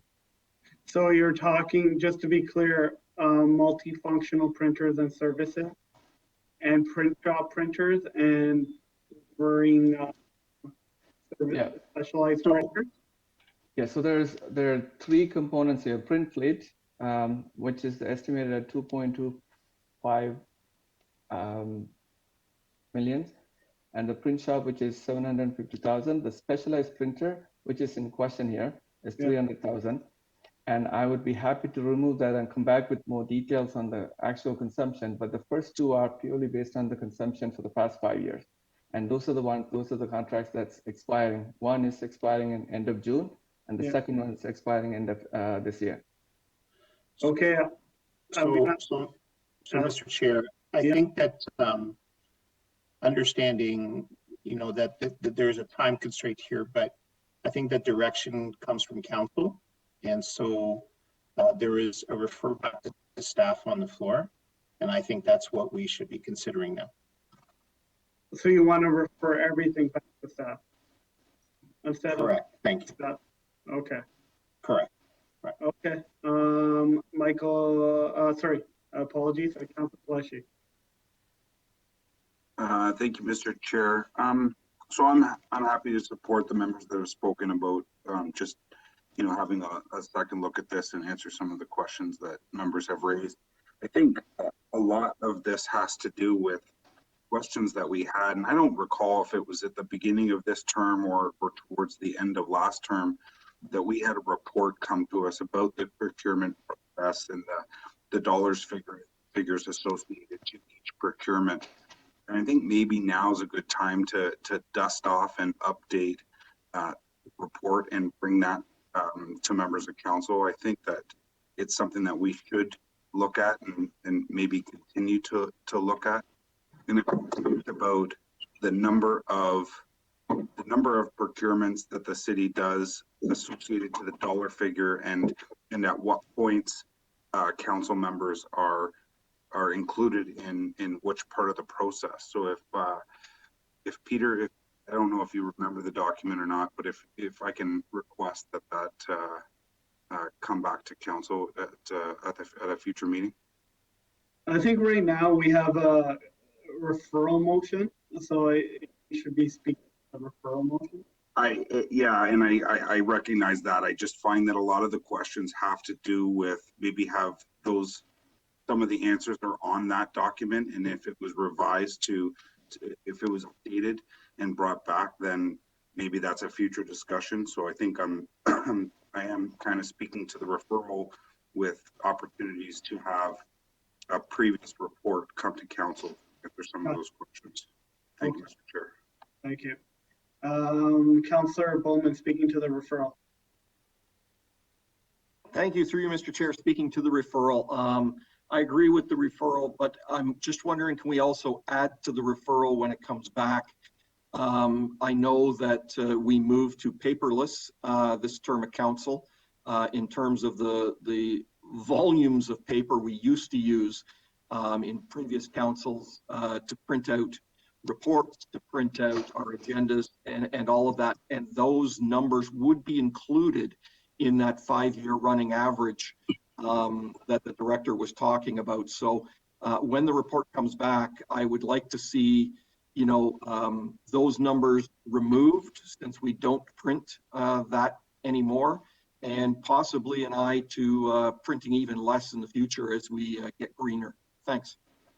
Thank you. Mayor Brown speaking to the referral. Yes, I'm going to support this referral, and I just want to highlight, we've had this happen a number of times over the last 2 years.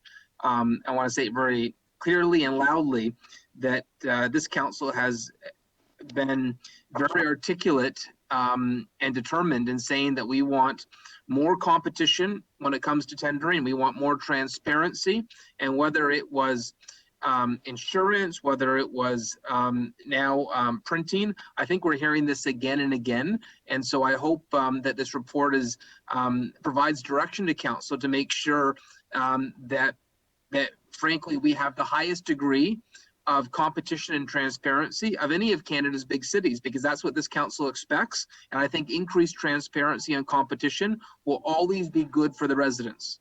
The more competition, the better, the more transparency, the better. Thank you.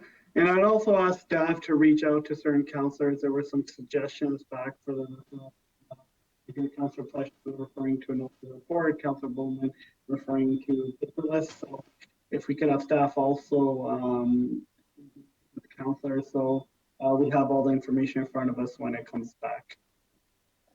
Thank you. I don't see any other speakers listed in the chat. So I see a request for a recorded vote on the referral. So I'll let the clerk execute the vote.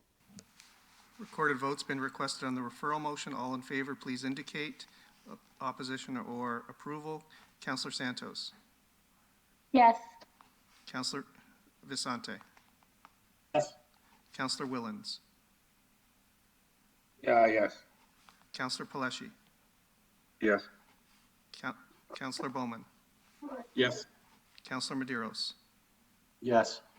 Councillor Williams. Yes. Councillor Fortini. Yes. Councillor Dillon. Councillor Dillon. He's saying yes in the chat. Councillor Dillon has indicated yes in the text. Mayor Brown. Yes. Chair Singh. Yes. We. Mr. Chair, that motion carries unanimously, 11-0. Okay, thank you. Moving on, I believe 11.2.7 was also held. Staff report on COVID-19, improper disposal of sharps mitigation measures, downtown Brampton, January 2021, which was an update to be received. And do members have any questions? Councilor Medeiros, I believe your mic is still on. And Councilor Santos.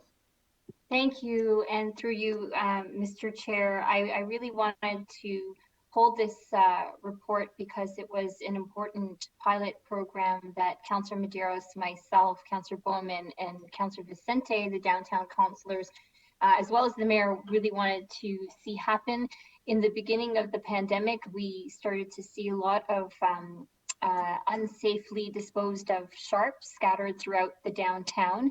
And we put forward a motion for staff to work with the region, Regeneration, Knights Table, and the BIA to identify some key locations.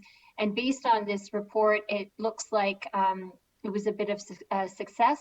So I would like to ask Mikkel from staff to perhaps just share some of those important learnings with us very quickly, including any statistics of the difference that it has made. And finally, I know that there are recommendations in the report.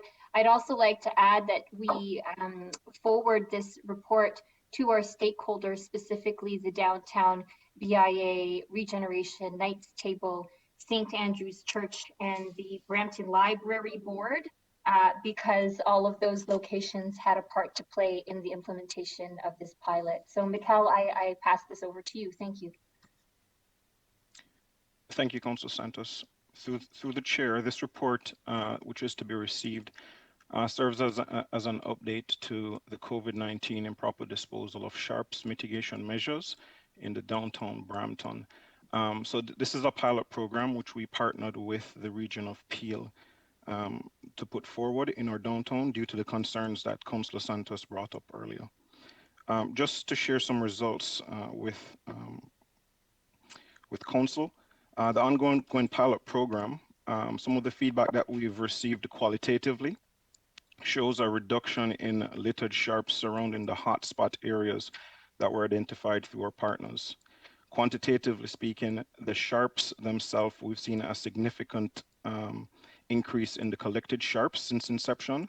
We have collected 239 sharps since inception. So since July, we've seen 239 sharps disposed of properly in our receptacles.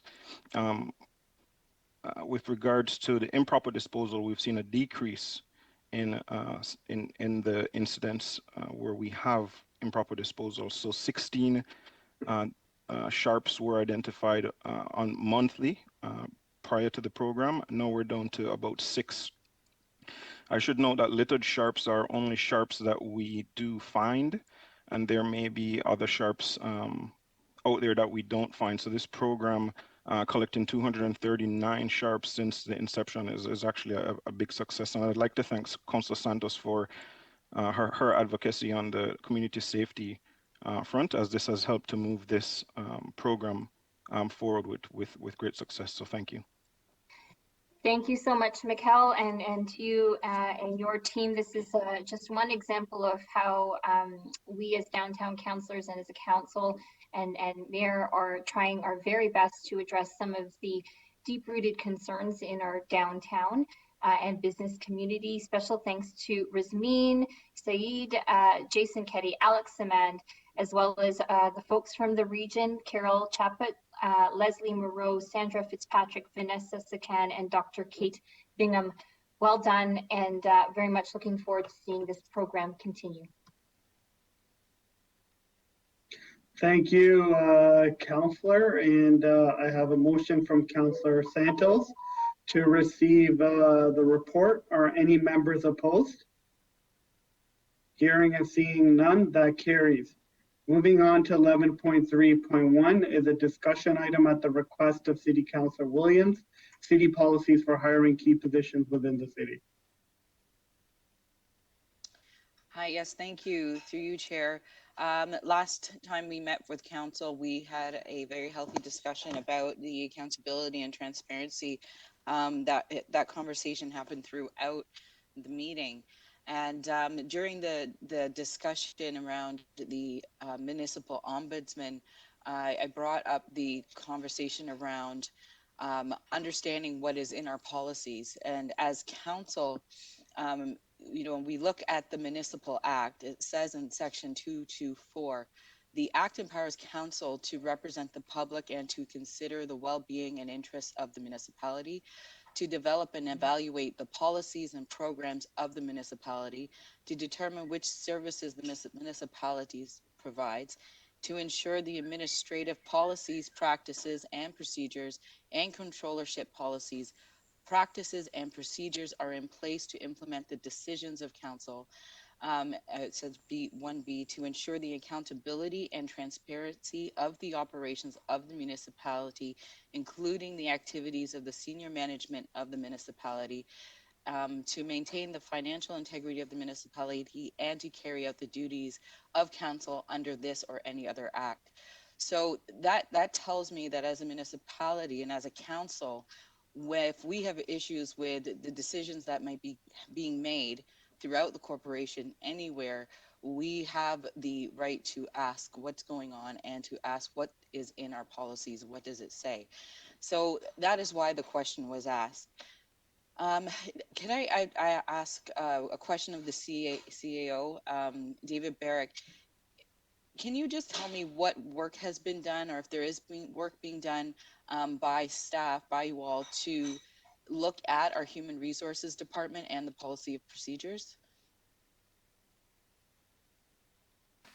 Well, thank you, Councillor. Through the chair, absolutely, we'll be bringing that information back to council, I believe, at our next meeting to demonstrate exactly that work and respond to your questions in detail. Okay, so with regards to you know, the accountability measures throughout the human resources policy, also looking at our practices and procedures, you'll be able to include those answers in the report that's coming back on the 17th for council? So thanks. Yeah, we have existing policies like any organization. We have existing collective agreements. So there's a lot of things that are already in place. And there's some elements that we've discussed to bring to your attention in terms of areas that can be enhanced. So certainly don't want to give any kind of notion that there's nothing in place. To the contrary, it's a larger organization. There's a lot of legislative accountabilities there, collective agreements that you signed off on as well, and notwithstanding the various Ministry of Labor obligations, occupational health and safety obligations. So So I want to dismiss this sense that there's nothing. There's a lot. We will demonstrate all of those things, all those elements for council in the next meeting. Okay, so I don't have a motion to put on the floor, but if you are going to be bringing the report back, looking at the process and by which we select, you know, your position, for example, and where does council start and stop with the selection and the hiring of commissioners and other key top positions for the city of Brampton. I think we as a council should be very clear and very aware of what the process is, and also for the residents as well. So I'm going to yield. I don't have any other questions, as long as the request to have these accountability measures and looking at some of these key roles are going to be included in the report anyway. If you could expand on those areas in the report, I would be very happy, and I will likely, after reading the report, may have some more questions at that time. Thank you.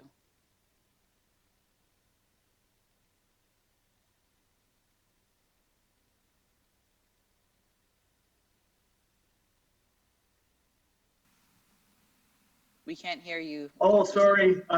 Yeah, I just said thank you, Councillor Williams. I look forward to a robust conversation when the report comes. And Councillor Santos. Thank you. Through you, Mr. Chair. Indeed, I do. I remember in, I think it was November, December of last year, I had brought up the issue of HR and kind of what we're doing to improve some of the processes, etc.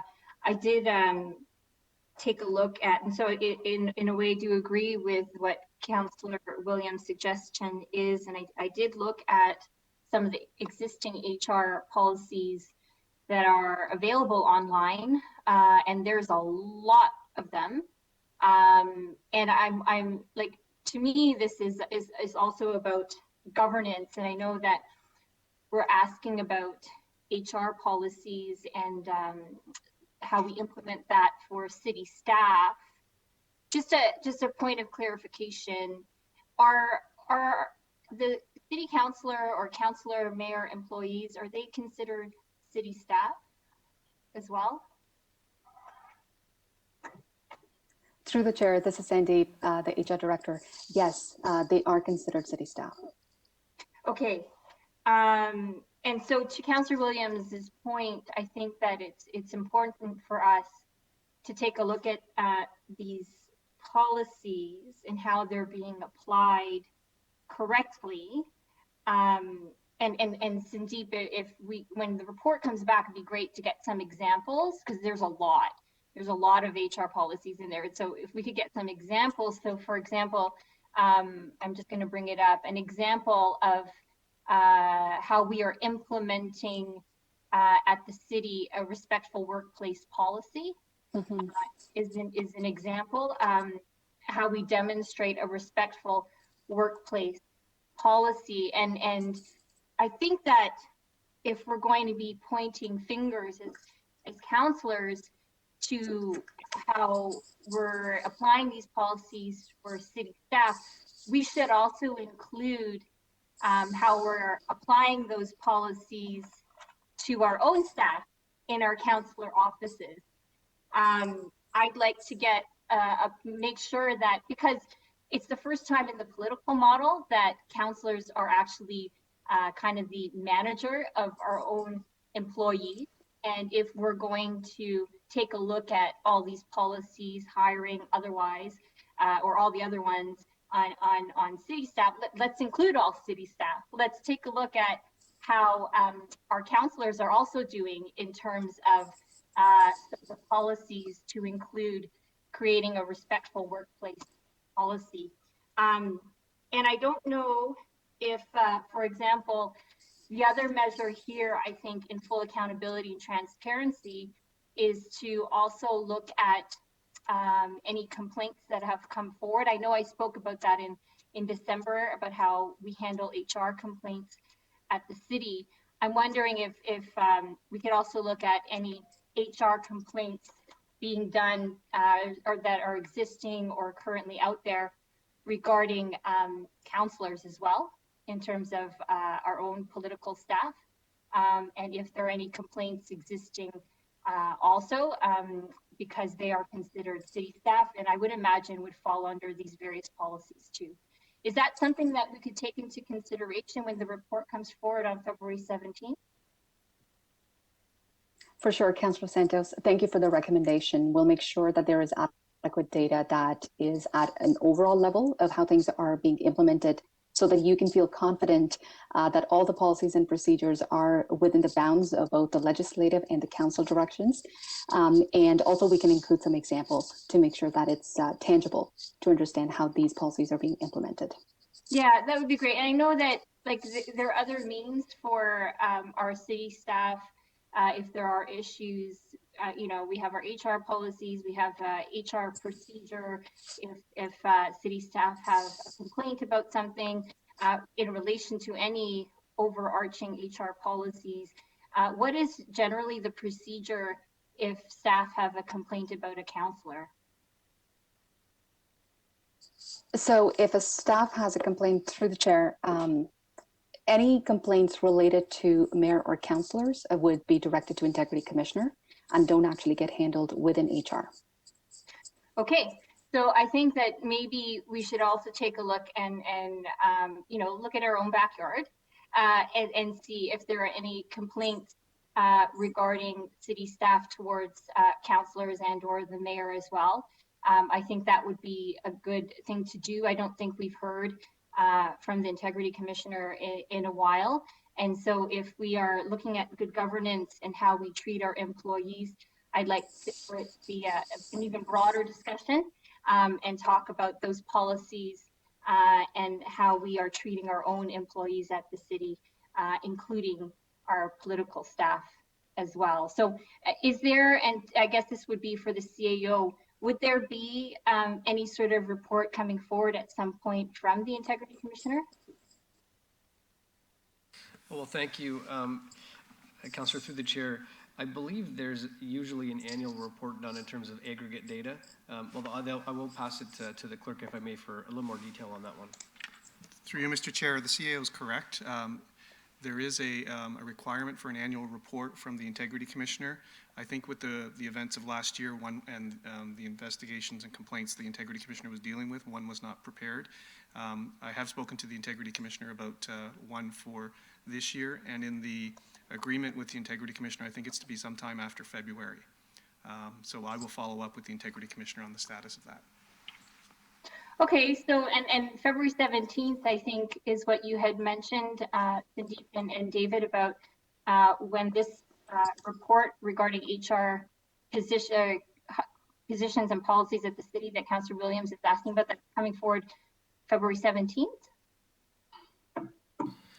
Thank you. Yes, that's correct.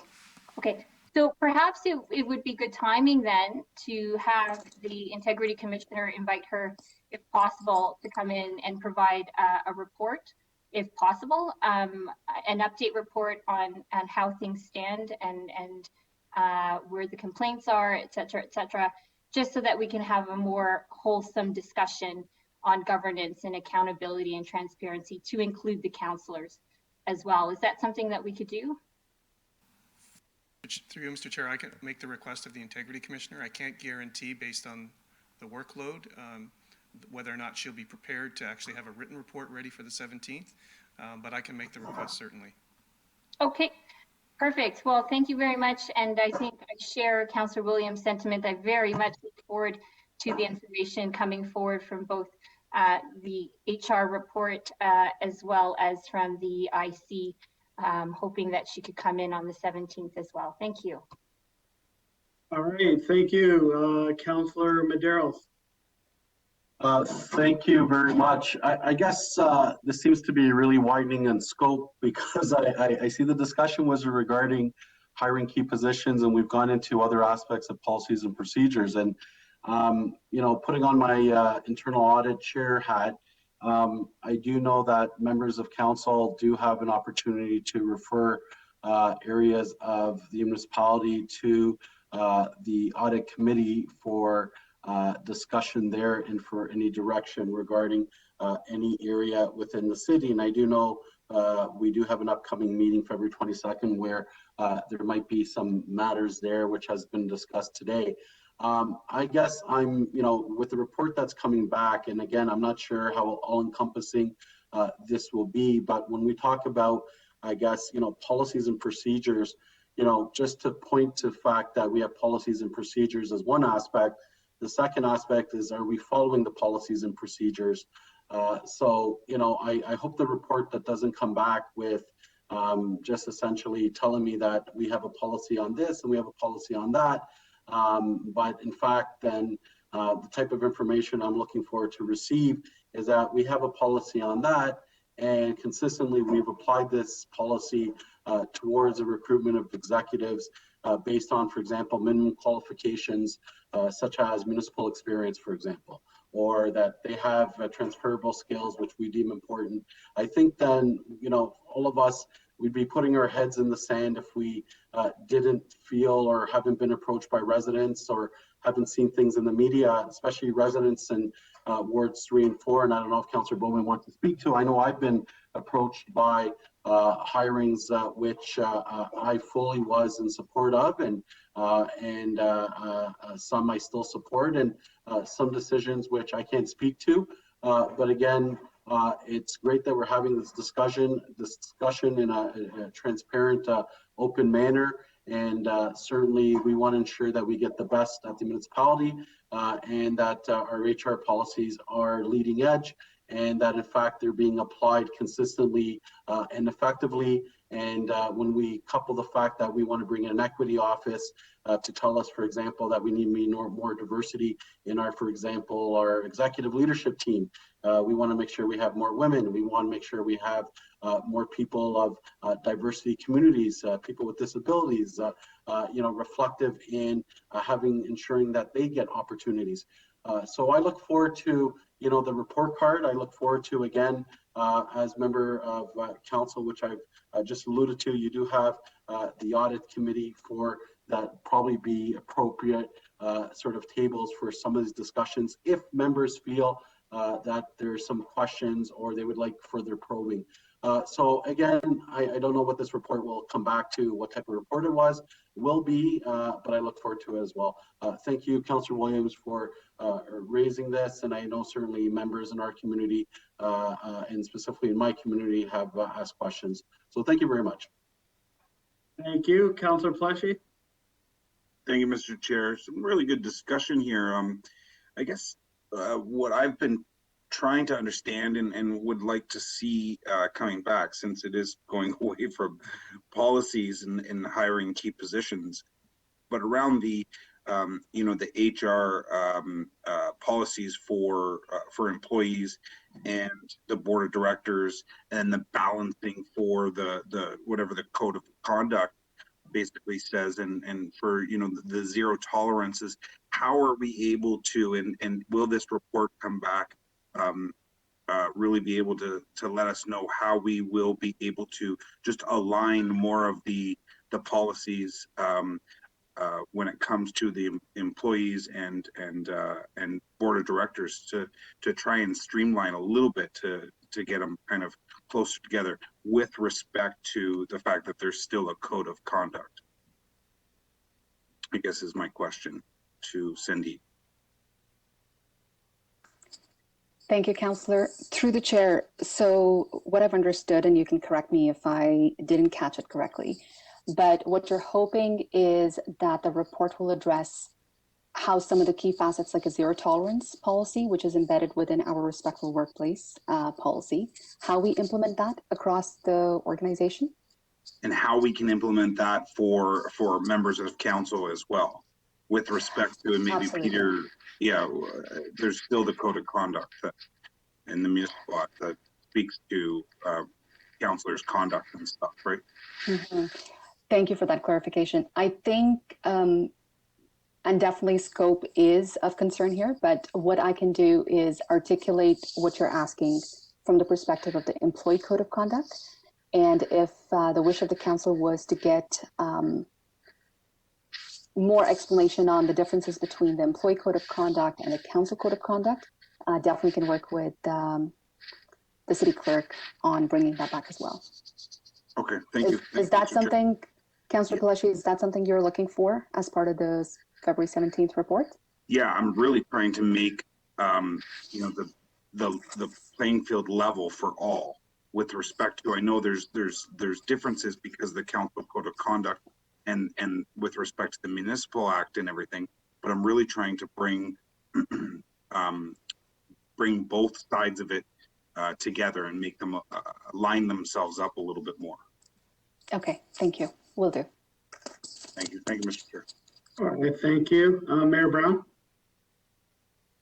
Yes, I just want to say I agree with Councillor Palashi and Councillor Santos that as we look at HR, we certainly can't exempt ourselves, and that the same standard of excellence that we expect to be applied to human resources in the corporation should be applied within our own houses. And thank you, Councillor Santos and Councillor Palashi for highlighting that and the importance of an equal playing field. And I'm sure Sandeep, your team can put forward a report that is exhaustive and includes all of this. I do have one question from Councillor Willens. Is he back from his vet appointment? Because I know he wanted. I'm here, but I do have to leave shortly. I know you had a question you asked me last night, and I'll ask Sandeep procedurally if council has the ability to do this. I'm not sure if the clerk wants to weigh in. Councillor Willens asked me last night, as part of effective city management and strong HR mechanisms in the city, that he'd like to put forward a motion stating that Peter Fay is never allowed to retire. So, Sandeep, is that permitted? And to the clerk, would that be procedurally appropriate? Thank you, Mayor Brown, for that really difficult question. I think this is a conversation we would have to have confidentially with Peter Fay as a city clerk and honor his will if he wants to be here and not retire. I can absolutely come back in camera and further have this discussion with you. Okay, Councillor Willens, I promised I would raise that issue, and I agree with you wholeheartedly, and we can work on that, but it may not be part of this report, but we can discuss it in camera.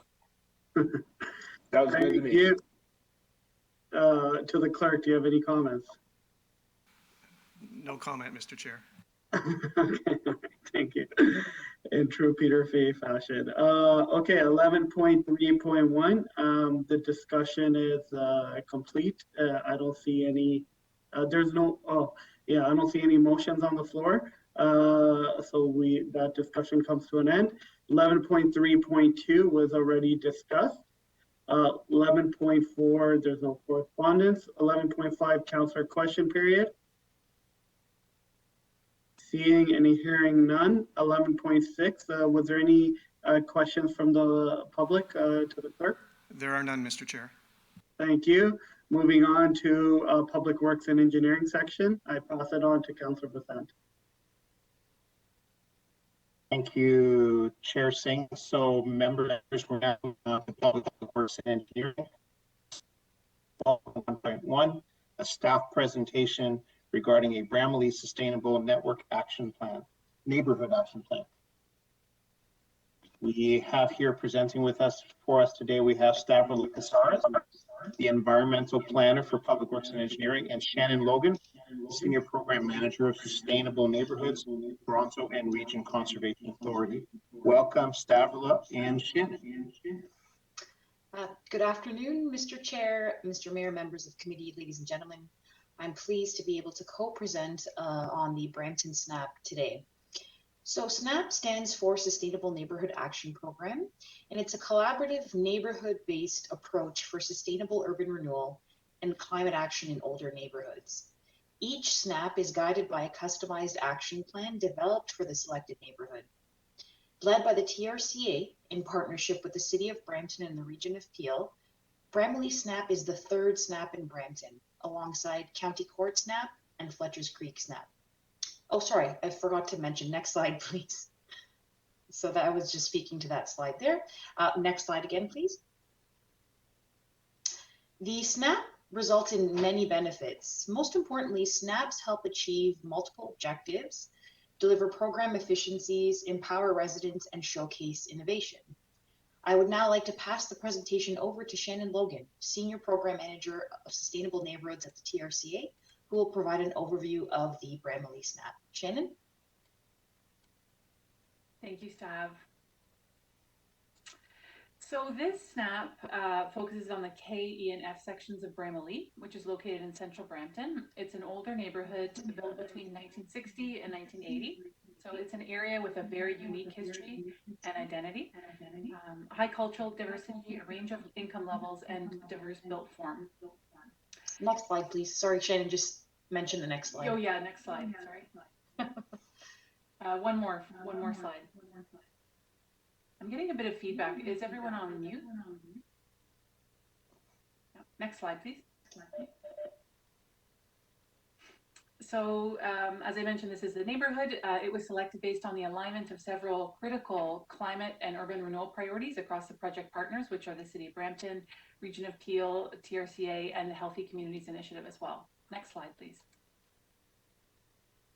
So the process we undertook put a focus on co-creation of a shared plan. So identifying collaborative projects that address multiple environmental and community interests was a big focus. A key driver here is really what motivates the community and what do they care about. We used really creative engagement to bring those ideas forward and integrate those into local project recommendations. So we'd like to thank Councillor Williams, Fortini, and Mayor Brown as well for participating in a number of those workshops and helping promote the SNAP within the community. Next slide, please. So this illustrates the action plan, which has an overall theme of working together for a green, healthy, and welcoming Bramley. This represents the combination of government agency and community interests blended together. So as you can see, it contains 6 themes. Each has its own set of locally inspired objectives, actions, and community partners, all of which are detailed in the action plan report. So I'm going to walk you through each of these at a very high level. So first off, the plan recommends creating a system of eco spaces and green infrastructure to reshape and animate the older parks and to plant more trees, extending that green infrastructure into the streets and onto private property. Next slide. Sorry, next slide. It recommends a safe and active transportation network, including enhancements to pedestrian crossings, multi-objective road diets, and recreational trails. Next slide.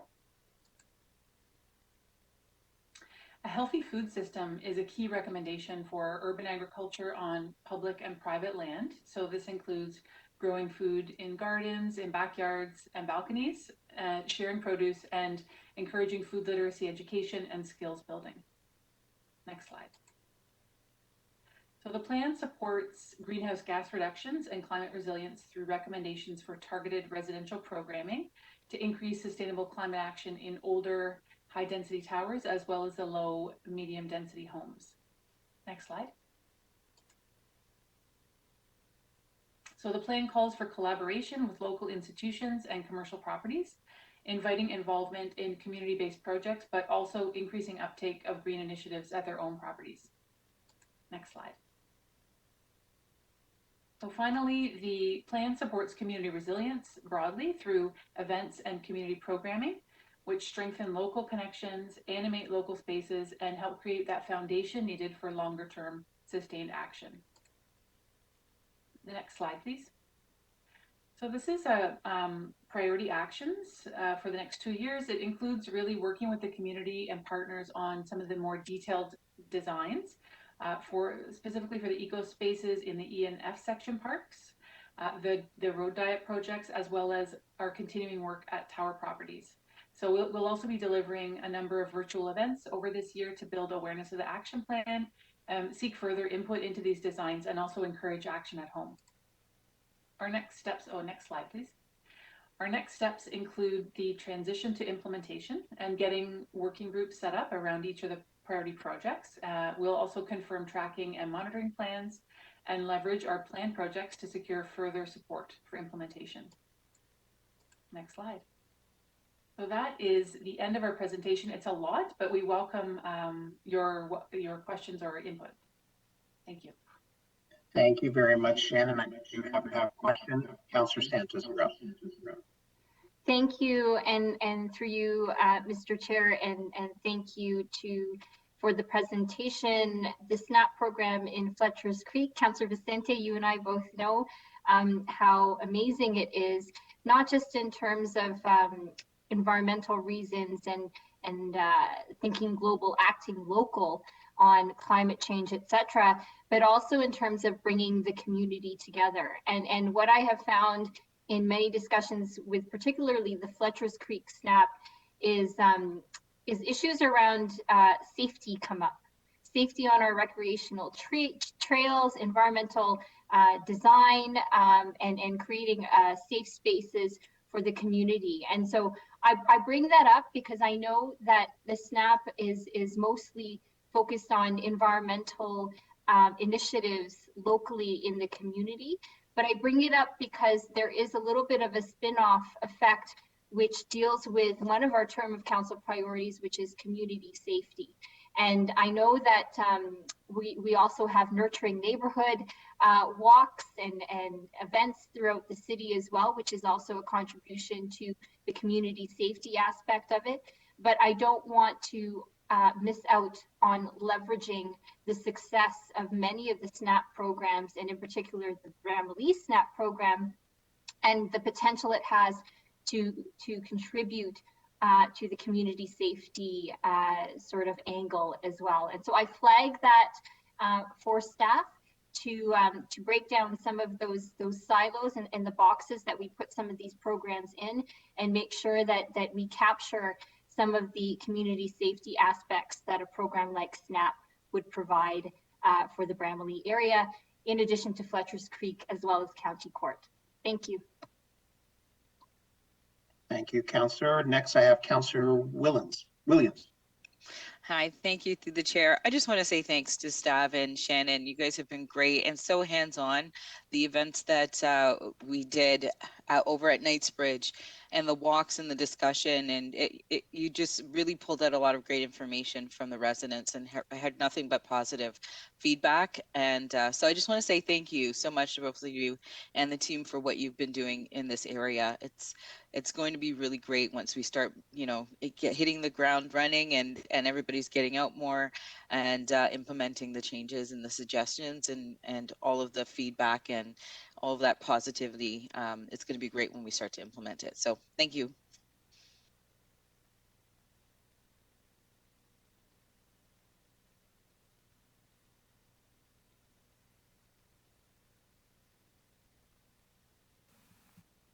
Councillor Vicente, your mic is muted. My apologies. Thanks so much, Davra and Shannon, for your presentation. And I have no further questions. So I have a motion moved by Councillor Santos to receive the presentation and move the report recommendations.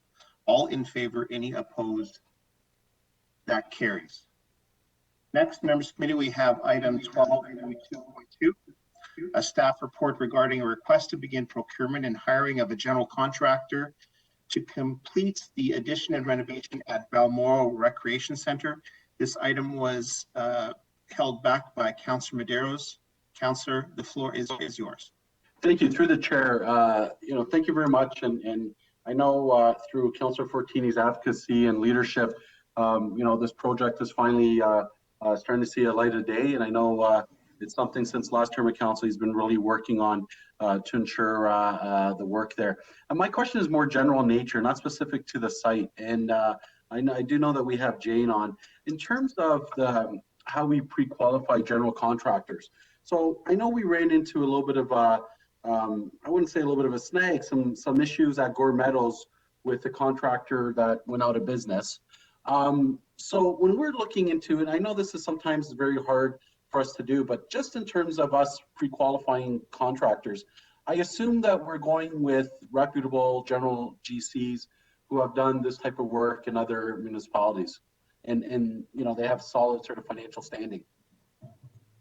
Thanks, Councillor Medeiros. Through the chair, that's exactly what this report talks to in terms of pre-qualifying general contractors. So we don't pre-qualify all of our general contractors, but where we have a project that is fairly large in size, perhaps has some complexities associated with it, some specialized work.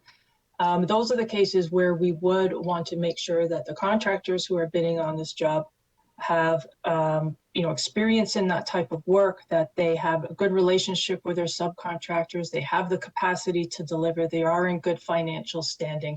As much as we can, we want to make sure that for these large, complicated projects, that the contractors who are bidding on them do have the ability to deliver.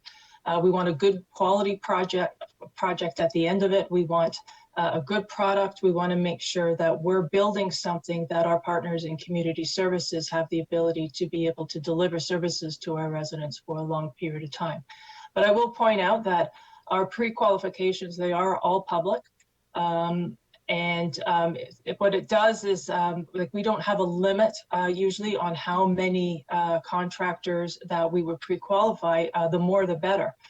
But what it does allow for is that once we go through that pre-qualification and the tender comes out, now we're just looking at price. So it does encourage a good bidding market, because all the vendors know that they're on a level playing field with all the other vendors, that they meet the same experience and the same qualifications that they do. I'll just also remind Council as well that one of the things we will be looking for any of our contracts that are over $5 million, that they are core certified, that they do have the certificate of recognition. That you'll recall is a third-party designation associated with health and safety. So that's important to us as well. So that will be part of the pre-qualification process. And thank you so much, Jane. And through the chair, you touched upon sort of the other aspect of this, and in terms of lowest bidders, it's not necessarily, I guess, the lowest bidders who necessarily get all the work. And I know we can't go into details because of privacy concerns, but in terms of lowest bidders who fail to meet the sort of contract obligations, because I know at Gore Meadows that we have mechanisms to ensure that the work is done and to our satisfaction. And if it's not done, then we do sort of do have proceedings and work with legal to ensure that the work is dealt according to what was, I guess, stipulated in the contract. Yeah, I was involved in the Gore Meadows project, Councilor Medeiros, but with all of our contracts, we do have remedies in place that our documents are very clear about what our expectations are of the finished product, and what the resolutions are or the remedies are should we not get it. So again, we would look to legal for some help if required, liquidated damages, warranty holdbacks. There's a number of ways that we can make sure that the contractor we have on board is able to deliver what we're looking for. But that's, again, all the more reason to make sure that the contractors that we're bringing on board are reputable and have the ability to be able to deliver the work that we're looking for.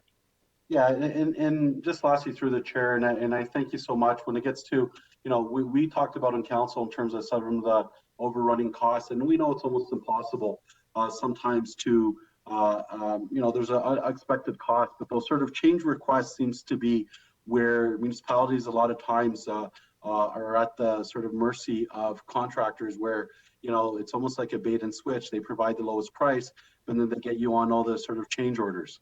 And I know that we're really trying to focus on ensuring that our costing and what we agree to, there's not those type of surprises that come through. Exactly, Councillor. So through the chair, it is very important that the documents that we release to the market are as accurate as they possibly can be. It is incumbent upon us as the authors of those documents to make sure that anything we know about, anything that we think might be an issue, that we are fully transparent with the vendors. It's only fair to them as well that then when they're giving us a price, that we're able to give as much information to them. It becomes a little bit of a partnership, but there are times when there are some unknowns, and we find that a lot on our road projects and our bridges, when you start getting underground for things you couldn't see, things you could not have known about, that either party could not have known about, where you might get a change order request. But our staff are very good at making sure that every change order that comes through is almost tells its own story. It is vigorously reviewed. Our staff are very experienced in terms of knowing what is, fair market price. I mean, we're not here to rip anybody off, but we're also not here to get ripped off. I mean, I think we have a reputation of being fair, but that does mean that we do make sure that we do a very thorough and robust review. So it does not get signed. If you've ever seen a change order, Council Maderos, it must get signed by about 20 people. So by the time I see it, I'm looking through to make sure that it's had a proper review, that it's a fair and reasonable price, that the reasons for why this is a change order was not included or contemplated in the original scope of work is clear. And then we always make sure that at the end of the day, we're managing our contingency as well, to make sure that, making sure that we do have the budget required in order to be able to do the project. But again, trying to be fair and reasonable and making sure that we're not asking for money that we don't need.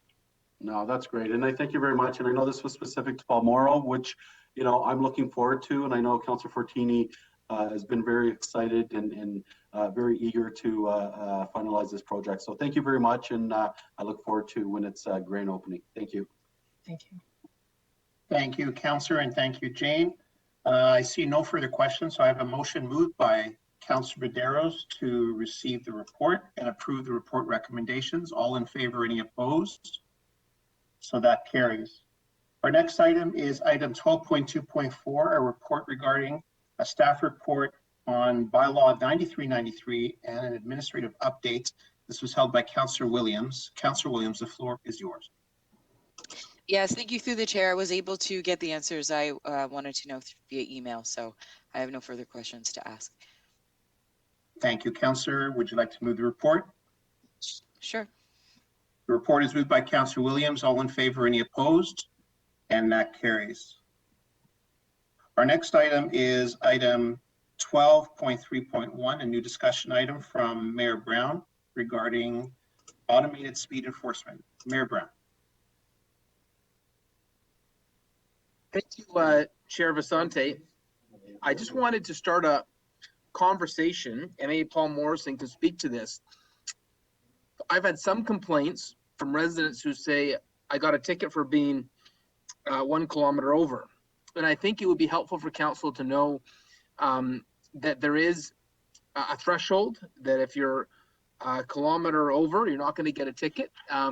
Under the police protocols, they don't share what that threshold is, but it's a generous threshold.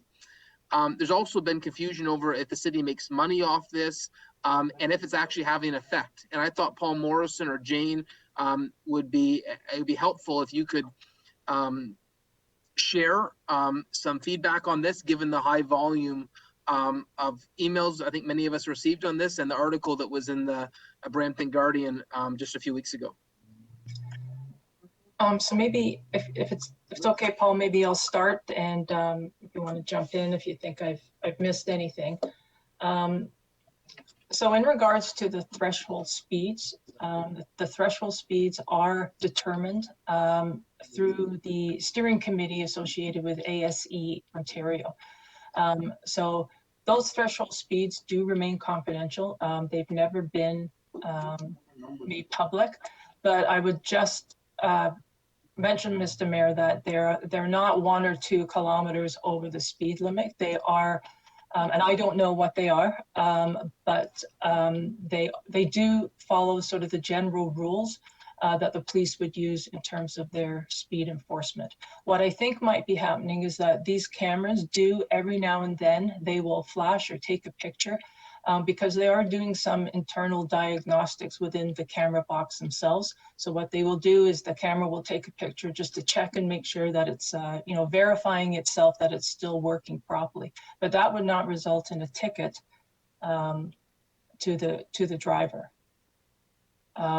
So that's in regards to your question. I hope that's answered your question anyway, in terms of some concerns that there may be in terms of, the light, possibly the camera working incorrectly. So through the mayor, Jane, I'd just like to add, and we both had talked about it, is the fact that if a person receives a ticket for going through a speed, an automated speed detection device, they will be notified on that ticket as of their speed. So they'll be aware of what they travel through at.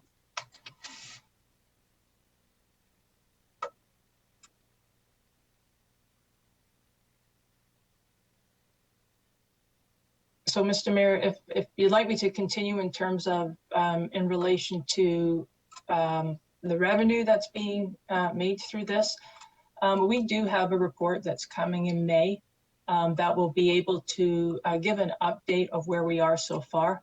Right now, we're just in the process of installing all of our cameras. We do have, we've had tickets that have been issued in excess of $1 million, but there are some slowdowns due to COVID because of the thresholds, the limitations as it goes through the processing center associated with processing these tickets. This is now work that can be done from home because for privacy and security reasons. So we are relying on the Toronto Processing Center and the courts to be able to process these tickets, and that's just not the way it would normally work right now. So, but there's that, and there's also keeping in mind that we have that the traffic volume on our streets is still down about 20%. So the traffic volume isn't necessarily representative either of what would normally be seen. But I mean, the good news is that some of the trending that we've seen so far is that it's working, that the traffic is slowing down. In some cases, 8, 9, 10 kilometers an hour in some areas. So that was the purpose of this program. And it is working, which is great news. And we hope that as it continues to expand, then that effect will be shown throughout the city. Okay, great. Well, I look forward to this report in May, and I just thought this would be a useful opportunity, given the article in The Guardian, just to clarify that there is a threshold that's not disclosed, but no one who goes 1 or 2 kilometers over is going to be getting a ticket. It's not about nailing someone for being 1 kilometer over. This is really about to make sure that we alter behavior and that we don't have street racing in front of schools, and it's about protecting children. That's what this is about. And like any program, there has to be reasonableness involved with it.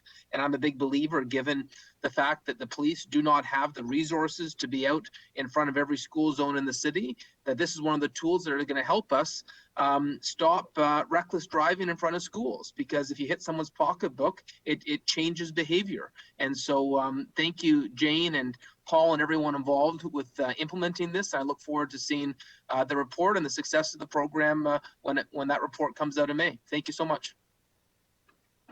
Thank you, Mayor Brown. I have Councillor Pleshy with a question. Go ahead. Thank you, Mr. Chair. Thank you, Mayor Brown, for adding this. I'll just say that I do look forward to the report coming forward in May for the discussion around that. And I'd also use this opportunity for the regional councillors around the table. This is just another good reason why the region should have our own processing center here in the region of Peel. So hopefully all the regional councillors will support that. And when that comes forward in the near future at the regional table. Thank you, Mr. Chair. Thank you, Councillor Pleshy. Thank you again, Jane. So members of the committee, we're now moving on to councillor question period. Does any member have any questions regarding today's works agenda? Seeing none. Public question period. Mr. Clerk, do we have any questions from members of the public with regards to items on today's public works agenda? There are none, Mr. Chair. Thank you, Mr. Clerk. So then our next item is item 13.1, the referred matters list. The list is published quarterly on a meeting agenda, and a copy is linked with each agenda to include a current listing of matters referred to the city for further review and or report back to council or committee. Do any members have any questions or comments regarding the referred matters list? Seeing none, we'll move on to our next item. Public question period. Mr. Clerk, do we have any questions from the public with regards to the referred matters list? There are none, Mr. Chair.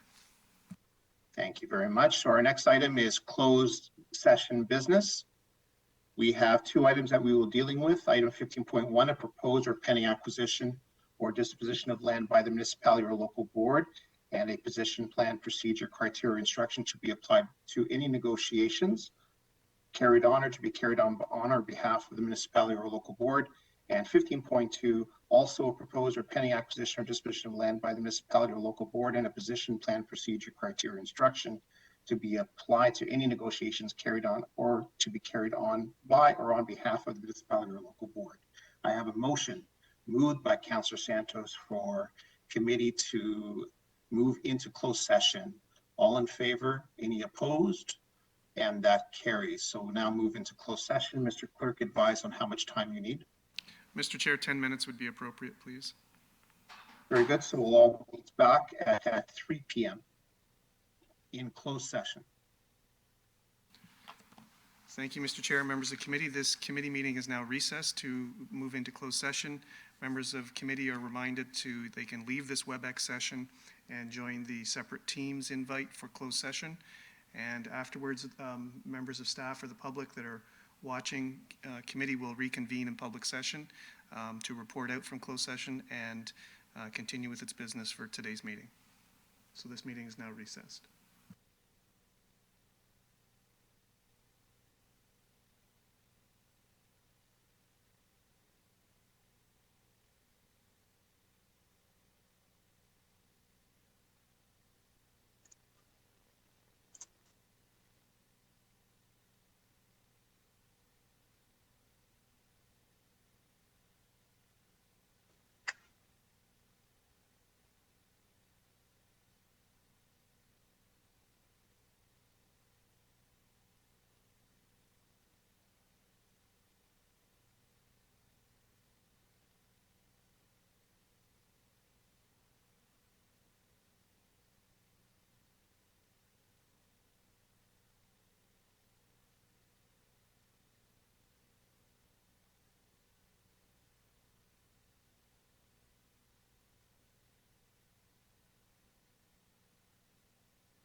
Just checking, can you guys hear me? Yes, we can hear you. Okay, just double checking. I'll go back on mute.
Mr. Chair, members of committee, and those of you who are joining this session.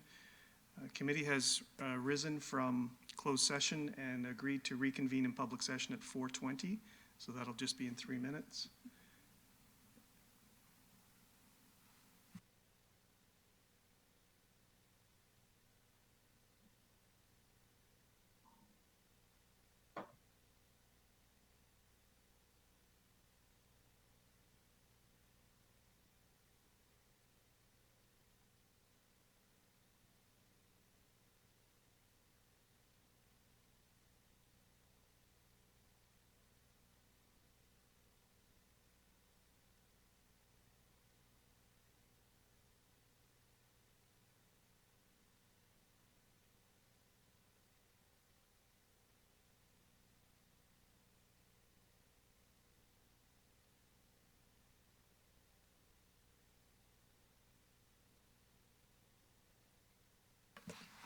Just before we start, members of committee, I'm just going to confirm I see Councillor Williams present, Councillor Singh, Councillor Bowman, Councillor Medeiros, Councillor Paleshi, Mayor Brown, Chair Vicente, Councillor Santos, and I believe that's it at the moment.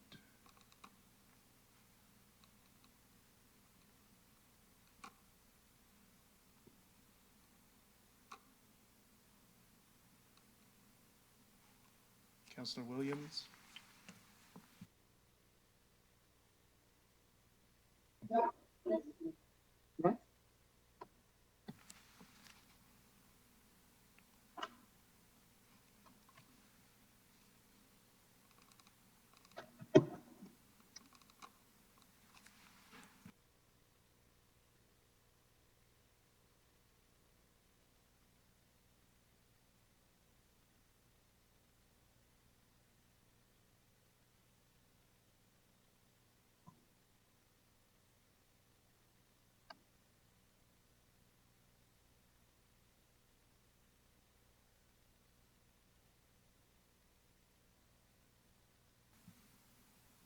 We good to go, Mr. Clerk? Yes, Mr. Chair, you can proceed. Very good. Members of committee, in the continuing interest of transparency and open government, I will report in public session any outcomes from today's closed session business. As a result of our closed session today, I wish to report the following: that we dealt with item 15.1, an open meeting exception under section 2392 CK of the Municipal Act 2001. The item was considered in closed session and no direction was given to staff. We also dealt with item 15.2, open meeting exception under section 2392 CK of the Municipal Act 2001. This item was considered in closed session and direction was given to staff. Our next item is item 16, adjournment. Committee is next scheduled to meet on Wednesday, February 24th, 2021 at 9:30 a.m. I have a motion moved by Councillor Medeiros to adjourn today's meeting. Is anyone opposed? That carries. Thank you. Since there are no objections, the meeting is now adjourned. Please stay home, stay safe, stay healthy, practice physical distancing, and wear a mask. Thank you, everyone, for sticking with us through this meeting. Thank you. Thank you, Mr. Chair, members of committee. We're just going to wait for the live stream to end momentarily.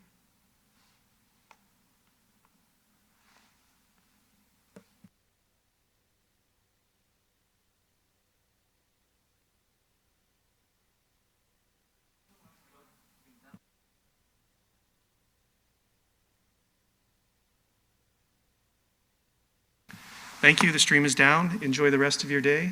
Thank you very much. Thank you, Mr. Clerk. See you, everyone.